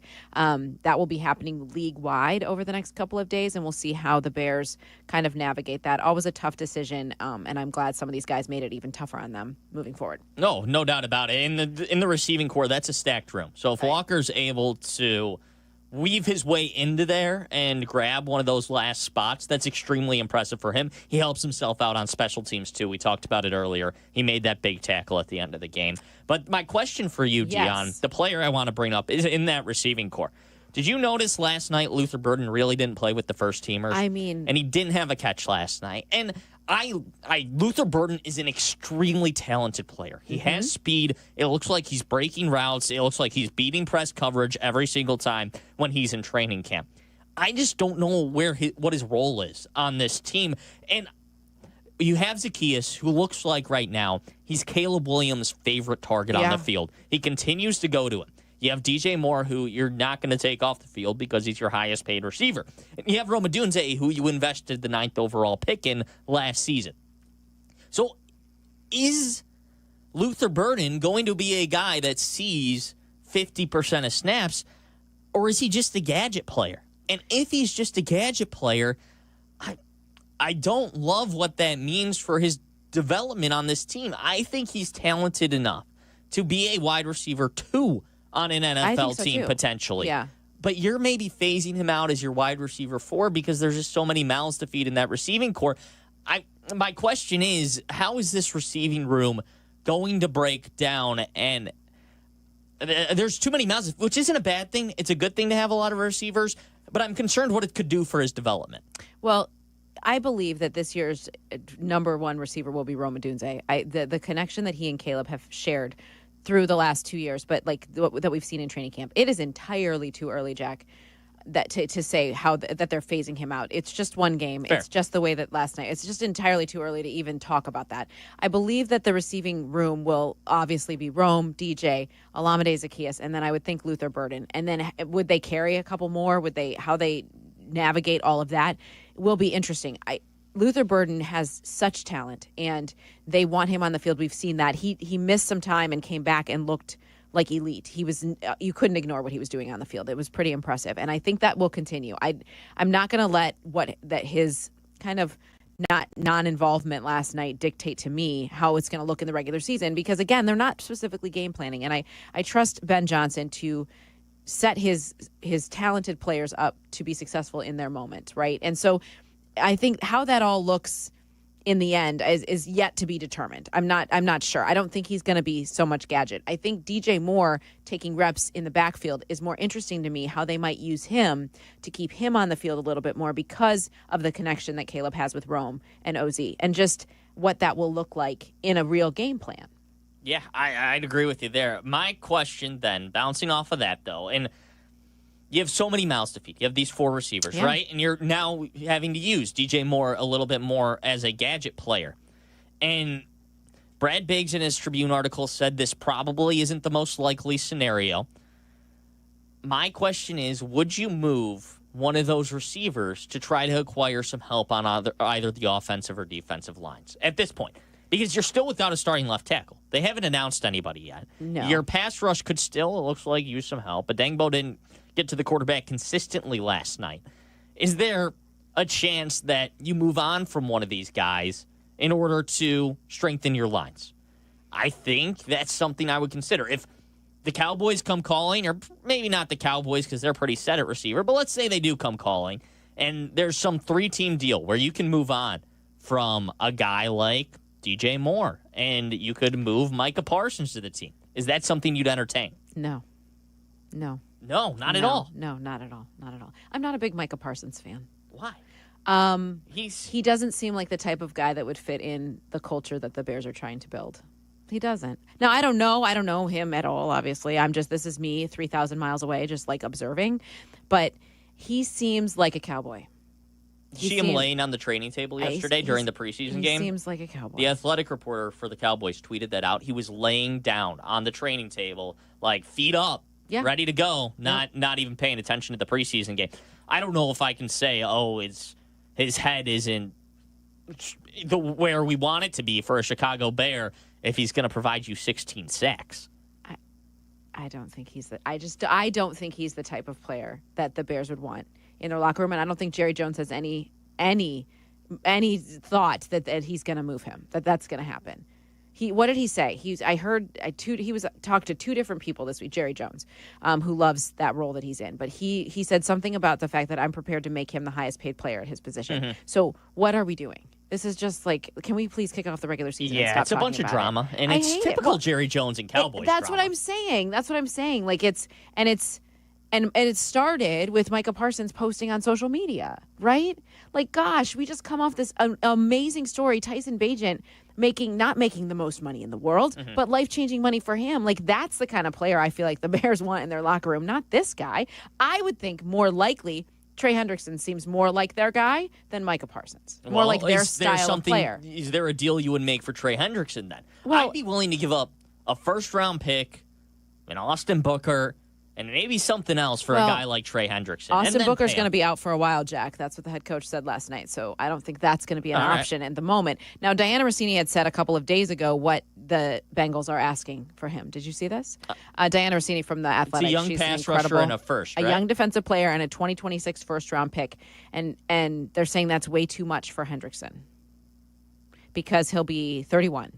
And he is an elite talent, 17 and a half sacks over the last 2 seasons. In each of the last 2 seasons, but that's a lot. That's a lot. Gives your defense punch. It gives you a chance to go It out certainly there would. and get a big sack of the quarterback when Mahomes ran all over you last night with not a lot of pass rush. See, and this article that I am reading from, where's it from? Yahoo. They're saying that he's obviously, it seems they've changed that the asking price doesn't make it seem like they're actually serious about trading him. Who knows but if he someone plays? comes to the table, Yeah. I mean, is this now? Are we now going to go into like 2 more weeks of this like nonsense conversation, and then all for him to be ready on game 1? That's what's going to happen, right? It's how it typically goes for these guys. They want to get their money still. Okay. I think it might depend real quick just on the record right during the bye week, because the trade deadline is pushed back, and if you are 3-1 going into the bye week, and all of a sudden you know that things are cooking with Ben and Caleb, and there's no problem, in the horizon that Caleb's your guy, then you should be making a deal for somebody as a pass rusher, preferably Hendrickson, because I don't think you have to give up as much. Right. But I still feel like it's a long shot. I don't know. We'll see how the roster like finalizes over the next couple of days, and then kind of, I think then we'll see what they're feeling about things moving forward. I think sometimes we get excited for them to like bring in a different player. They may be evaluating it differently and saying, well, we're not just insert one and win. Kind of, we're not in that situation right now. That's not who we are. And being honest about where the roster is, what they need for like consistency right now. Left tackle is more important to me even than pass rush. I think they can get what they need I think Dennis Allen can get what he needs out of like a Dio Odengbo, and we'll see what he looks like. And getting more out of Montez Sweat, who needs to be who we know he is. He needs to be that. He needs to have a bounce back season. And then you've got Andrew Billings in the middle, and you've got Grady Jarrett up there. I think that has a little bit more of a window of grace than left tackle, in my opinion. I'd agree with you. Yeah, I do think left tackle is more important. So serious. The issue is I don't think there's a left tackle on the market right now. And I see that there's 2 defensive ends who are unhappy with their situation. And I get excited about that because you can get an impact player. It'll cost a lot, but they're out there. And I don't think there's a left tackle out there right now that you could go just pick off the street or pick off from one of these other teams. No, we'll see. We'll see what happens. But they've got. It's disappointing to me that they have rotated as many guys as they have through the left tackle, and no one has said, I'm going to take this job. It's unbelievable to me that last year, the only time we ever talked about Theo Benedette is when he was singing on Hard Knocks, and this year he's coming to the podium. And he could win the job. And it could be his. Yes, that is true. Okay, give us a call. Let's talk a little bit more Bears before we get to the top of the hour here, 312-332-3776. Jack is in for Peggy. I'm Dion. You're listening to Peggy and Dion on ESPN 1000. If you're looking to elevate your future and the future of your business, well, it's a great time to be Bolingbrook. Bolingbrook remains the most desirable Southwest suburban location to start or expand your business. Rated as the 2nd most diverse suburb and the only community in Illinois to make Fortune's top 50 places to live, Bolingbrook offers something for everyone. From the promenade to the Commons Shopping Plaza, freestanding locations, and 36 million square feet in the distribution corridor. Bolingbrook has the perfect space for you. Conveniently located off I-55 and I-355, it is the home of over 50 corporate headquarters. Come and experience the warmth and friendliness of Bolingbrook for yourself. Visit bebolingbrook.com to learn more. Join us and be Bolingbrook. Hey golfers, it's Sylvie. I've been talking about Chicago's Southland's finest golf course for years, the Sanctuary in New Lenox. The Sanctuary offers 18 holes of great golf on a beautiful course. The track may be a challenge, but it's an easy drive from anywhere in Chicagoland. Sanctuary features a 20-bay heated top tracer range, a 30-station grass range, a putting green, and a short game area. Check out golfsanctuary.com for the best rates and book your tee time. You no longer need to find your golf sanctuary.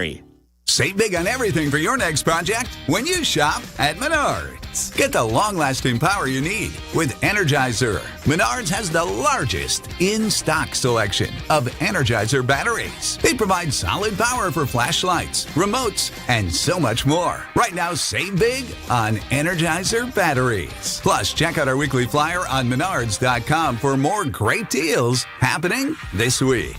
Save big money at Menards. Adam Schefter here for Vivid Seats, your ultimate destination for all your sports and concert needs this summer. With a game-changing rewards program and an unbeatable selection of tickets, they make it easy for every fan to watch their favorite teams and players in action. Catch every home run and thrilling comeback in person from your favorite seat. Plus, every ticket is backed by a 100% buyer guarantee, giving you peace of mind with every purchase. Visit VividSeats.com or download the app today. Vivid Seats, the official ticketing partner of ESPN. Individuals and businesses with tax problems, listen carefully. If you owe over $10,000 in back taxes or have unfiled tax returns, U.S. Tax Shield can help you take back control. The IRS can seize your bank accounts, garnish your paycheck, close your business, and file criminal charges. Our team of tax attorneys can stop collections and get you protected. U.S. Tax Shield offers a price protection guaranteed quote to get you protected today. U.S. Tax Shield is A+ rated with the BBB, so call 800-494-6139. U.S. Tax Shield, 800-494-6139.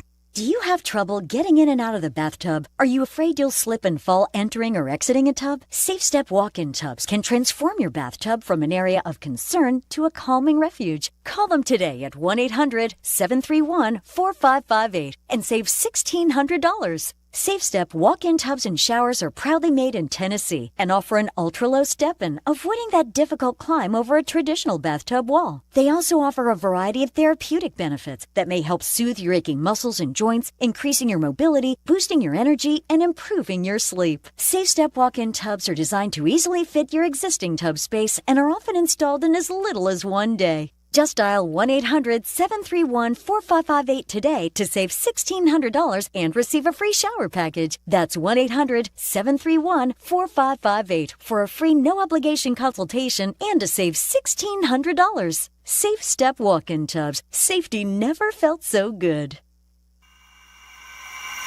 Follow ESPN 1000 Chicago on twitch.tv or the Twitch app. Welcome back to Peggy and Dion. ESPN 1000, Chicago's home for sports.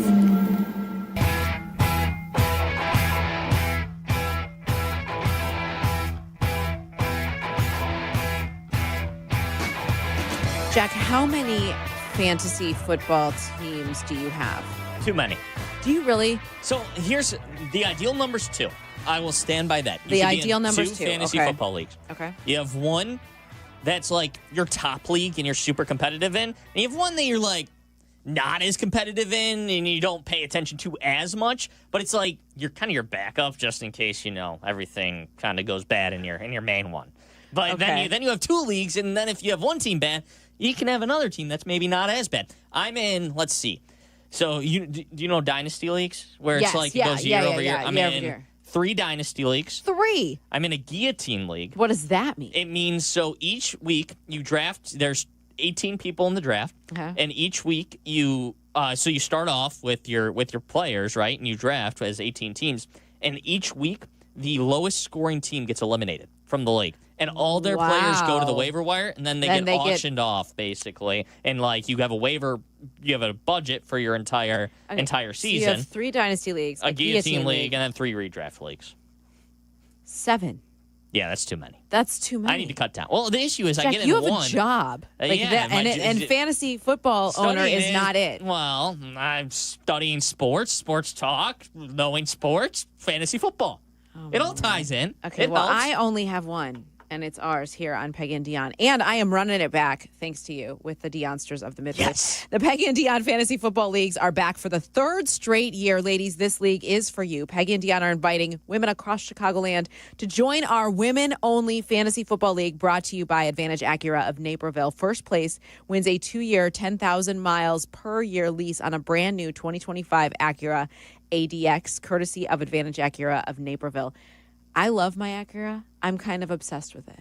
I feel way cooler in that car than I probably should. Okay, rookie or seasoned veterans are welcome. This can be your only league. It's my only league. Don't feel any pressure to join 12 of them like Jack. Fans will draft, compete, and talk plenty of smack all season long, and one woman will walk away with the keys to a brand new Acura ADX. Visit ESPNChicagoContest.com to enter. Our draft is coming up on September 2nd. It is only August 23rd, so you have plenty of time to do your research and be ready to compete with the Dionsters. The deadline to sign up's tomorrow. Oh, well, heavens to Betsy. So then get in tomorrow, on it. And you draft on September 2nd. So make sure you get in. Okay, so I will say it again. I'll remind you before the end of our show. ESPNChicagoContests.com to enter, and then it will remind you when the draft is so you don't miss it, and just choose wisely. Matt has been on the line waiting for us very calmly and patiently. Matt from Streamwood wants to talk a little bit about Caleb yesterday and the way that he played against the Chiefs. Matt, are you there? Hi, Dion. Thanks for taking my phone call. Hey, Jack. Thanks for taking my phone. Thanks for being patient. We appreciate it. Dion, I got to see you last week. I waved hi to you after your Courtney Cronin hit at the Bears game. Awesome. So what a difference 5 days makes for this team. My question is, it was not a good game for the special teams yesterday. That's the issue that Cairo needs to be practicing a little bit more than taking days off. But my two questions to you is that this defense does need a pass rush, like you said, Jack. It just needs someone.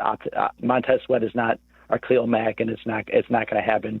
And it's too easy for the opposing quarterbacks to just dissect this defense when they'll see Montez Sweat and just go the opposite way, or go wherever Dominique Robinson or Austin Booker's at, wherever. So. And my second question is with Caleb, is that the same struggles that you could have seen the same thing when Mitch was in there or Justin Fields was in there, is that we just don't start off hot. And then when the defense welters down in the third or fourth quarter, that's when we really start making strides with this thing. And it looks so much cleaner. I understand Tyson Bagent was playing against the second string, but it just looks so much better when Tyson Bagent is in there. It's just cleaner. It looks clean. He just knows where to go with the ball. He gets it out quicker. And just, for some reason, I'm just worried with Caleb that he just holds on to the ball way too long, and he's going to run into sacks just like last year. And it just seems that for Ben Johnson, it's just going to be a quick hook with him. He's not going to let him, especially, as you guys know, we both start up against the division, 2 games against the division this year. We just can't go in an 0-2 hole to start off in the division already. So thanks. Thanks, Matt. Very good point. I don't think that going into an 0-2 hole to start the season is going to sit well with the new head coach, especially in the division.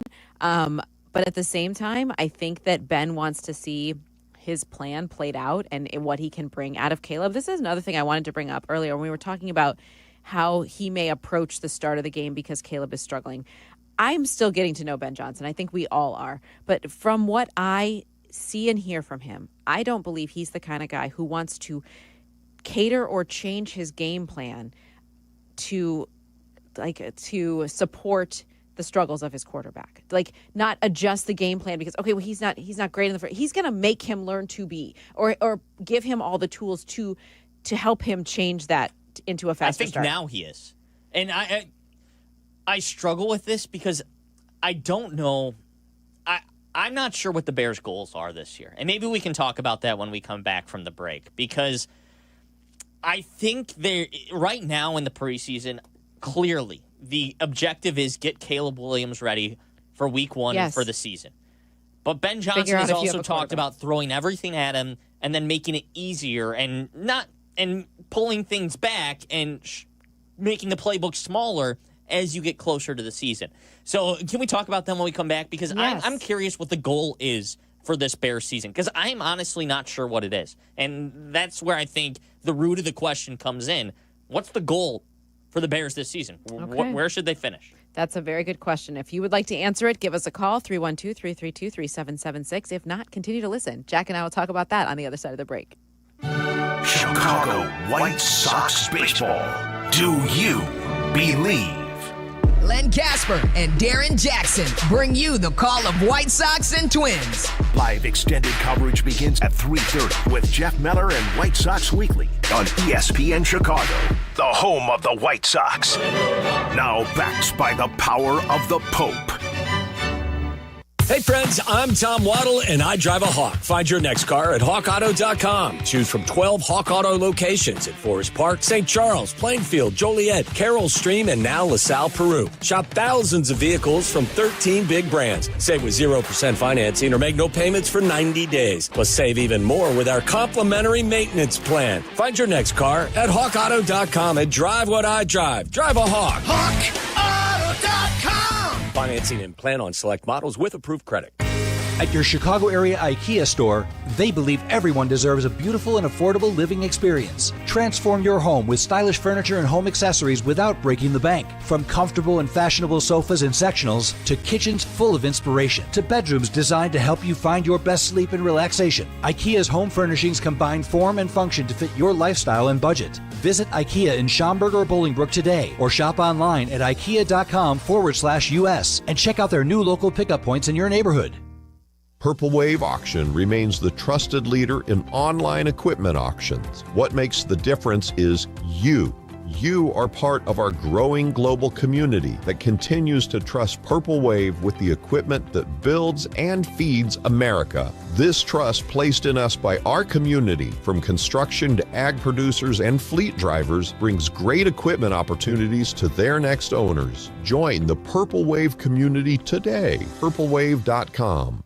A SoFi personal loan is here to help you achieve something once thought impossible: overcoming high-interest credit card debt. Walk the tightrope of your finances with one low, fixed-rate monthly payment, no fees required, and as soon as the same-day funding. That's right. Pull off your own debt-defying stunt with a SoFi personal loan. Visit SoFi.com/trick to learn more. Loans originated by SoFi Bank, N.A., member FDIC. Terms and conditions apply. NMLS 696891. This is ESPN Chicago, WNVP, WTBC, HD2 Chicago, a Good Karma Brands radio station. Follow Chicago's Home for Sports on Instagram at ESPN_Chicago. Okay, we're all listening. Now back to Peggy and Dion. This is ESPN Chicago, Chicago's Home for Sports.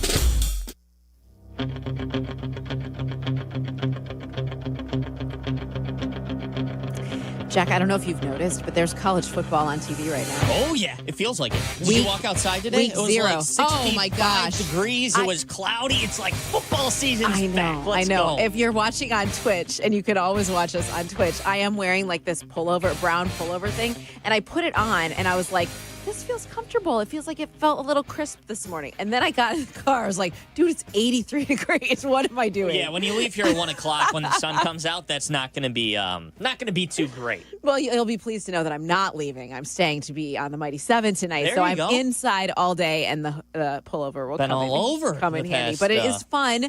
Iowa State and Kansas State are tied 7-all in the second quarter. They are playing in Dublin, and I would assume she's a friend of the show. Taylor McGregor is the sideline reporter in Ireland right now, which is very cool. So a little Chicago connection out there as we watch college football. Week 0. Is this week 0? I think so. Or is this week? Correct. No, this is week 0. We've got a resident college football coach over there. Yeah, it's true. Why not just call Stanford, it week Hawaii tonight. Oh, that's Stanford, Hawaii. Oh, I love those late night games. What time do they kick off? It should be 7 p.m. local their time, so it's going to be pretty late here. It's going to be like 10? No, it should be 11. 11. Perfect. When I get home, this is one of my favorite things about college football season. When I get home from work at like 11:30, 11:45, and there's still a live game on, oh, it's the best. Yeah. It's the best. I'm so excited. I love week 0. We have plenty of, our teams will all get involved next week. And Notre Dame plays Miami a week from tomorrow on ABC 7. So that'll be a really fun. It's a good game to start it off.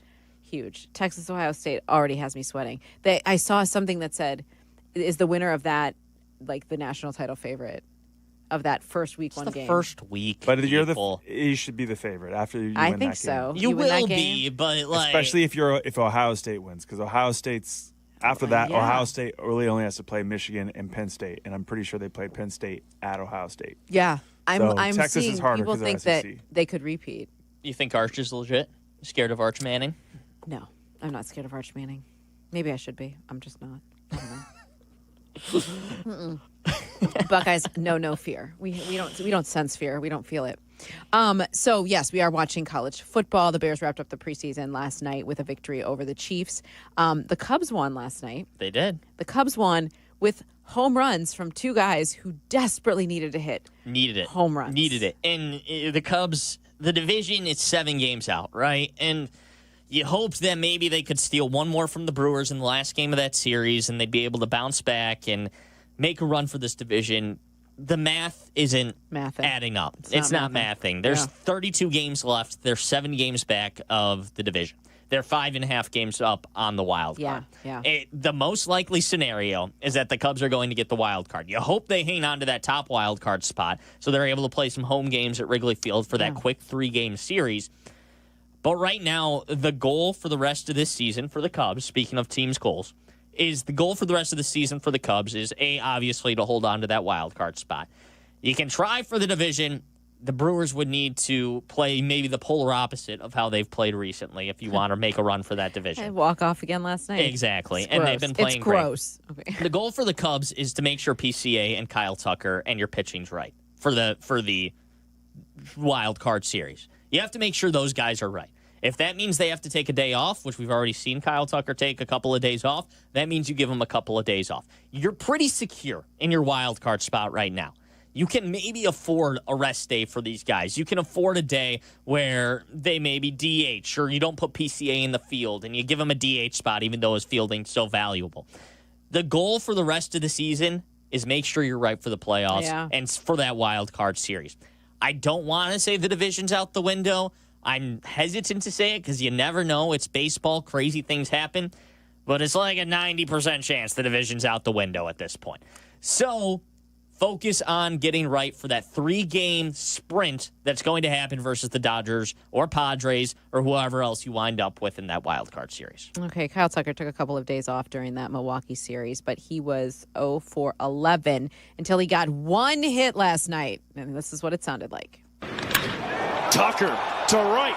Joadell back at the wall. Looks up. It's gone. How good does that feel for Kyle Tucker?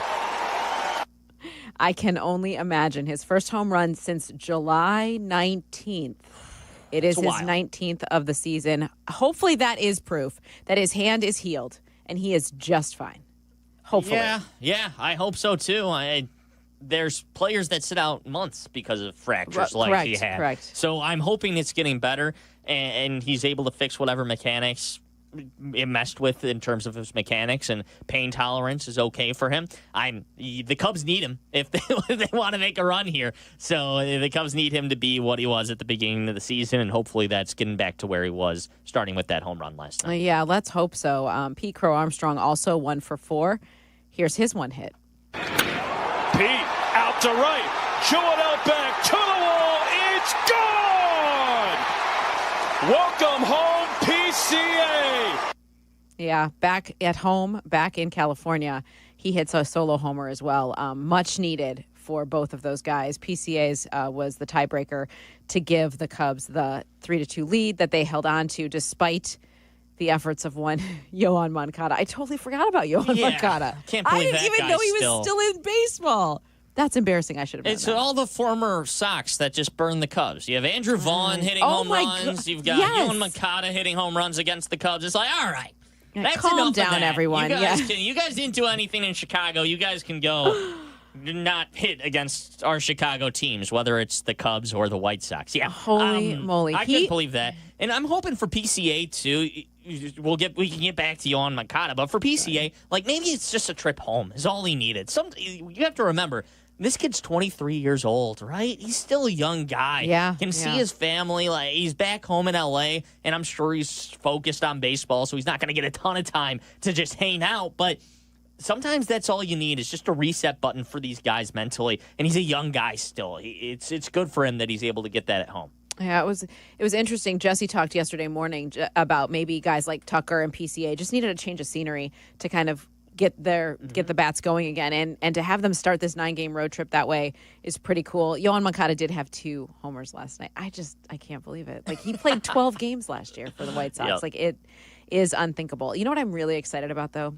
Kyle Hendricks pitching tomorrow in the series. One finale. of my favorites. And everyone's favorite.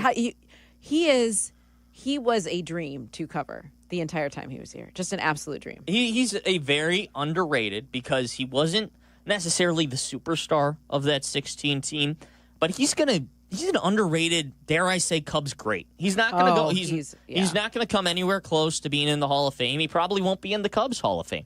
But he pitched big games in 2016. He pitched big games in their playoff runs from 2015 to 2017. And he's WAR, if you look at it, his B-WAR on Baseball Reference, he was 20th in B-WAR of all Cubs pitchers in Cubs history. Mm-hmm. That puts him right next to Kerry Wood. It puts him right by Rick Sutcliffe. Like, he is amongst Cubs greats in terms of his pitching stats and the years that he pitched here. And he was a fan favorite, too, because of the way he carried himself and conducted himself. Now, I hope the Cubs absolutely shell him on Sunday, but I love the guy. I mean, in 30 starts, his ERA was 2.13. He was ridiculous. That the year he won the ERA title, too, I believe, so. In 2016? He almost won the Cy Young. And then he was the last one standing for so long. Yep. And he was just, I mean, he just is a great person, great human being. Like, I want him to have success. And it was just sad when he went to the Angels and just knowing that he was going to put on a different uniform. I loved hearing him talk about his time with the Cubs last night. So it'll be really fun to see him against the Cubs tomorrow. Question for you. Yeah. Rob Manfred brought up realignment in one of his convos with David Cohn on one of these ESPN broadcasts. And there's been a little bit of a debate amongst our station, just behind the scenes talking to people, of whether or not you would want the Cubs and White Sox in the same division if Major League Baseball. I would not. I'd hate it. I don't want it. A lot of people want it. A lot of people think it would be great to be able to see the Cubs and Sox play that many times, to see the division races between the Cubs and Sox, the electricity in the city if they were. But I'm making the argument against myself. I don't want it because I'm one of the guys who, my grandfather is a Sox fan. I like both teams. I like the Cubs and I like the Sox. My dad's a Cubs fan. My grandfather's a Sox fan. I'm from a divided household, so I like both teams. I root for both teams, and I don't want to see them play each other that much. I think it's special when they get together, but my dream matchup is a World Series between the Cubs and the White Sox. I don't want to see them in the NLDS. That's no fun. Who cares? I don't. I want to see them in the World Series if we ever get there. If they play an elimination game, it should be special. Like it. I don't want to see them in the same division. I don't either. I don't like that, like, geography determining what division. I just don't like that as much. I mean, I guess it sort of has, but I like them being in different leagues and different. I think it's special when they play 6 times a year. I do too. And I think maybe it should be. I don't love that Interleague changed all of that. Like, it changed the All-Star game. It changed all of that because we see these teams play each other all the time. Yeah, and I think it's special when they play each other 6 times a year.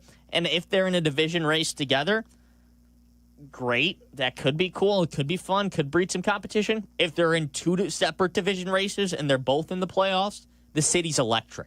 And I'd much rather have 2 playoff series where these 2 teams are competing to where they both could go to the World Series and meet up in the World Series than have the 2 teams in the same division together having to compete for each other and knocking each other out of these playoffs. I don't know. I don't like it. But I'm more of a traditionalist when it comes to this sort of thing. I don't like change. I'm not good with change.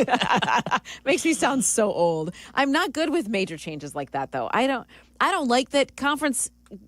Help me. Realignment? Conferences in college football are crazy. That the Big Ten might go to 24 teams. Like, what are we doing? It's the Big Ten. Well, that just doesn't make sense to see Stanford and Cal in the ACC. Like, geographically, that's where it's so confusing. It's very confusing. I see what Major League Baseball is trying to do, but I'm with you guys. Like, you got to be able to keep those teams separated. Yeah, no, agreed. I mean, for a long time with conferences in college sports, wasn't Chicago State in like the WAC? They were in a West Coast conference, were they not? Chicago State, like the Like, I know they're getting a new football team coming up here. Yes, like them. I believe they were But I had never heard of them until they announced that. So no, but they didn't have football, of course. Correct. It's for their other sports, though. I believe they were in a Western Athletic Conference. Yeah, they were in the WAC. Yeah, and I always thought that was so bizarre. Yeah, because the old WAC, like the furthest you'd come out east would be like UTEP. Correct. Right? Yeah, and then all of a sudden, like, actually, to be honest, we had Louisiana Tech, La Tech in the WAC back then before the Mountain West came. Because we had Louisiana Tech playing Hawaii, which was weird. Yeah, that is weird. That is really weird. I don't love all of that stuff. I just don't like it. I'm a traditionalist too. Same. Like, let's just. But what about the rivalry? Like, you could get like a UNC Duke type of thing, Alabama Auburn, where like, it's so close. Like, that'd be so fun. And electricity in the air in the city would be amazing. Milwaukee's an hour away. You get that with Milwaukee. You get that with the Cardinals. The Sox necessarily don't have that. And UNC and Duke only play each other in basketball twice a year. They don't play each other 13 times a year. It's special because they play each other twice a year usually. Could it also, though, force the owners to be more aggressive? Because you truly get the feel of who owns the city. Cubs own the city. They've just whooped on the White Sox this amount of times this year. So Ricketts is going to be more aggressive. Jerry's going to be more aggressive because they want to own it. I don't think Ricketts and Jerry are ever going to be more aggressive. So no matter what, sadly. I think it could, yes. But I feel like that's there already. And they don't need to be in the same division for that to be the case. I don't think so either. Maybe it accentuates it a little bit more, but I don't think it does. Those games always sell out. It's always a big deal. And I think it's because it matters in our city. It's going to always matter in our city, whether they're in the same division or not. But I don't love expansion. I don't love realignment. I don't love all the conference stuff. Like, just stop. Let's just enjoy the games. I don't know what we're doing. Okay, we're going to continue here on Peggy and Dion. Jack is in for Peggy. You're listening to ESPN Chicago. We live in an ever-evolving sports world. And starting September 2nd, ESPN Chicago evolves with even more sports content for your day. Cap and J Hood move up 1 hour with a 6 a.m. start. Carmen and Yurko will now be live 9 a.m. to noon. Then it's the triumphant return of Rich Eisen to ESPN with a Rich Eisen show at noon. Black and Abdallah take over for 1 hour, a completely uninterrupted hour at 2, followed by the Waddle and Sylvie show from 3 to 6:30. Packing more content, more voices, and more Chicago sports fun into your day. The new ESPN Chicago lineup launches September 2nd. Be there. Tired of yelling at frozen screens and endless buffering? I know I am. Switch to Astound. Reliable gig speed Wi-Fi for only $35 a month. Price locked for 3 years. Plus, get up to a $200 Amazon gift card when you sign up today. Astound Wi-Fi. It just works. Hey, it's Joe Aurelio, and it's time for Aurelio's Pizza, Chicagoland's oldest pizza chain since 1959. Indulge in our crispy thin crust, signature sauce, and 100% real mozzarella. Visit Aurelio'sPizza.com for the location nearest you. Aurelio's Pizza, it's a sauce. Escape the heat. Head to True North convenience stores and get any size True Oasis fountain drink for 89 cents with True Rewards. Cool that thirst with any of your favorite Pepsi fountain drinks for 89 cents. As a free True Rewards member, pick the perfect size for you. No matter if you're craving a big drink or a small sip, it's just 89 cents. Don't have the True Rewards mobile app? Find it in the Apple or Google Play Store to download and save instantly. True North convenience stores. Fast, friendly, clean. You know what's wild? Yingling's been brewing beer since 1829. That's 196 years. They've been around longer than almost everything. You don't last that long without knowing what you're doing. Exactly. It all comes down to one thing. They brew great beer, plain and simple. Traditional lager, flight, light lager, you name it, they all bring serious flavor and that legendary Yingling quality. Yingling, the oldest brewery in America. E.G. Yingling & Son, Pottsville, PA. Are you ready to get off the bench and into the game with a great new career? Then ETI School of Skilled Trades is just what you're looking for.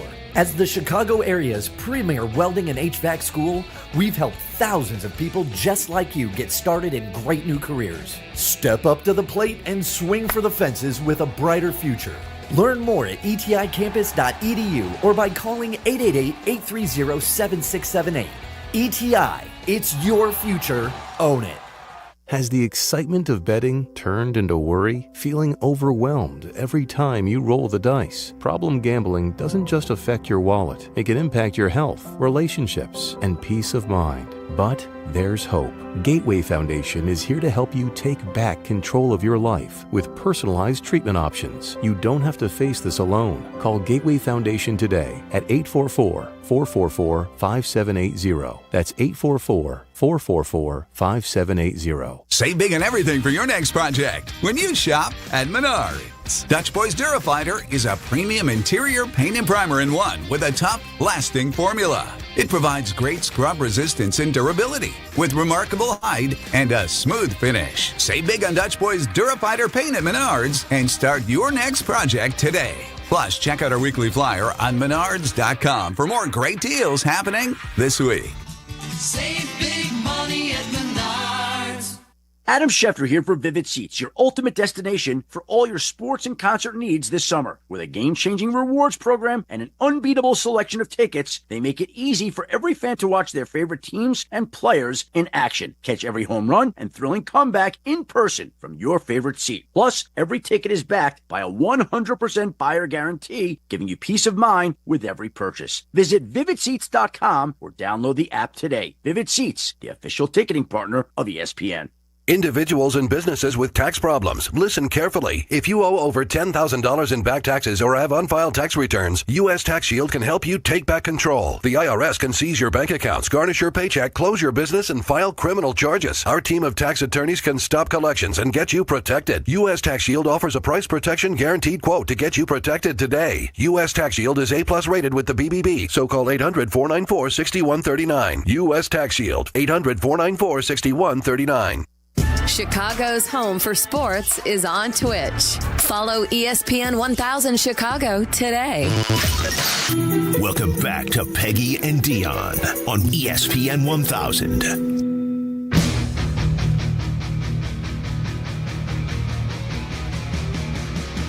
So I just want to say one thing to our friend Kurt from Florida. IO. That's all. Oh, that's an Ohio thing. Yeah, you knew that. No, I did. I never heard that before. Oh, come on. He said OH, and I didn't know. I thought it was, is that initials? Is that... You didn't know. Is he saying, like he's surprised by something, and you were just also surprised by something? I didn't know what was going on. I'm pretty sure that my children learned OHIO before many other things in their life. Are they like set? Are they going to Ohio State? My son would Cash would like to go to Ohio State. Noah is more on the fence, but Cash would like to go to Ohio State. So we'll see what happens. Let's get through high school. Let's get through freshman year. Let's get through week 2 of freshman year, shall we? Let's do that before we start talking about that crazy. Outside of work, what did you do? We got to have a Peggy and Dion moment here. Okay, outside of work stuff, what else happened this week? Anything? This week? Were you here every day? I was here most days, yes. Yeah. I'm trying. My windshield got cracked. How did that happen? One of the big storms last week. Oh, yeah. Yeah, windshield was cracked. I played in a wiffle ball tournament. Oh, that's fun. World Wiffle Ball Championships. Where at? It's in Crown Point, Indiana. Okay. It's slow pitch wiffle ball. Our team's not very good. That's fun. So each year, I play with my cousins, and one of the best moments ever was when Len Casper gave us a shout-out on one of the old Cubs broadcasts because he was going through the top wiffle ball teams, and we were listed as like the 15th best wiffle ball team. No way. Now, it's a slow-pitch wiffle ball tournament. It's not like we're firing things in there, but unfortunately, we've gotten a little bit older. We're not as talented as we once were. And me and my cousins, who I play with, we're discussing, and we say each year, you're like in pool play, right? Right. Each year they give a pool, and it's usually you have a bunch of good teams, and you have one kind of not-so-good team that's kind of like the pancake team that everybody just stomps on. And this year we were discussing, we're like, our pool didn't have a bad team in it this year. Wow. We had all good teams, and it took us a second, and we realized, oh, no. Well, we're the bad team. We're the team that everybody just stomped on this year. We lost a bunch of high school. We lost a bunch of 15-year-olds. Oh, my gosh, brutal. that's awesome. As you were telling that story, I was like, oh, no, you're going to end up being that team. Exactly. You're the homecoming We lost team. a bunch of 15-year-olds, and we lost by a score of 7-6. And if you heard of 6-7, I'm sure you have. And they all went 6-7. Of course we they lost, did. and we had it rubbed in our face. I want 6-7 to go away. I don't know what it means. I don't either. It's exhausting. That's my first I'm old. I'm only 24, and that was my first, I'm old moment. It's when I didn't know what 6'7" meant. Well, welcome to the club. I don't know what a lot of things that my children talk about mean. Skibbity? See, that was added to the dictionary? To the dictionary? To one of the dictionaries. There's a lot of dictionaries out there. Like the Urban Dictionary? No, the Cambridge Dictionary. Sounds fancy. It does. Really, Skibbity? What? We are at the lowest common denominator. That is awful. That's what you say to somebody. You're so skibbity. Are you sure that's what it is? What do you mean? I have nephews and nieces that they go back and forth on what it means. Like it could be a bad thing, it could be a good thing. I thought it was a good thing. I don't think it's a good thing. I don't know if it's a good thing. Somebody look it up in the dictionary. It's in the dictionary. Now this is going to sound really dumb coming out of my mouth, but wasn't there something like skibbity toilet? Yeah, that was a thing. So what's that? It's when head pops out of the toilet. Because that happens? Yeah, have you heard? So the official definition is it is a popular gene alpha slang term. Can mean cool, bad, or dumb. So it can mean anything. So just throw it out there. It's like mahalo and aloha. Goodbye. Hello, goodbye. Feel good? It can mean whatever you want it to mean. That was added to the dictionary, so it says it in the dictionary. Skibbity, and it just says it can mean whatever you want it to mean. I'm too tired. That's really dumb. But I love the wiffle ball tournament thing. That's really fun. It was I don't think enough kids. Cash and his friend have started to play wiffle ball more, which is it's really the best fun. game. Yeah, it's the best game, and you can throw a nasty curveball. I've got a nice knuckler that floats in there. The people that run the tournament too, they're great. They listen to the station, so they're always interested in what's going on. So 50 teams. And I was going to say how many teams? 50. Wow, that's and awesome. I think we came in last, but that's all right. There's always next year. As long as you don't give up, there is always next year. I was trying to think what I did this week besides work. Not a whole lot either. It was a busy week. A lot going on with wrapping up training camp. And I'm kind of glad that we're done with the training camp part. I'm ready to talk about a real game or talk about real game planning and to hear what they're feeling and saying heading into a game that counts. I think we're ready for that. Oh, yeah. 100%. And back to what I said earlier about goals for the Bears. Yes. What their goal for the season might be. And this is why I say it, because I see people in the Twitch chat saying goals is to win as many games as possible, which can be true. But is the primary goal this year developing Caleb Williams and developing this offense? Or is it winning football games this season? Because you can do both at the same time. But I don't think you can focus on both at the exact same time, because maybe you throw and make Caleb do something different in a late game scenario if you're looking to develop him than if you're trying to win the game, like dumbing down the playbook if you're trying to win the game. Or are you forcing him, as you said Ben Johnson might do, forcing him to play up to the standard that maybe he's not able to yet, but you're forcing him to try to make plays that maybe he's not ready to, but eventually you think he will be able to? Or are you playing more to his strengths this season? Because you can develop a quarterback and win at the same time. But I don't think both can be your primary goal heading into the season. You need to prioritize one or the other. I'd like to prioritize wins. That's why I'm pounding the table for Micah Parsons. It's time. Now's your window with the Bears. You have 4 years of Caleb Williams under team control on a rookie contract. Now is the time to win. You have your coach. I'm ready to go.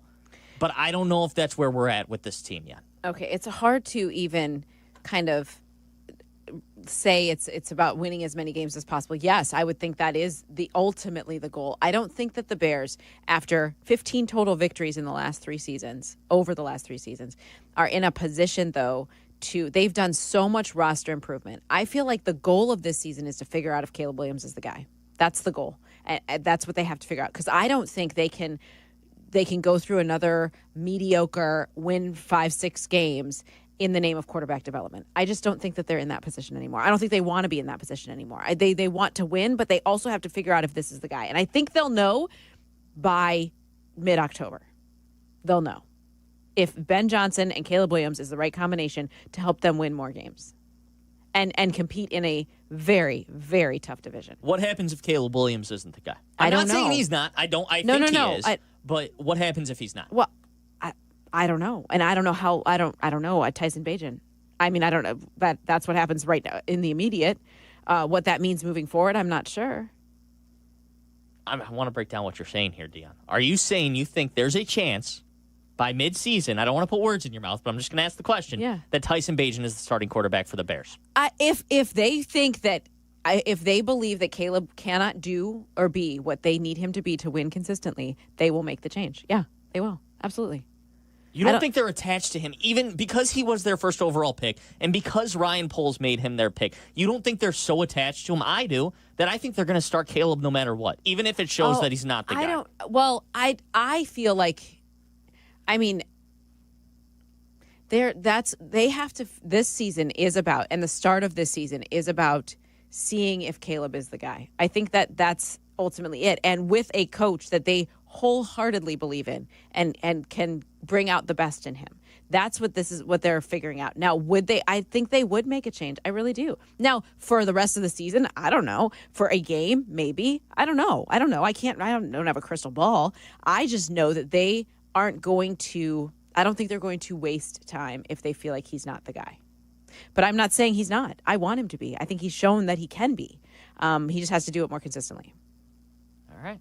I think I agree with you. I hope he's the guy. Oh, I hope he's the guy. I think he's the guy. I think he is too. He has no margin and no margin for anything. And Jake, you were here last night and you talked about some of the phone calls that you got in the postgame about Caleb and just how some fans are just waiting for anything to criticize or to say he's not it.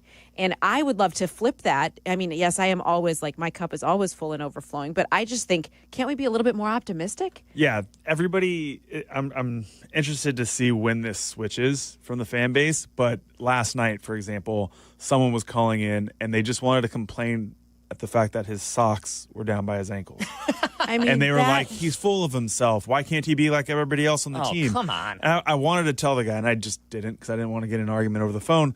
But, like, so then tell the people to stop wearing visors. Just tell the other guys to stop wearing back flaps. Stop putting towels behind their back. Like, you're going to pick on somebody. You're going to pick on the quarterback. I get it. But, I mean, Jesus, man. Like, the socks? Are you kidding me? They were on. Yeah. If he wants to get fined, he gets fined. It's a comfort, like, it's a comfort thing. It's a look thing. Like, you got to look good to play good and feel good. Right.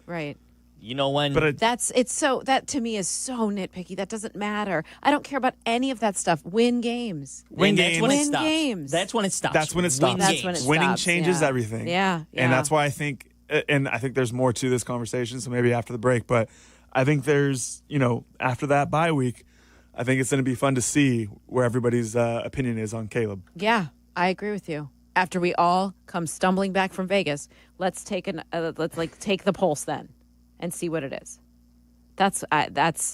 I agree with you. Winning will change all of that, and then people won't criticize people. I have run into a lot of fans who are in that camp. They're like, dude, he can do whatever he wants. He can post whatever he wants. He can paint his nails. It doesn't matter.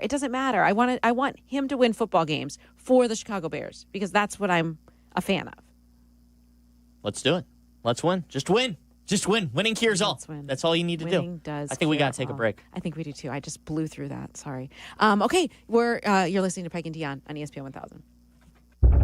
Welcome back to Peggy and Dion. On Chicago's home for sports, ESPN Chicago. Sometimes the conversation can get away from the team on ESPN Chicago's Cap and J Hood Show. Fortunately, there's always room for a sidebar. Just a quick sidebar, may I approach? Sidebars on the Cap and J Hood Show are presented by Ankin Law. Thinking about buying a home? Want to improve your credit or learn how to budget smarter? NHS Chicago is here to help with free, expert-led classes that guide you every step of the way. Whether you're a first-time home buyer or just want to take control of your finances, NHS has the tools and support you need. Classes are offered online and in person. Click the Education tab at nhschicago.org and sign up today. That's nhschicago.org. NHS Chicago, rooted in neighborhoods, investing in people.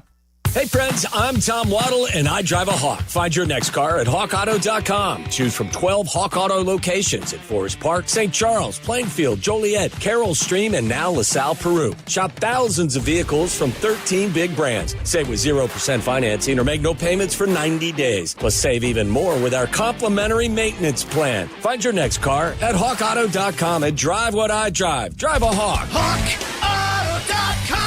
Financing and plan on select models with approved credit. Hey, Chicagoland, it's time to tee up your next golf adventure with a trip to Tullymore Golf Resort, featuring 36 championship holes at 2 5-star rated golf courses. Spend more time on the course and less time in the car. Tullymore is just a quick 3.5-hour drive from the city. Enjoy an up-north golf experience without the drive at Tullymore Golf Resort. Experience a Michigan masterpiece. Start your trip with just a click at TullymoreGolf.com. That's TullymoreGolf.com. At Costa Ivone, we get you. What do you mean, we get you? You're a Chicagoan, right? I am. You know about all the things that make this city what it is, right? Of course. And when you meet a fellow Chicagoan, there's that connection. It's a pride of being part of the greatest city. Nobody's going to tell you you're the second city or the third coast. All right, already. I get you. No, it's we get you. This is Courtney Cronin, and my friends Anthony Iavone and Julio Costa are ready to fight for you, Chicago. 708-4million. Costa Ivone, your trusted local personal injury lawyers. We get you. Roofers and Waterproofers Local 11 provides quality value and service in all facets of the commercial, industrial, and institutional roofing and waterproofing industry. Promoting skilled craftsmen and craftswomen through apprenticeship training, Local 11 members are trained in the application of the latest roofing and waterproofing techniques. They are at the forefront of design and installation of environmental-friendly solar, green, and garden systems. To find a highly skilled roofing contractor today, go to ChicagoRoofingContractors.org. Property managers and GCs use FinishingChicago.com's contractors for finishes and protective coatings in the most iconic venues, interior spaces, and essential infrastructure. Our painters apply industry-leading commercial and industrial finishes inside and out, so your biggest assets always put their best square footage forward.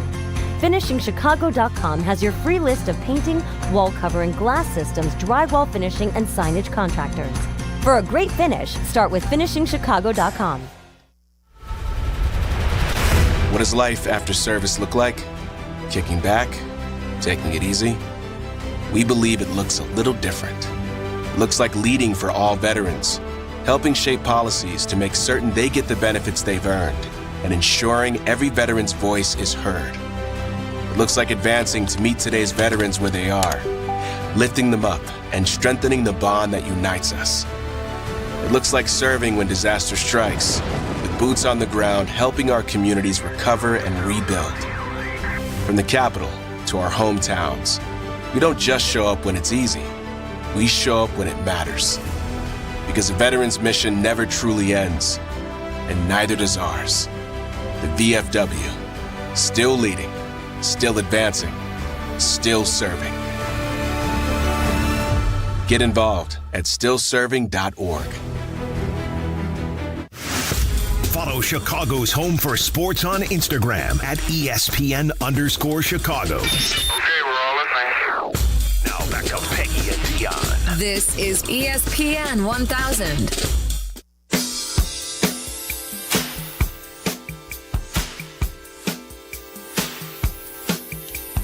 Rolling on through your Saturday here as we continue to talk a little bit about the Bears wrapping up the preseason with their victory last night, finishing unbeaten again, heading into now 16 days until kickoff against... When's Monday? 16 days. 16 days until they kick off the regular season against the Minnesota Vikings on Monday Night Football, a game you can watch on the Mighty 7 here in Chicago. So that will be a good time. And we're going to see what kind of adjustments they make to avoid another one of those slow starts. Now, during that break, I feel like I was attacked. Just kidding. I just feel like I was attacked for my opinions on what the goals for the season are and how they are wanting to see that Caleb is the guy. I think that is ultimate, at least for the first half of the season. I'm not going to make like a whole blanket, but for the first half of the season, I feel like they need to see that he is able to do to be his best self under Ben Johnson. So you say they're going to see if Caleb's the guy. You brought up that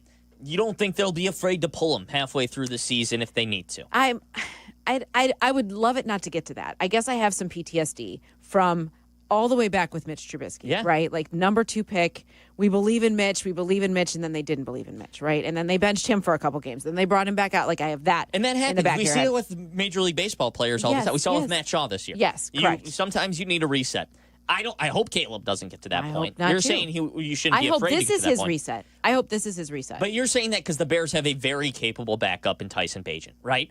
And Jake is telling us that he thinks Tyson Bagent should be out of the quarterback room entirely for the Chicago Bears. Jake, explain yourself. well, yes and no. I agree. I think they're going to be able – they know that Caleb's the guy. I think they know Caleb's the guy because they're tied to Caleb. So when this isn't high school, this isn't college, there's no open competition. He was your first overall pick. You've proven that Tyson Bagent can play, at least in this league, in terms of he's gone up against the 2s and 3s, sometimes some 1s. But they hyped him up in the beginning of preseason. He went out there. He's gotten the most snaps. Then they do the extension. It feels like to me that they are setting him up to be able to be traded to a team that is going to lose a starting quarterback possibly in the season, right? With injury. Like, you set it up for that. And I don't think you need someone like Bagent in your QB room because you're not trying to light a fire under Caleb's ass. There's no open competition. You need somebody who's going to support him. You need Case Keenum. You need Ben Johnson's creativity on offense. Now, earlier to your guys' point when you guys were saying how Ben makes practice harder, they overwhelm Caleb, that's fine because come game time, it's going to be easy for him. And that's what all those coaches do. Right. They try to make practice harder than what it really is going to be out there for the in-game in the season. I think Caleb's progressed already very well, and you've already seen what he can do with Ben Johnson's offense.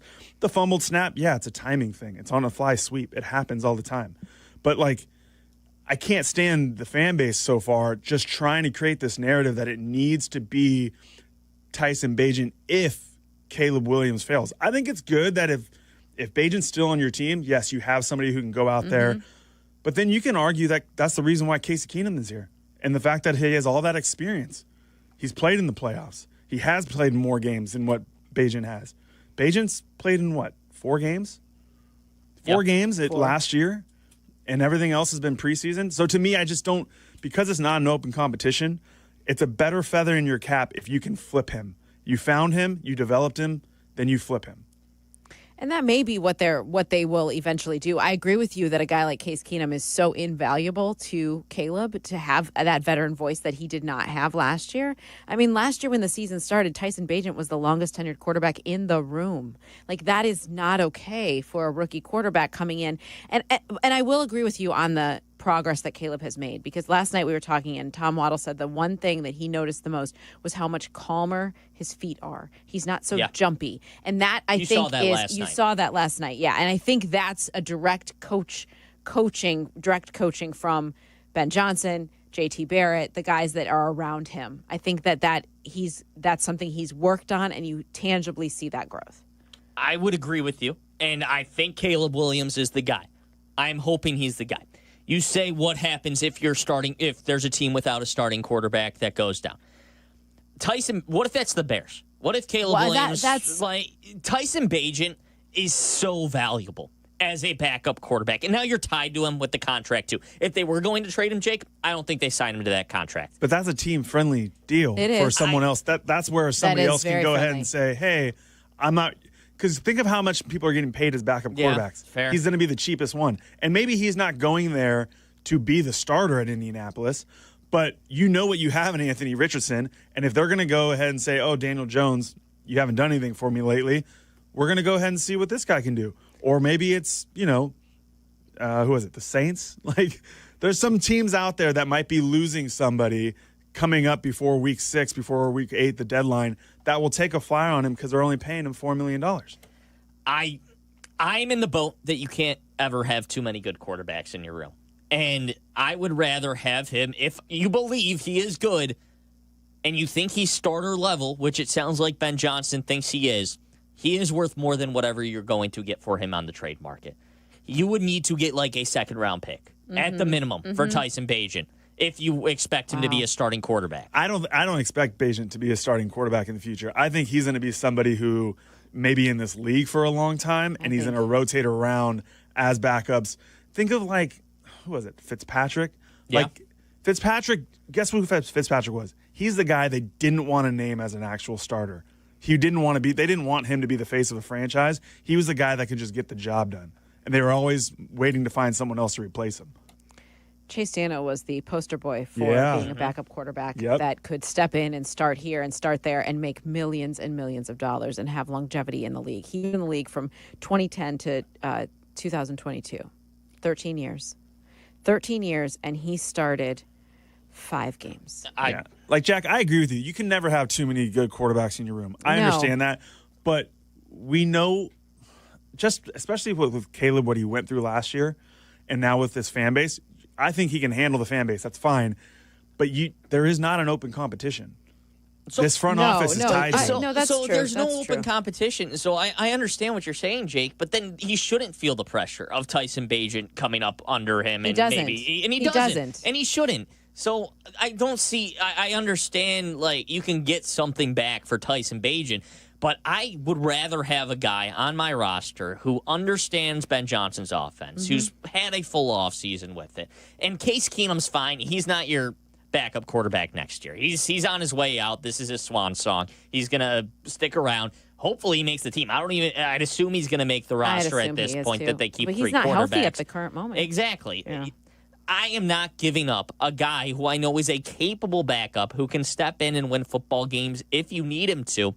I'm not willing to give up that guy at this moment, not with this team right now. I wouldn't do it at this moment. I'm just saying if the opportunity comes before the deadline, you're a 4-2, 5-2 team, and you know Caleb's a guy, like if somebody needs a quarterback and you can flip him, I feel like they're going to be there to make that move. Give me a price. What are you getting? I would take a 6th or 7th rounder on No way. I honestly, because those guys don't make your roster. They wouldn't want that. I don't think they'd want that. They value him more than that, in my opinion. I think they value him as high as a 3rd. Oh. Or a 2nd even. No. Well, this is all. They're not going to get. It's all hypothetical. It's all hypothetical. Here's what I'm going to say. Hopefully, leading that 4th quarter touchdown drive last night to beat the Chiefs in the preseason is the last time we see Tyson Bagent all year. Yeah, like that's what I'm hoping for. I'll take Tyson Bagent when the Bears are up 42-0 over the Vikings in Week 1 on Monday Night Football with 4 minutes left in the 4th quarter. Clean up, come out, take a knee, go home, and everybody stay healthy. Like that's, and even Bagent would say that's the goal. Is this is his Super Bowl, his time to shine, and now he's just there to support Caleb and get Caleb continue to go in the right direction and encourage him and be in the room with also Case Keenum, who is. I feel like he's a lot like Ben Johnson, and they see the game the same way. They love the game the same way, and I think he's a very, very valuable voice for this team. And it's been cool to see him in camp the times that he was there. Like, as soon as he gets behind center, you pay attention. Like, he knows what he's doing. It's great to have somebody in there who has done it and started as many games as he has across this league and have that kind of experience for Caleb. Golly, this show has flown by. We're going to take our last time out here. If you want to get in on any of our conversation before we wrap things up, 312-332-3776. We'll be right back. You're listening to Peggy and Dion on Chicago's home for sports. This is ESPN Chicago. Chicago White Sox baseball. Do you believe?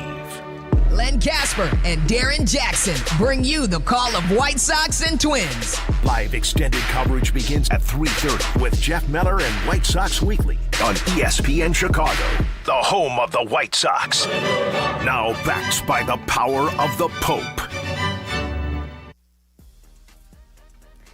So when I was on the hunt for a new car, I needed something that was special, like luxurious, but also practical for me to take my kids everywhere. I wasn't sure where to start, so I turned to my friends at Advantage Acura of Naperville, and they worked their magic, finding me the absolute perfect ride. From start to finish, the process was seamless, totally stress-free, and I drove away in a brand new Acura MDX that's sleek, high-tech, and makes me feel really cool when I'm driving it. The team at Advantage Acura went above and beyond for me, but that is not just for me. They will do the same for you. They want to. So if you're in the market for a new car, head over to Advantage Acura of Naperville. Tell them Peggy and Dion sent you, and they will help you find your perfect match. Do you ever scream at your screen when your 5G internet freezes? It's the worst. So why not switch to Astound? Wi-Fi that just works. With Astound Wi-Fi, you'll rage less, buffer less, and live more. Lock in gig speed Wi-Fi for just $35 a month, guaranteed for 3 years. Plus, get up to a $200 Amazon gift card. Astound Wi-Fi, it just works. Visit astound.com today. Are you ready to get off the bench and into the game with a great new career? Then ETI School of Skilled Trades is just what you're looking for. As the Chicago area's premier welding and HVAC school, we've helped thousands of people just like you get started in great new careers. Step up to the plate and swing for the fences with a brighter future. Learn more at eticampus.edu or by calling 888-830-7678. ETI, it's your future. Own it. Save big on everything for your next project when you shop at Menards. Protect and enjoy your outdoor living space with Thompson's Clear Wood Sealer. It maintains wood's natural color and provides durable, year-round protection from water and sun damage in just one coat. View our entire selection of Thompson's water seal products on Menards.com. Plus, check out our weekly flyer and find all the great deals happening this week. Save big money at Menards.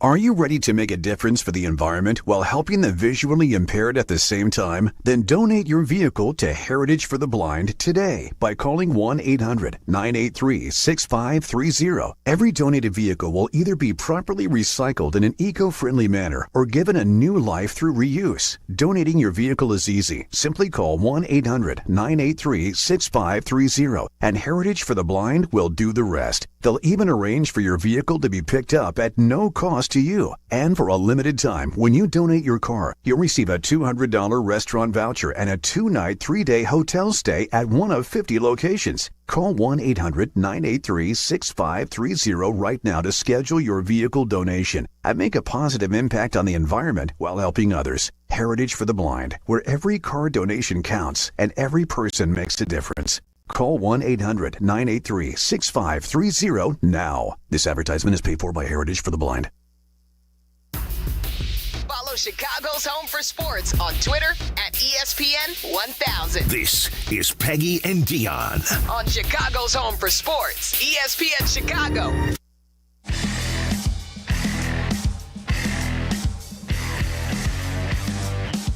If you haven't heard, Peggy and Dion's Fantasy Football League is back for a third straight year. Ladies, this league is only for you. We're inviting women from across Chicagoland to join our women-only Fantasy Football League, brought to you by Advantage Acura of Naperville. First place wins a 2-year, 10,000 miles per year lease on a brand new Acura ADX, courtesy of Advantage Acura of Naperville. You do not have to be an experienced fantasy football player to join our league. In fact, we encourage you to just join it because we have a super fun time. We'll talk a lot of smack. It'll be great. Fans will draft, compete, and chat with each other all year. One woman will drive away with that car as the winner of our Fantasy Football League. Visit ESPNChicagoContests.com to enter today. Today is the deadline? Tomorrow's the deadline. Tomorrow's the deadline. So if you want to enter, grab your girlfriends and have them come enter. Please join our league. It's loads of fun. Enter the contest by tomorrow, and then our draft is coming up on September 2nd. So make sure that you join our Fantasy Football League. We had quite a few teams last year. I feel like we had 12. Oh, that's a good 12 amount. 13. That's Yeah, a it was good. Teams for a league. And are you drafting Christian McCaffrey this year? Now that Brian Robinson Jr. is not on your Chicago Bears, but instead got traded to the San Francisco 49ers. I don't think I am. Either one. Would you? No, I wouldn't touch him with a 10-foot pole. I mean, McCaffrey last year, ruined a lot of teams because he was out all year. In your first-round pick, your goal is, to not lose the league because you're typically not going to win it because all those players are good. And if you draft somebody that's going to put up zeros like Christian McCaffrey did last season, your season's over. It's not happening. So, no, I would not take Christian McCaffrey. It's always funny to me, the stats that come out, and it's draft position, which draft position made the championship the most in the league. And last year, number one overall, had the lowest percentage of making the league championships because everybody took Christian McCaffrey, and then he was hurt all year. So no, and now the Bears' running back room is still thin without being able to get Brian Robinson. Now, last night, DeAndre Swift, 7 carries, 28 yards. I thought he did well, but it is very thin. I'm not sure how that plays into what Ben Johnson, how he game plans for Minnesota. Hopefully we'll see Kyle Monangai back on the field. I like him a lot. I do too. I think he's a guy, he just needs to be healthy. And if he's healthy, I'm sure he can be your RB, your second running back to DeAndre Swift, and you can work those two guys in together. But he's not healthy yet, and we need to see it from first before you can believe that he's your second best running back, or even your best running back. Who knows what he can show? Roschon Johnson's been out since the most physical practice that's ever taken place at Hallis Hall, which was over 2 weeks ago now. So I'm hoping he's getting healthy, whatever is going on there. That would be helpful, too. Yeah, that would be nice. I think they like him. The room's pretty beat up. I don't like how concentrated all of the injuries are. It's like your entire secondary's beat up and your entire running back room's beat up. I mean, I don't like that. I'd rather them, as silly as it sounds, I'd rather your injuries be spread out because they're going to happen. But I'd rather they not all be in one room, so you're spread thin. Yeah, I'm hopeful. So the Bears have three practices this week, and then they officially break camp. And at this point, they are not scheduled to be back on They're off on Thursday, so I'm not sure when they would come back to work and then get going that 1 week out before the regular season begins. But hopefully they'll see some healthy bodies come back. Kyler Gordon did practice on Wednesday, did not participate last night. Neither did Jaquan Brisker. We've not seen Jalen Johnson in practice at all, but hopefully he will be ready. He seems like he'll be ready for week 1. Last night, DeAndre Swift, I mentioned with the 28 yards. Britton Brown had 13 carries. Royce Freeman, both new to the environment. They're going to have to pick up somebody when these cuts happen. Absolutely. Royce Freeman's a guy who's been around, and you can always throw him in, and he's not going to lose you the game, but might not win you the game kind of thing. Right. They're going to wind up picking up one of those guys. One roster cuts coming around. Somebody's going to go. Correct. Roster cuts. The roster has to be down to 53 by Tuesday at 3 p.m. our time, I believe it is. So that will be interesting to see how teams kind of shake that out and how the Bears put things together. If you're wondering what Courtney thinks about what the Bears might do, she does have an article up on ESPN.com that kind of projects the 53. There's a surprising one on there. Very surprising. Yeah, one. The biggest surprise to me is that she says that she has them keeping 9 offensive linemen, and Karan Amagaji is not one of them, a former third-round pick. What do you think? I think there's no way Ryan Poles admits defeat this soon. I don't either. You don't draft a project player in the 3rd round to cut him 2 years in. You don't. That would be silly, especially when he was hurt for most of last season. And this is, you know how much they love to bring in local guys. This is a Hinsdale guy, and I feel like they're going to give him a little bit more time and try to work with him and see what he can do. We know that Dan Rochar is a truth teller, though, so if for some reason he isn't going to work out, I think he would say that. But we'll see. Okay, this show flew by. Jake, Mario, thank you guys so much for all your help producing today. Jack, thanks for filling in. Of course, our happy to be here. Our first full-fledged show. It was awesome. Together for Peggy and Dion. Peggy will be back next week. I love to say that, whether I know it or not. But we'll be back with more Peggy and Dion next week. Coming up next is Odds Couple, and then White Sox Weekly, and then the White Sox and the Minnesota Twins. Minnesota Twins, yep. I knew that. All right. Thanks for listening, guys. Have a great weekend. Peggy and Dion on Chicago's home for sports, ESPN Chicago. Hey, Chicagoland, it's time to tee up your next golf adventure with a trip to Tullymore Golf Resort, featuring 36 championship holes at 2 5-star rated golf courses. Spend more time on the course and less time in the car. Tullymore is just a quick 3.5-hour drive from the city. Enjoy an up-north golf experience without the drive at Tullymore Golf Resort. Experience a Michigan masterpiece. Start your trip with just a click at TullymoreGolf.com. That's TullymoreGolf.com. Hey friends, I'm Tom Waddle and I drive a Hawk. Find your next car at HawkAuto.com. Choose from 12 Hawk Auto locations at Forest Park, St. Charles, Plainfield, Joliet, Carroll Stream, and now LaSalle, Peru. Shop thousands of vehicles from 13 big brands. Save with 0% financing or make no payments for 90 days. Plus save even more with our complimentary maintenance plan. Find your next car at HawkAuto.com and drive what I drive. Drive a Hawk. HawkAuto.com. Financing and plan on select models with approved credit. Every 40 seconds, a child is reported missing. That's 2,000 children every single day. It's a heart-wrenching reality that we can no longer ignore. Find the Children is a non-profit organization dedicated to helping find missing kids. You can be a part of their mission by donating your unwanted vehicle, running or not. Call 1-800-294-0222. We guarantee that you will receive the maximum tax deduction. We provide fast, free pickup with 24-hour response. Call 1-800-294-0222.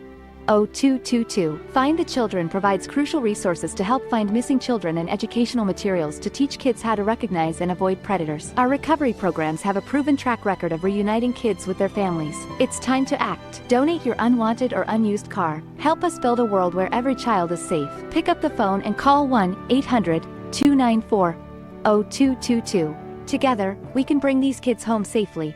This advertisement was paid for in partnership with Cars R Us and Find the Children. No school means no lunch for millions of kids in the summer. Let's come together, food banks, families, and generous individuals like you to make sure no child goes without food in the summer. Together, we can make a difference. Learn more at feedingamerica.org/summer. This is ESPN Chicago, WNVP, WTBC, HD2 Chicago, a Good Karma Brands radio station. Welcome to your weekend. Time for another episode of The Odds Couple. Mike North, Carmen DeFalco with you, as always, on the ESPN Chicago app and ESPN 1000. We roll into our last weekend of divisional previews as we get everybody set for the NFL season. I mean, we are inside 2 weeks now, and 2 divisions left to go, the West in both the AFC and the NFC. So we'll tackle those 8 teams today. Mikey, great to be with you. As always, we got week 0 in college. I still don't know if I like that name or if I'm on board with how they promote it, but I do like the fact that there's a top 25 matchup in Dublin tomorrow to treat us all. I've got to play on that game a little bit later on once we get to best play. So I'm looking forward to K-State and Iowa State, but football is back, my friend. Yeah, football's back. A lot of things are back. The Bears are finally going to get going. I mean, I wasn't overly upset about the last game. It was outstanding. Yeah. It was 38-0. Let me just tell everybody, I thought that Greg Olson and Davis did a lousy job, because I even had Bruce Wolf ask me, did they play the starters, Buffalo, or not? And it was a well-kept secret, but it's exactly the same as it was last year. Ben Johnson puts up 38. I mean, Bajent gets himself a 2-year extension, which would have never happened with the Bears back in the day. So let's give credit where credit's due, because in the old days, they would have traded him for a 4th or 5th round pick. Period. End of story. They wouldn't have held on to him. They would have probably made Case Keenum their number 2 guy and gotten away with having the starter. On top of that, though, Eberflus put up 33 last year, 33-6. They played against the second string. Everybody was excited. The Bears went 4-0 in preseason, and then they went 1-4 when the season started. So I'm doing this with caution. But I also know this. That's Buffalo's problem, because I have sat through preseason, or as they used to call it, exhibition games, Carm, back in the day, where we lost like 61-3, 55-10. And so I like what I saw, especially since you planned for it by having an 80-play practice while you were playing the Miami Dolphins with your second string. It's good that the plan worked, but I'm just taking that with a grain of salt, but with a high positive. Yeah, I would kind of agree. I would temper any expectation and remember that it is preseason. You're not scheming and game planning all that much. Buffalo missed their top 6 players that make a total of $360 million.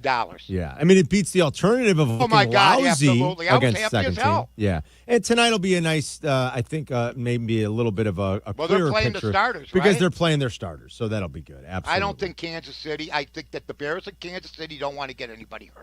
Oh, I'm That's sure. the main thing, and I don't blame them.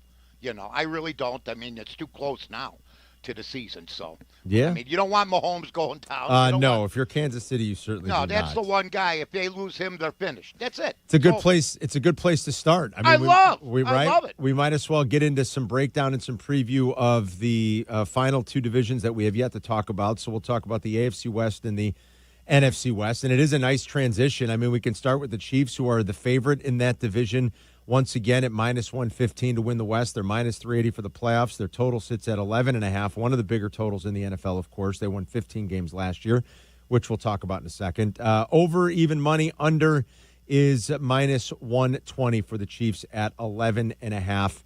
And when I think about the Kansas City Chiefs last year, and really the last couple years, it's they've won a Super Bowl. They've been to both the last couple years, but gone are the days of the big explosive plays, Mike. In Mahomes' first 5 years as a starter, his adjusted net yards per attempt were 8.06. That was the best mark in the NFL out of 26 qualified quarterbacks with at least 1,300 pass attempts over that time span. The last 2 seasons, that number has dropped to 6.14.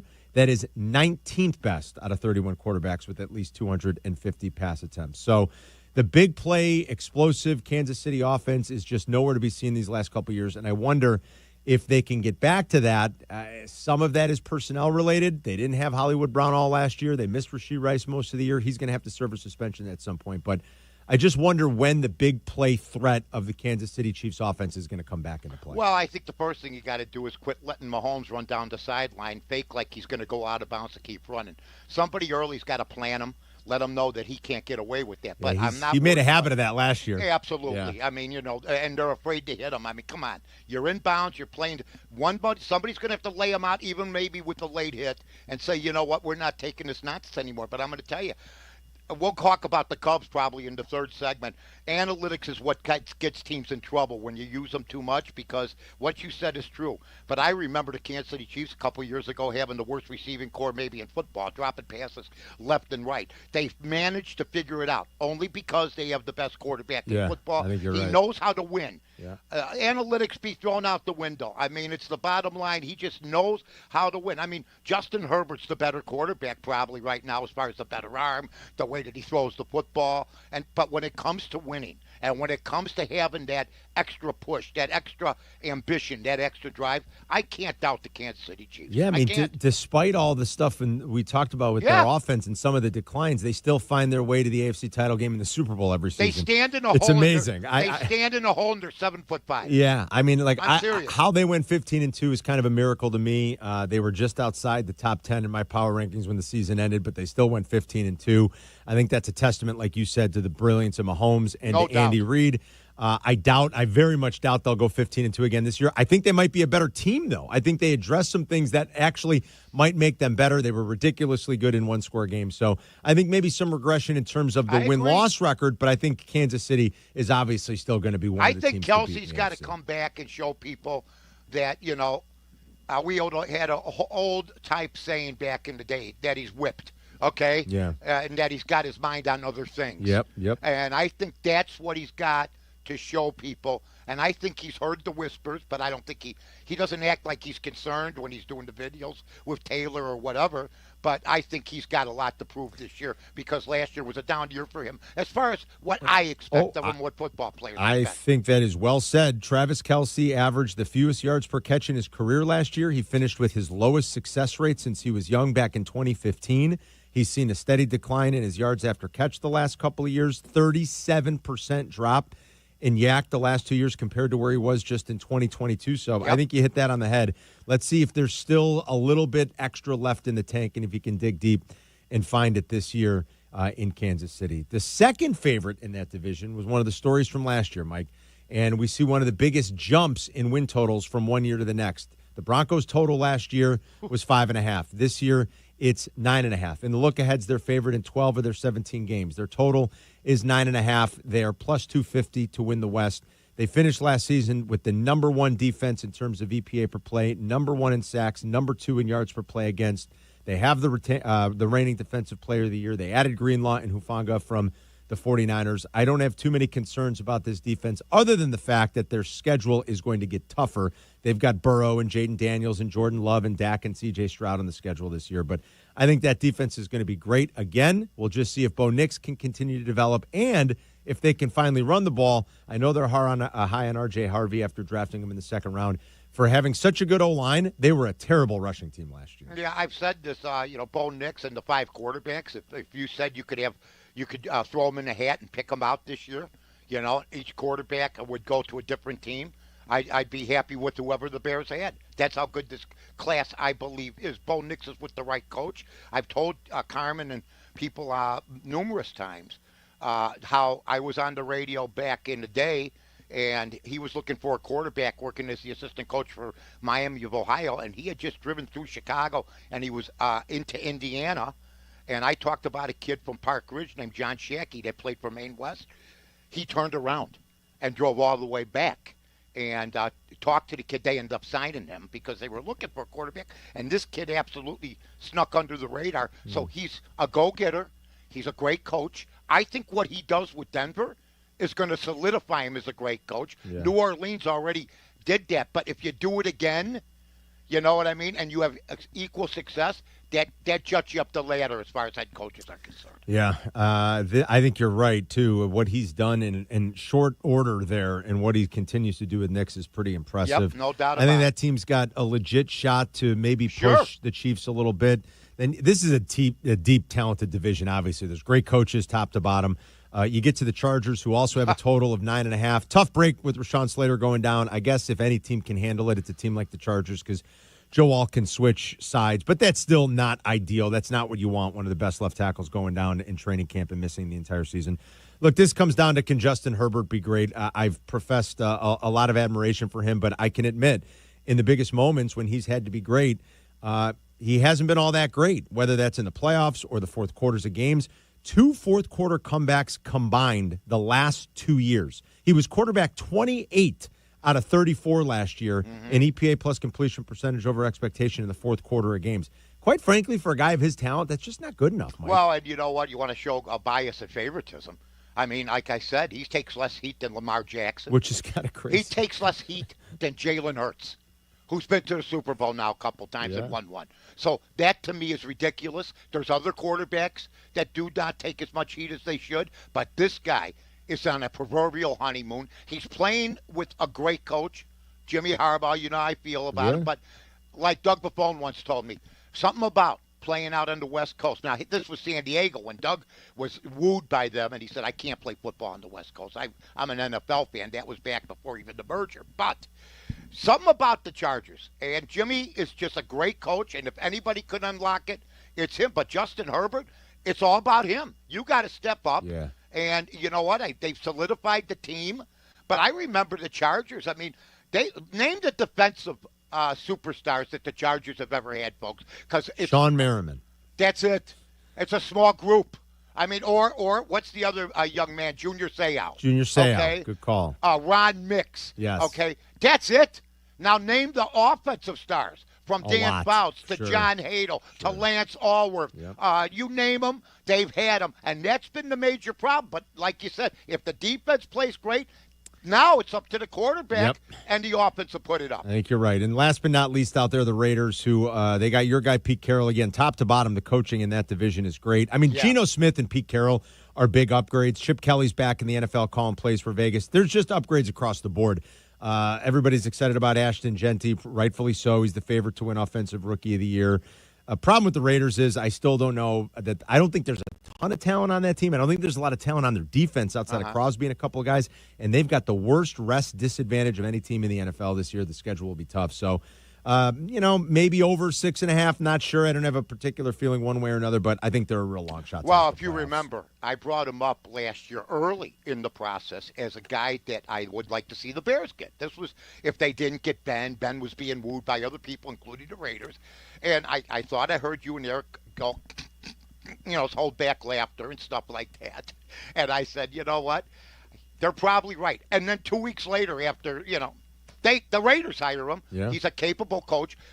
We got a guy that won a national championship and won a Super Bowl. But we'll try to do better next time. And I heard my friend Kyle Brandt say, hey, shut up about Ben Johnson. Everybody wanted him. No, I didn't want him. I wanted Pete Carroll. But you know what? I'm not unhappy with the pick.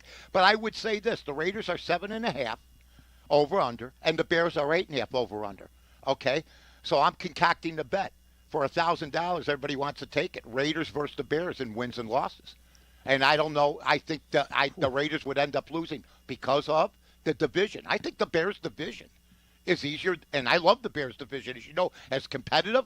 But isn't the Bears division almost as easier than that division? I think they're both going to be good. I think there are a lot of good coaches, but I would say. Who would you rather have, the AFC top three in our division, or what we got with Minnesota with the new quarterback, Green Bay with question marks, and Detroit losing their coordinator? I think the West in the AFC is tough. Absolutely. Yeah, I would agree. That is a tough division, man. Tough division, it is. So if you finish, I remember one year the Bears in 90, I think it was 94. Finished 9-7, yes, but finished in 4th place. Yes, I believe that's you could have a good year and not make it. Ask Lovie Smith at 10-6, and he got fired. Yeah, that's a good point. All right, coming up, we'll talk to our buddy Luke Pergandy. We'll circle back to some division breakdown, and we'll look at the 4 teams in the NFC West a little bit later on. We'll give you best plays rolling into the weekend as well. So don't go anywhere. We got a lot more to do, everybody. It's Mike and Carmen. We're just getting warmed up. We're the Odds Couple, coming right back. This is the Odds Couple with Carmen DeFalco and Mike North on ESPN 1000. We live in an ever-evolving sports world. And starting September 2nd, ESPN Chicago evolves with even more sports content for your day. Cap and J Hood move up 1 hour with a 6 a.m. start. Carmen and Yurko will now be live 9 a.m. to noon. Then it's the triumphant return of Rich Eisen to ESPN with the Rich Eisen Show at noon. Black and Abdallah take over for 1 hour, a completely uninterrupted hour at 2, followed by the Waddle and Sylvie Show from 3 to 6:30. Packing more content, more voices, and more Chicago sports fun into your day. The new ESPN Chicago lineup launches September 2nd. Be there. White Sox fans, there's still time to win an incredible experience this season. Enter the Ultimate Fan Sweepstakes for a chance to win a 2026 Diamond Suite. The winner will receive a 20-person suite for a mutually agreed-upon game in 2026 to host up to 19 friends and family in style. To enter, visit whitesox.com/sweepstakes. Hey, this is Courtney Cronin. If you're injured, you want a legal representative that gets you and where you come from. Exactly. When you call us, you're not getting some out-of-town mega firm. You're talking to Chicagoans. That's Julio Costa of Costa Iavoni, and his partner Anthony is also here. Thanks, Courtney. We're proud of the trust we've built here in town. There's an immediate connection with Chicagoans. They know we'll take the time to understand what they're going through. And then we will fight to win. At Costa Iavoni, we get you. Costa Iavoni, your trusted local personal injury attorneys at 708-4million. Save big money on all of your household essentials when you shop at Menards. Soften your water with Diamond Crystal Water Softener Salt. It helps your soap and detergent clean better, minimizes water softener residue, and increases the life of your appliances. Pick up a 50-pound bag of Solar Naturals Salt Crystals today at Menards. Plus, check out our weekly flyer on Menards.com for all the great deals happening now. Save big money at Menards. Listen for Danny Acker and the Crane Chicago Sports Business Minute, airing Mondays, Wednesdays, and Fridays on ESPN Chicago. Presented by Chicagoland BMW Centers. You've got stuff you've collected, and you want to know what it's worth. ESPN Chicago suggests you tune in Saturday mornings at 7. It's Sports Collecting with Tom Morgan, brought to you by Huggins & Scott Auctions, ERC Delivery, and REA. O'Reilly. Check engine, ABS, or maintenance light on? Take the guesswork out of your warning lights with O'Reilly Veriscan. The service is free and provides a report with solutions verified by ASE certified master technicians. And if you need help, we could recommend a shop for you. Ask for O'Reilly Veriscan today. O'Reilly Auto Parts. Hi, I'm Michael from the War and Treaty. You know the jingle. Now discover the facts about Ozempic, a GLP-1. Only Novo Nordisk makes FDA-approved Ozempic. Learn about the real thing. Talk to your healthcare professional today. Call 1-833-OZEMPIC or visit Ozempic.com to view the medication guide and to learn more about Ozempic, semaglutide injection 0.5 milligrams.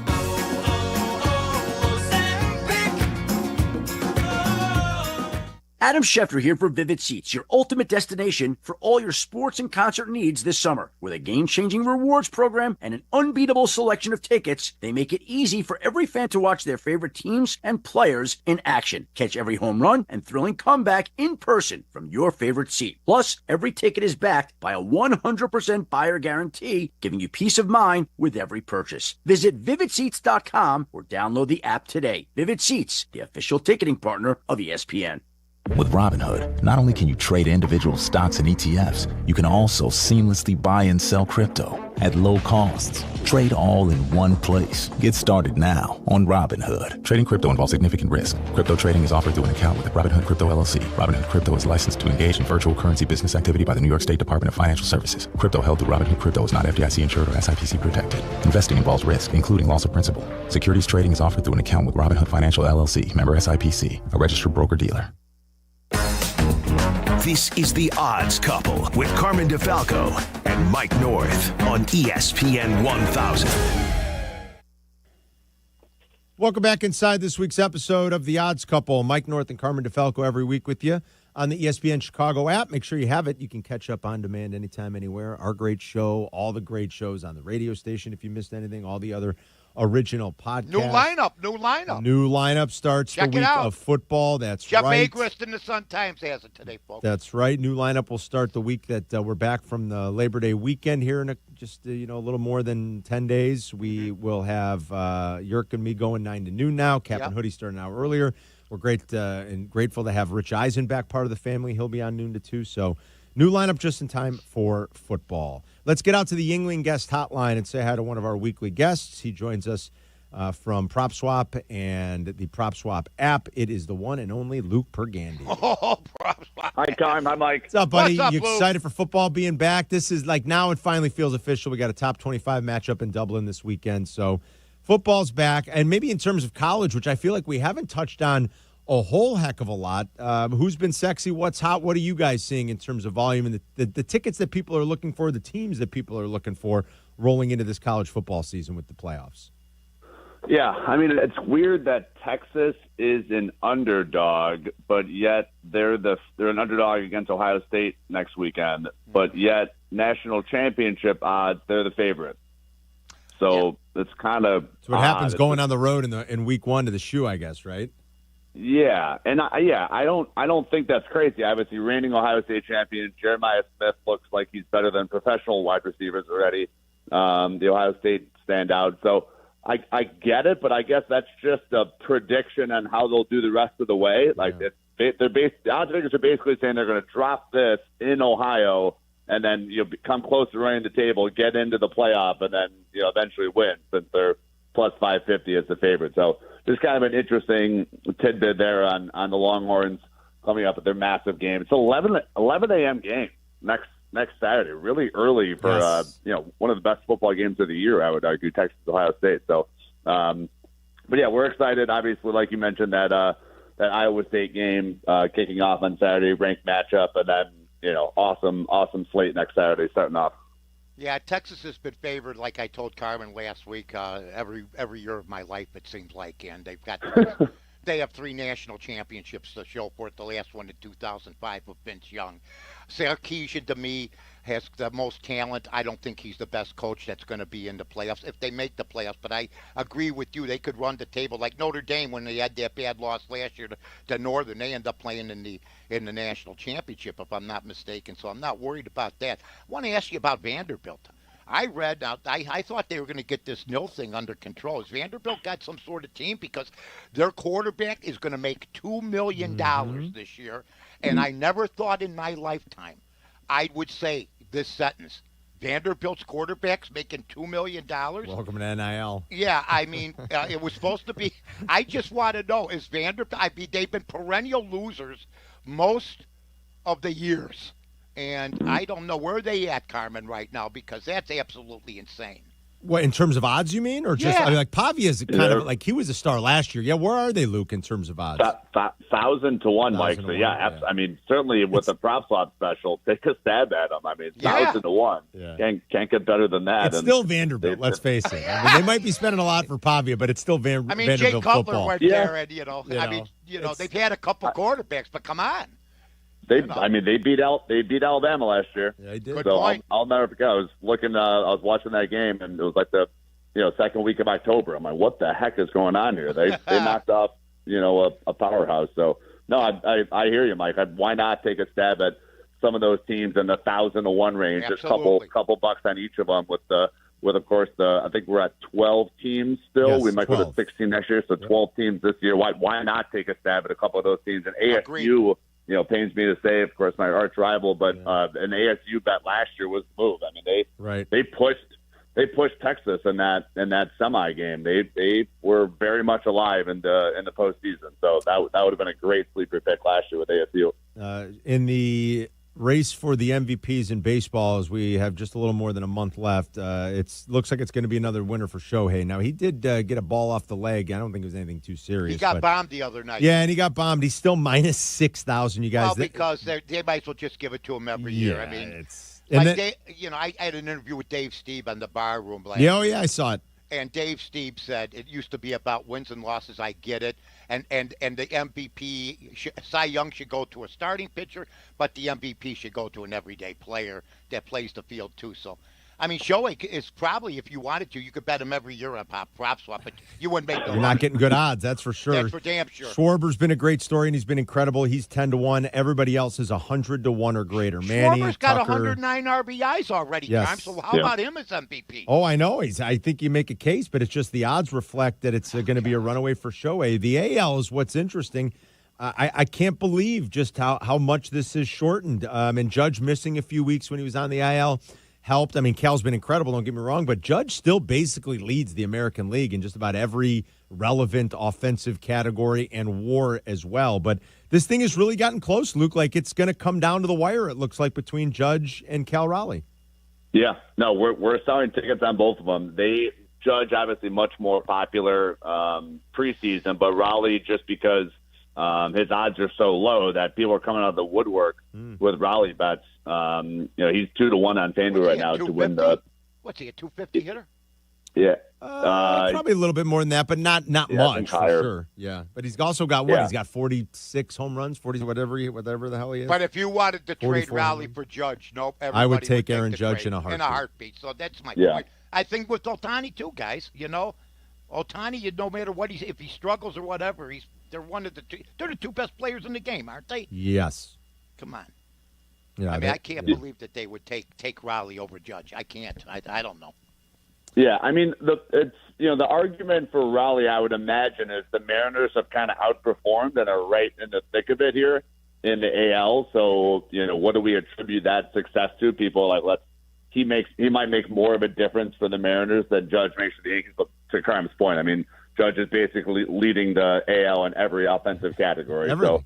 So, it's like 7 wins. He's just, it's crazy. If I was holding a Judge ticket, I would probably hold on to it. It's minus 300. It's probably going to be his. But again, to the point of, if you have a Raleigh ticket at 100-1, which many people do, and now you can unload at 2-1. Like that, it's super hard to not take that money. Yeah, absolutely. Totally agree with that. All right, Luke, have a great weekend, buddy. Enjoy week 0 in college, and we'll catch up again next week.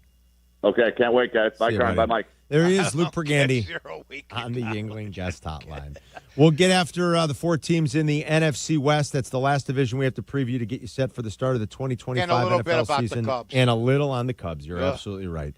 As they, missed an opportunity to trim that thing to 5, it would have felt still a long shot, but it would have felt a little bit more doable. But they lost 4-1 Not yesterday. really. A 3-game. That was you could have gained 3 games and instead only gained 1. Right. They went from 5 to 7. So, unbelievable. Yeah. So we'll do that when we come back, and we still got best plays in Jim Miller a little bit later. It's Mike and Carmen. We're coming right back. We are the Odds. This is the Odds Couple on ESPN Chicago, Chicago's home for sports. Chicago White Sox baseball. Do you believe? Len Casper and Darren Jackson bring you the call of White Sox and Twins. Live extended coverage begins at 3:30 with Jeff Meller and White Sox Weekly on ESPN Chicago, the home of the White Sox. Now backed by the power of the Pope.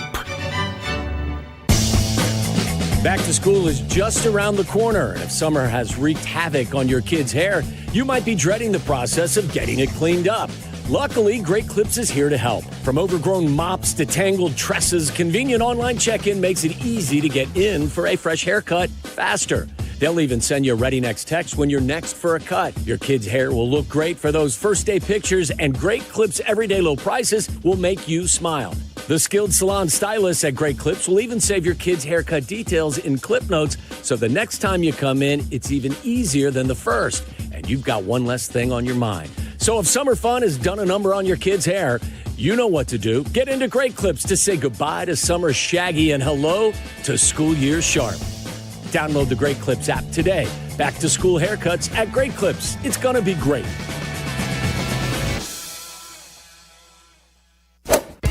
Golf clothes that actually fit your life? That's Swannies. Swannies is dedicated to suiting you up in the best-looking, best-feeling, and best-made golf gear without breaking the bank. We're talking clean-cut polos, lightweight layers, breathable hats, and gear that works just as well at brunch as it does on the back nine. Swannies focuses on style, comfort, and versatility, so you can feel confident wherever the day takes you. Upgrade your golf wardrobe today at swannies.co. College students, are you looking to make your campus living more comfortable, functional, and fashionable? Let IKEA help. From innovative storage solutions and furniture to maximize your space, to fashionable bedding and accessories, IKEA is helping make college living truly inspired by you. And now, qualified college students can save even more with 15% off when they sign up for IKEA Family for free. Visit IKEA Schaumburg and IKEA Bolingbrook, or check out the Ready for College section on IKEA.com/US to learn more. When your cat's a meme and your dog is too. And it's hard to know what's fake or true. Just raise a glass with a friend or two. You tell them more, tell them more, tell them more, do. When the online trends keep getting worse, And you lost your keys in the metaverse. Now your right swipe just went left on you. you tell them more, tell them more, tell them more, do. It's a crazy world, so what do you do? Hey guys, it's Sylvie for Window Nation. It's the end of the summer here in Chicago, but blink and you'll be back to dealing with cold and windy days again. Time to have Window Nation replace your home's windows in 1 day or less. Right now, get 50% off all window styles plus 0 down, 0 payments, and 0 interest for 2 years. That makes Window Nation more affordable on average than other companies. Hurry, Chicago. This sale ends soon, so don't miss out. Schedule your estimate right now at 866-90Nation or windownation.com. Individuals and businesses with tax problems, listen carefully. Do you feel like you're losing control of your finances? If you owe over $10,000 in back taxes or have unfiled tax returns, we can help you take back control. The IRS is the largest and most aggressive collection agency in the world, and they can seize your bank accounts, garnish your paycheck, close your business, and file criminal charges. Take control of your tax problem now by calling the experts at U.S. Tax Shield and take advantage of the Fresh Start program and new laws that may allow us to negotiate a settlement for the lowest amount possible. Our team of tax attorneys and enrolled agents can stop collections and get you protected so you can take control of your financial future. U.S. Tax Shield offers a price protection guaranteed quote to get you protected today. U.S. Tax Shield is A+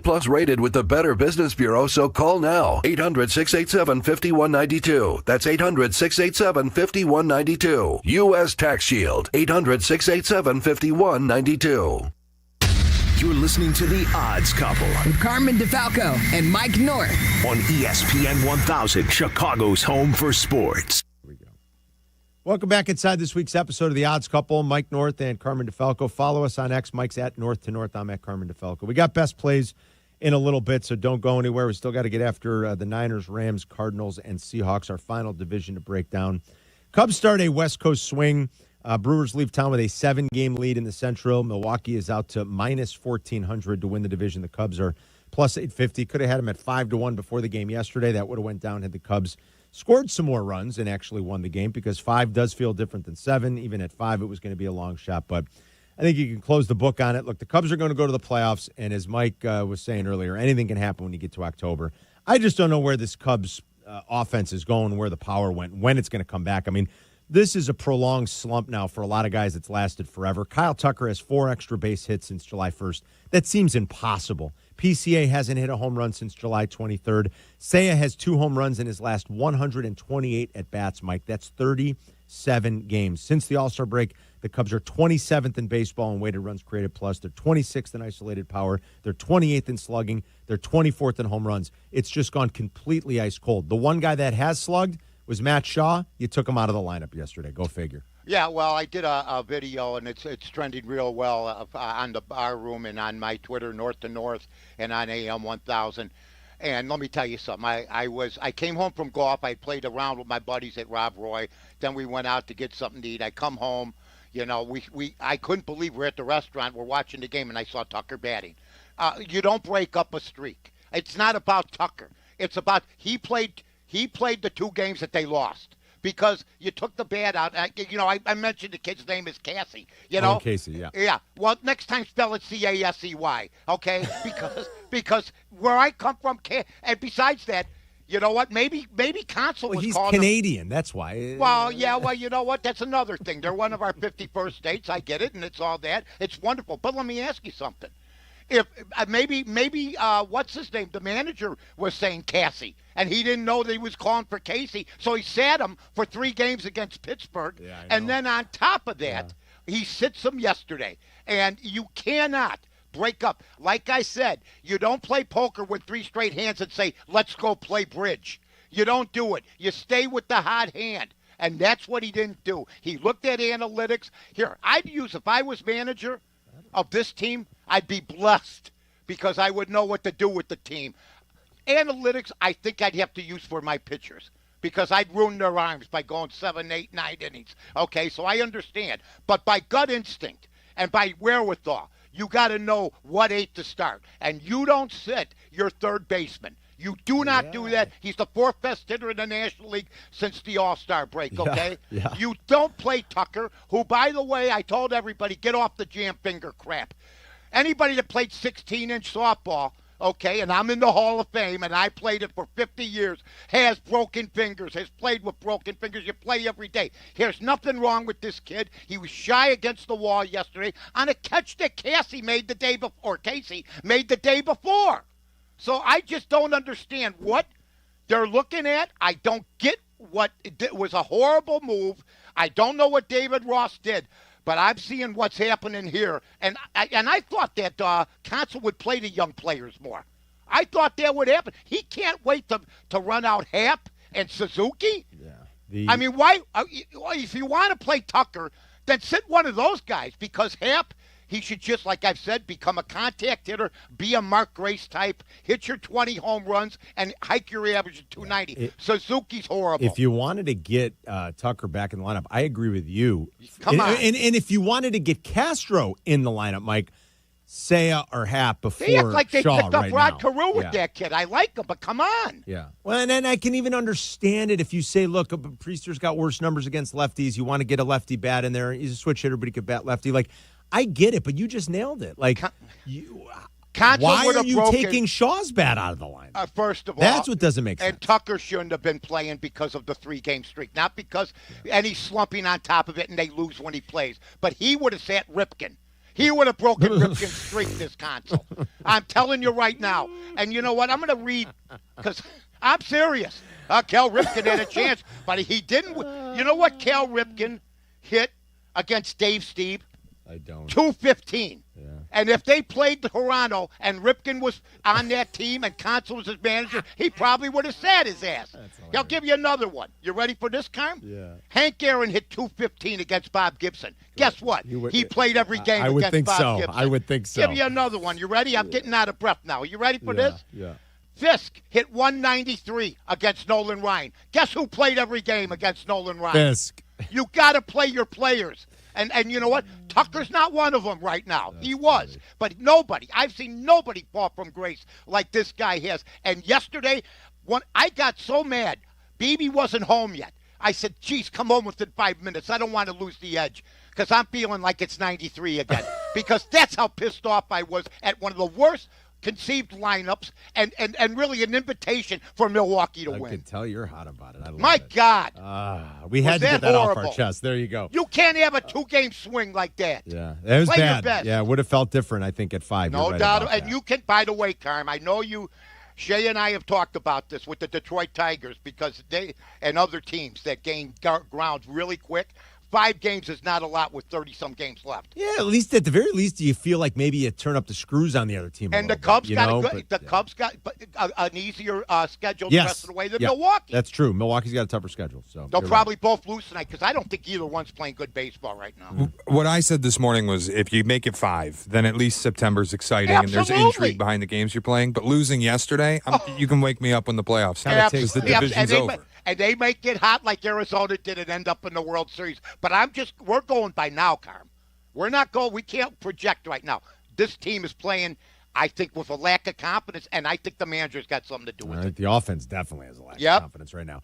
All right, final division, NFC West, your favorite, the team that finished last year. Go figure. The 49ers are plus 150 to win the NFC West. Their total sits at 10.5, over plus 110, under minus $1.30. They're minus 210 for the playoffs. For a team that won only 6 games last season, a lot's expected of the Niners. Mike, they're favored in 15 of their 17 games in the look-ahead. That includes a very late season matchup in December after Christmas against the Bears. The Niners were pretty much injured from start to finish last year, and this team has had a lot of turnover. They used their first 5 picks in the draft on the defensive side of the ball, including a guy I really liked, and I thought the Bears might take a look at, Michael Williams. They took Alfred Collins to beef up the middle. They took C.J. West, another kid out of Indiana who I really like. Travarius Ward is gone.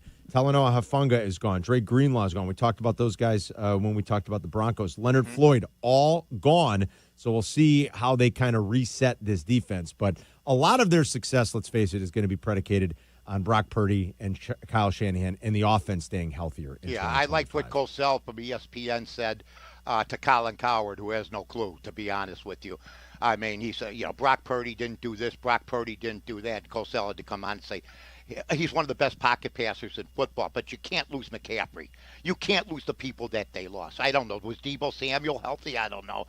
He was gone. He was complaining most of the year, and he's gone now anyway. Yeah, but I mean, it was a breakdown of injuries last year. If you put McCaffrey on that field with Purdy, I'm not worried about it. But if McCaffrey goes down, and he tends to go down, okay, then they got an issue. He's probably the best offensive weapon when healthy in football right now. And I'm talking about a non-quarterback situation. Right, yeah, he's up there. A team I very much like, but I'm starting to have some reservations because I don't like what I hear about Matthew Stafford's back. The L.A. Rams. I mean, I've spent a lot of the offseason talking about them. Plus 195 to win the West, over 9.5. You got to lay a little juice on that, minus $1.45. But I am worried about what has gone on during training camp here with Matthew Stafford's back. I don't like the Rams nearly as much, obviously, even though they would be turning to Jimmy Garoppolo. It's still, to me, a drop-off, and it's not the same. He is a good kid. I love the addition of Devontae Adams. Remember we wanted them to play Tarzan our first year? Yeah, that's right, remember? That guy's the next Tarzan if he doesn't make it in the league. I love that. I think Adams is a big upgrade over Cooper Kupp. Higher contested catch rate last year, more yards per catch, more yards per route run. So I love their offense when they're all healthy, but I have big reservations now about the Rams just based off of what we're hearing about Stafford. I think you bet a future on them maybe to make the playoffs or something. You bet a future because I know the bad back thing is brutal. That's scary. It's scary for a quarterback especially, but if he should heal, okay, or if he's able to play under duress, he does seem to get out there as much as he can. Maybe I'd put something on a future round just to see and maybe use it on prop swap if they do. Make some accomplishment. Cardinals are your third choice in that division at plus 425. They were 6-4 last year. They hung tough in the opener at Buffalo, too. They lost by a single score. They look good. They had wins against the Chargers, Dolphins, and 49ers, but it came completely undone after the bye. They went 2-5, and it's kind of the same old, same old. Weeks 1 through 10 last year, the Cardinals were 8th in EPA per play. Weeks 12 through 18, they fell down to 15th. Kyler Murray threw 8 of his 11 interceptions over the final 7 weeks, excuse me. It's always been kind of the same thing. Like half the season's good, half is bad. It's Chicago Bears West. Yeah. Like if Kyler Murray puts a whole season together and stays healthy, and they beefed up their defense by getting Josh Sweat and Delvin Tomlinson, and they brought Calais Campbell back. Like there's some things to like, but they got a defensive head coach, right, Mike? And Jonathan Gannon's 2 seasons at the helm. Arizona is 30th in defensive EPA per play. So I don't know. There's some things to like, but I still have questions. It's kind of like I need Arizona to prove it to me. I agree with you. Don't forget about Dan Quinn was a defensive coach, but he had a great offensive coordinator. So it depends on what's going to happen. Yeah. But I will tell you this. Arizona, the Bidwells must send a thank you note to the McCaskies every year for sparing them as being maybe at times the worst owners. But they've been to a Super Bowl. I like when they picked up Kurt Warner. They do some things, and then they fade, And I'm with you. I just can't get excited about the Arizona Cardinals. And I'd say kind of the same thing about the Seahawks. I think there's a path for them to maybe be good. I like the Clint Kubiak addition to the offensive coaching staff. He's going to take over play calling duties. Well, I do think he's got some ability, though. I mean, And I think it'll look a lot like, look, he's off the same tree as O'Connell. He's a charter member. Well, for sure. Yeah, that's all. I like the tree he comes off of. I like his connection to Sam Darnold. I think his offense will look a lot like Kevin O'Connell's in theory, but we'll see if can he can Darnold win 14 can he games. replicate that? Yeah, right. And I don't know that Seattle's offensive line is good enough. If they win 10 games, if Darnold can win them 9-10 games, what they did with Sam Darnold, I had him dead on arrival already as a quarterback in this league, and what they did with that is one of the best coaching jobs of all time because I believe we all had him as ET in the swamp. He was, Elliott hadn't found ET yet, and he was ready to die. It was great. You're right. And that's what exactly happened. So I agree. Seattle's had some turnover, and Sam Darnold's got to prove it. But if he does, they're still not going to do much. I don't think he's going to be the main problem over there. It could be their offensive line stuff, I agree which is not very good. Right. All right, coming up, we got ponies and then best plays, so don't go anywhere. We're coming right back on the Odds Couple. This is the Odds Couple on ESPN 1000, Chicago's home for sports. Has the excitement of betting turned into worry? Feeling overwhelmed every time you roll the dice? Problem gambling doesn't just affect your wallet. It can impact your health, relationships, and peace of mind. But there's hope. Gateway Foundation is here to help you take back control of your life with personalized treatment options. You don't have to face this alone. Call Gateway Foundation today at 844-444-5780. That's 844-444-5780. One night, one barrel. If you only attend one Whiskey University, make it this one. We'll taste the first ever single barrel pick of Woodford Reserve Double Oak, hand selected by us and our listeners at the distillery. And to help tell the story, we're bringing in a real whiskey PhD, Woodford Reserve Master Distiller Elizabeth McCall, for a lesson you won't forget. It's Whiskey University with Woodford Reserve at Saranello's in Wheeling. Tuesday, August 26th at 6:30. Seats are limited, so don't be tardy. And please drink responsibly. Unlock big savings on your next project when you shop at Menards. Check out Lockley Electronic Door Locks. You'll never have to worry if you forgot to lock your door again. Control your lock from anywhere with the use of your smartphone. Keep your home safe and secure. Pick up your Lockley Electronic Door Lock today. Plus, check out our weekly flyer on Menards.com for more great deals happening now. Save big money at Menards. Hey friends, I'm Tom Waddle and I drive a Hawk. Find your next car at hawkauto.com. Choose from 12 Hawk Auto locations at Forest Park, St. Charles, Plainfield, Joliet, Carroll Stream, and now LaSalle, Peru. Shop thousands of vehicles from 13 big brands. Save with 0% financing or make no payments for 90 days. Plus save even more with our complimentary maintenance plan. Find your next car at hawkauto.com and drive what I drive. Drive a Hawk. HawkAuto.com. Financing and plan on select models with approved credit. Do you have trouble getting in and out of the bathtub? Are you afraid you'll slip and fall entering or exiting a tub? Safe Step walk-in tubs can transform your bathtub from an area of concern to a calming refuge. Call them today at 1-800-731-4558 and save $1,600. Safe Step walk-in tubs and showers are proudly made in Tennessee and offer an ultra-low step-in, avoiding that difficult climb over a traditional bathtub wall. They also offer a variety of therapeutic benefits that may help soothe your aching muscles and joints, increasing your mobility, boosting your energy, and improving your sleep. Safe Step walk-in tubs are designed to easily fit your existing tub space and are often installed in as little as one day. Just dial 1-800-731-4558 today to save $1,600 and receive a free shower package. That's 1-800-731-4558 for a free no-obligation consultation and to save $1,600. Safe Step walk-in tubs. Safety never felt so good. I'm Brent, and I've been on Nutrafol for almost 5 years now. I like Nutrafol because it was a hair growth supplement that was completely drug-free. After 3 months, my hair got stronger and thicker, which gave a huge boost to my social life. I mean, it was life-changing, to be honest.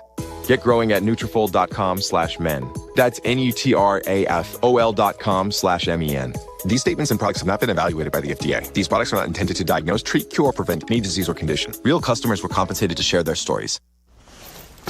Oh, no. Ah, that's the sound of someone who's misplaced my debit card. Their debit card. Where did I leave that thing? Not at the gas pump, or the checkout counter, or the roof of your car. Now, if he has the Chase mobile app, he can use Card Lock. Wait, I could just lock my card. Yep, just a few tippy taps on his phone and that sound? That's peace of mind from Chase. Chase mobile app is available for select mobile devices. Message and data rates may apply. JP Morgan Chase Bank N.A. Member FDIC. This is The Odds Couple with Chicago radio legend Mike North and midday host Carmen DeFalco. The Odds Couple. On Chicago's home for sports, ESPN Chicago.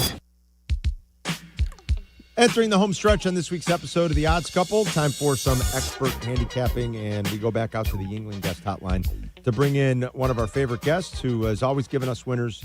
He's over at Hawthorne Racecourse, and you follow him on X at Hawthorne Jim. It is Jim Miller. Jimmy!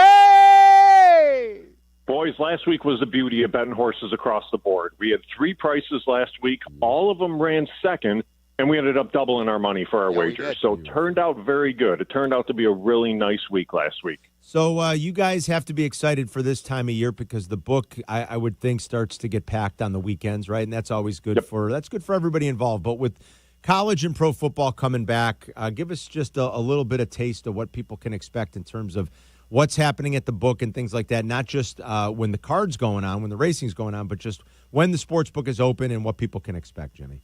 Well, and that's the good thing about it, because the book is open each and every day. They open earlier on NFL Sundays, so they're opening at 9 a.m. on Sundays for those that want to place their wagers early. But it's one of those things that we kind of designed the racing schedule looking at the NFL schedule. So when we race live on a Sunday, first post at 2:40 p.m. is perfect because it's right as the noon games are ending, so everybody can get there early, enjoy the noon games, and then as racing starts, then you stick around for the 3 o'clock slate of games right into the start of Sunday Night Football. And then when we shift to harness, it'll be Sunday night racing during harness. But it's one of those where it's really a nice crowd that's been a great crossover. And really since COVID, it's kind of became more of that crossover between horse racing and sports betting. But works out very nicely. But, yeah, book open each and every day, but open earlier on NFL Sundays. What would you say is the day, would a Sunday with football, Jimmy, are the best horses run on that Sunday, or do you maybe save them for a Saturday meet or something like that, maybe where there's not as much football involved? Is there scheduling like that, or does it go according to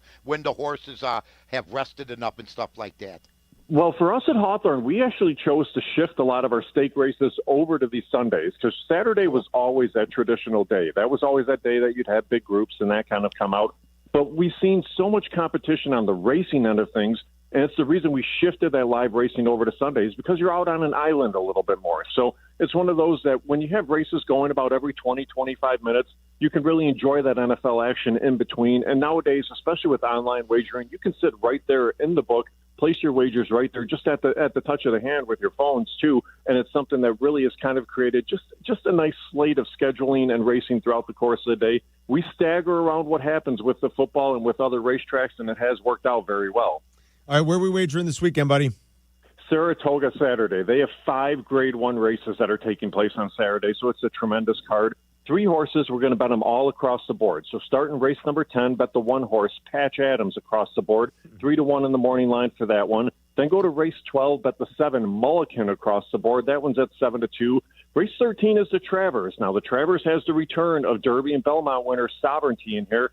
I'm going to try to beat him with the 1 horse, Magnitude. We'll bet that horse across the board, see if we can get a little bit of an upset. All right, Saratoga on Saturday, everybody. Race 10, the 1 horse across the board. Race 12, the 7 across the board. And then in the Travers, race 13, the 1 horse across the board. Is that right, Jim?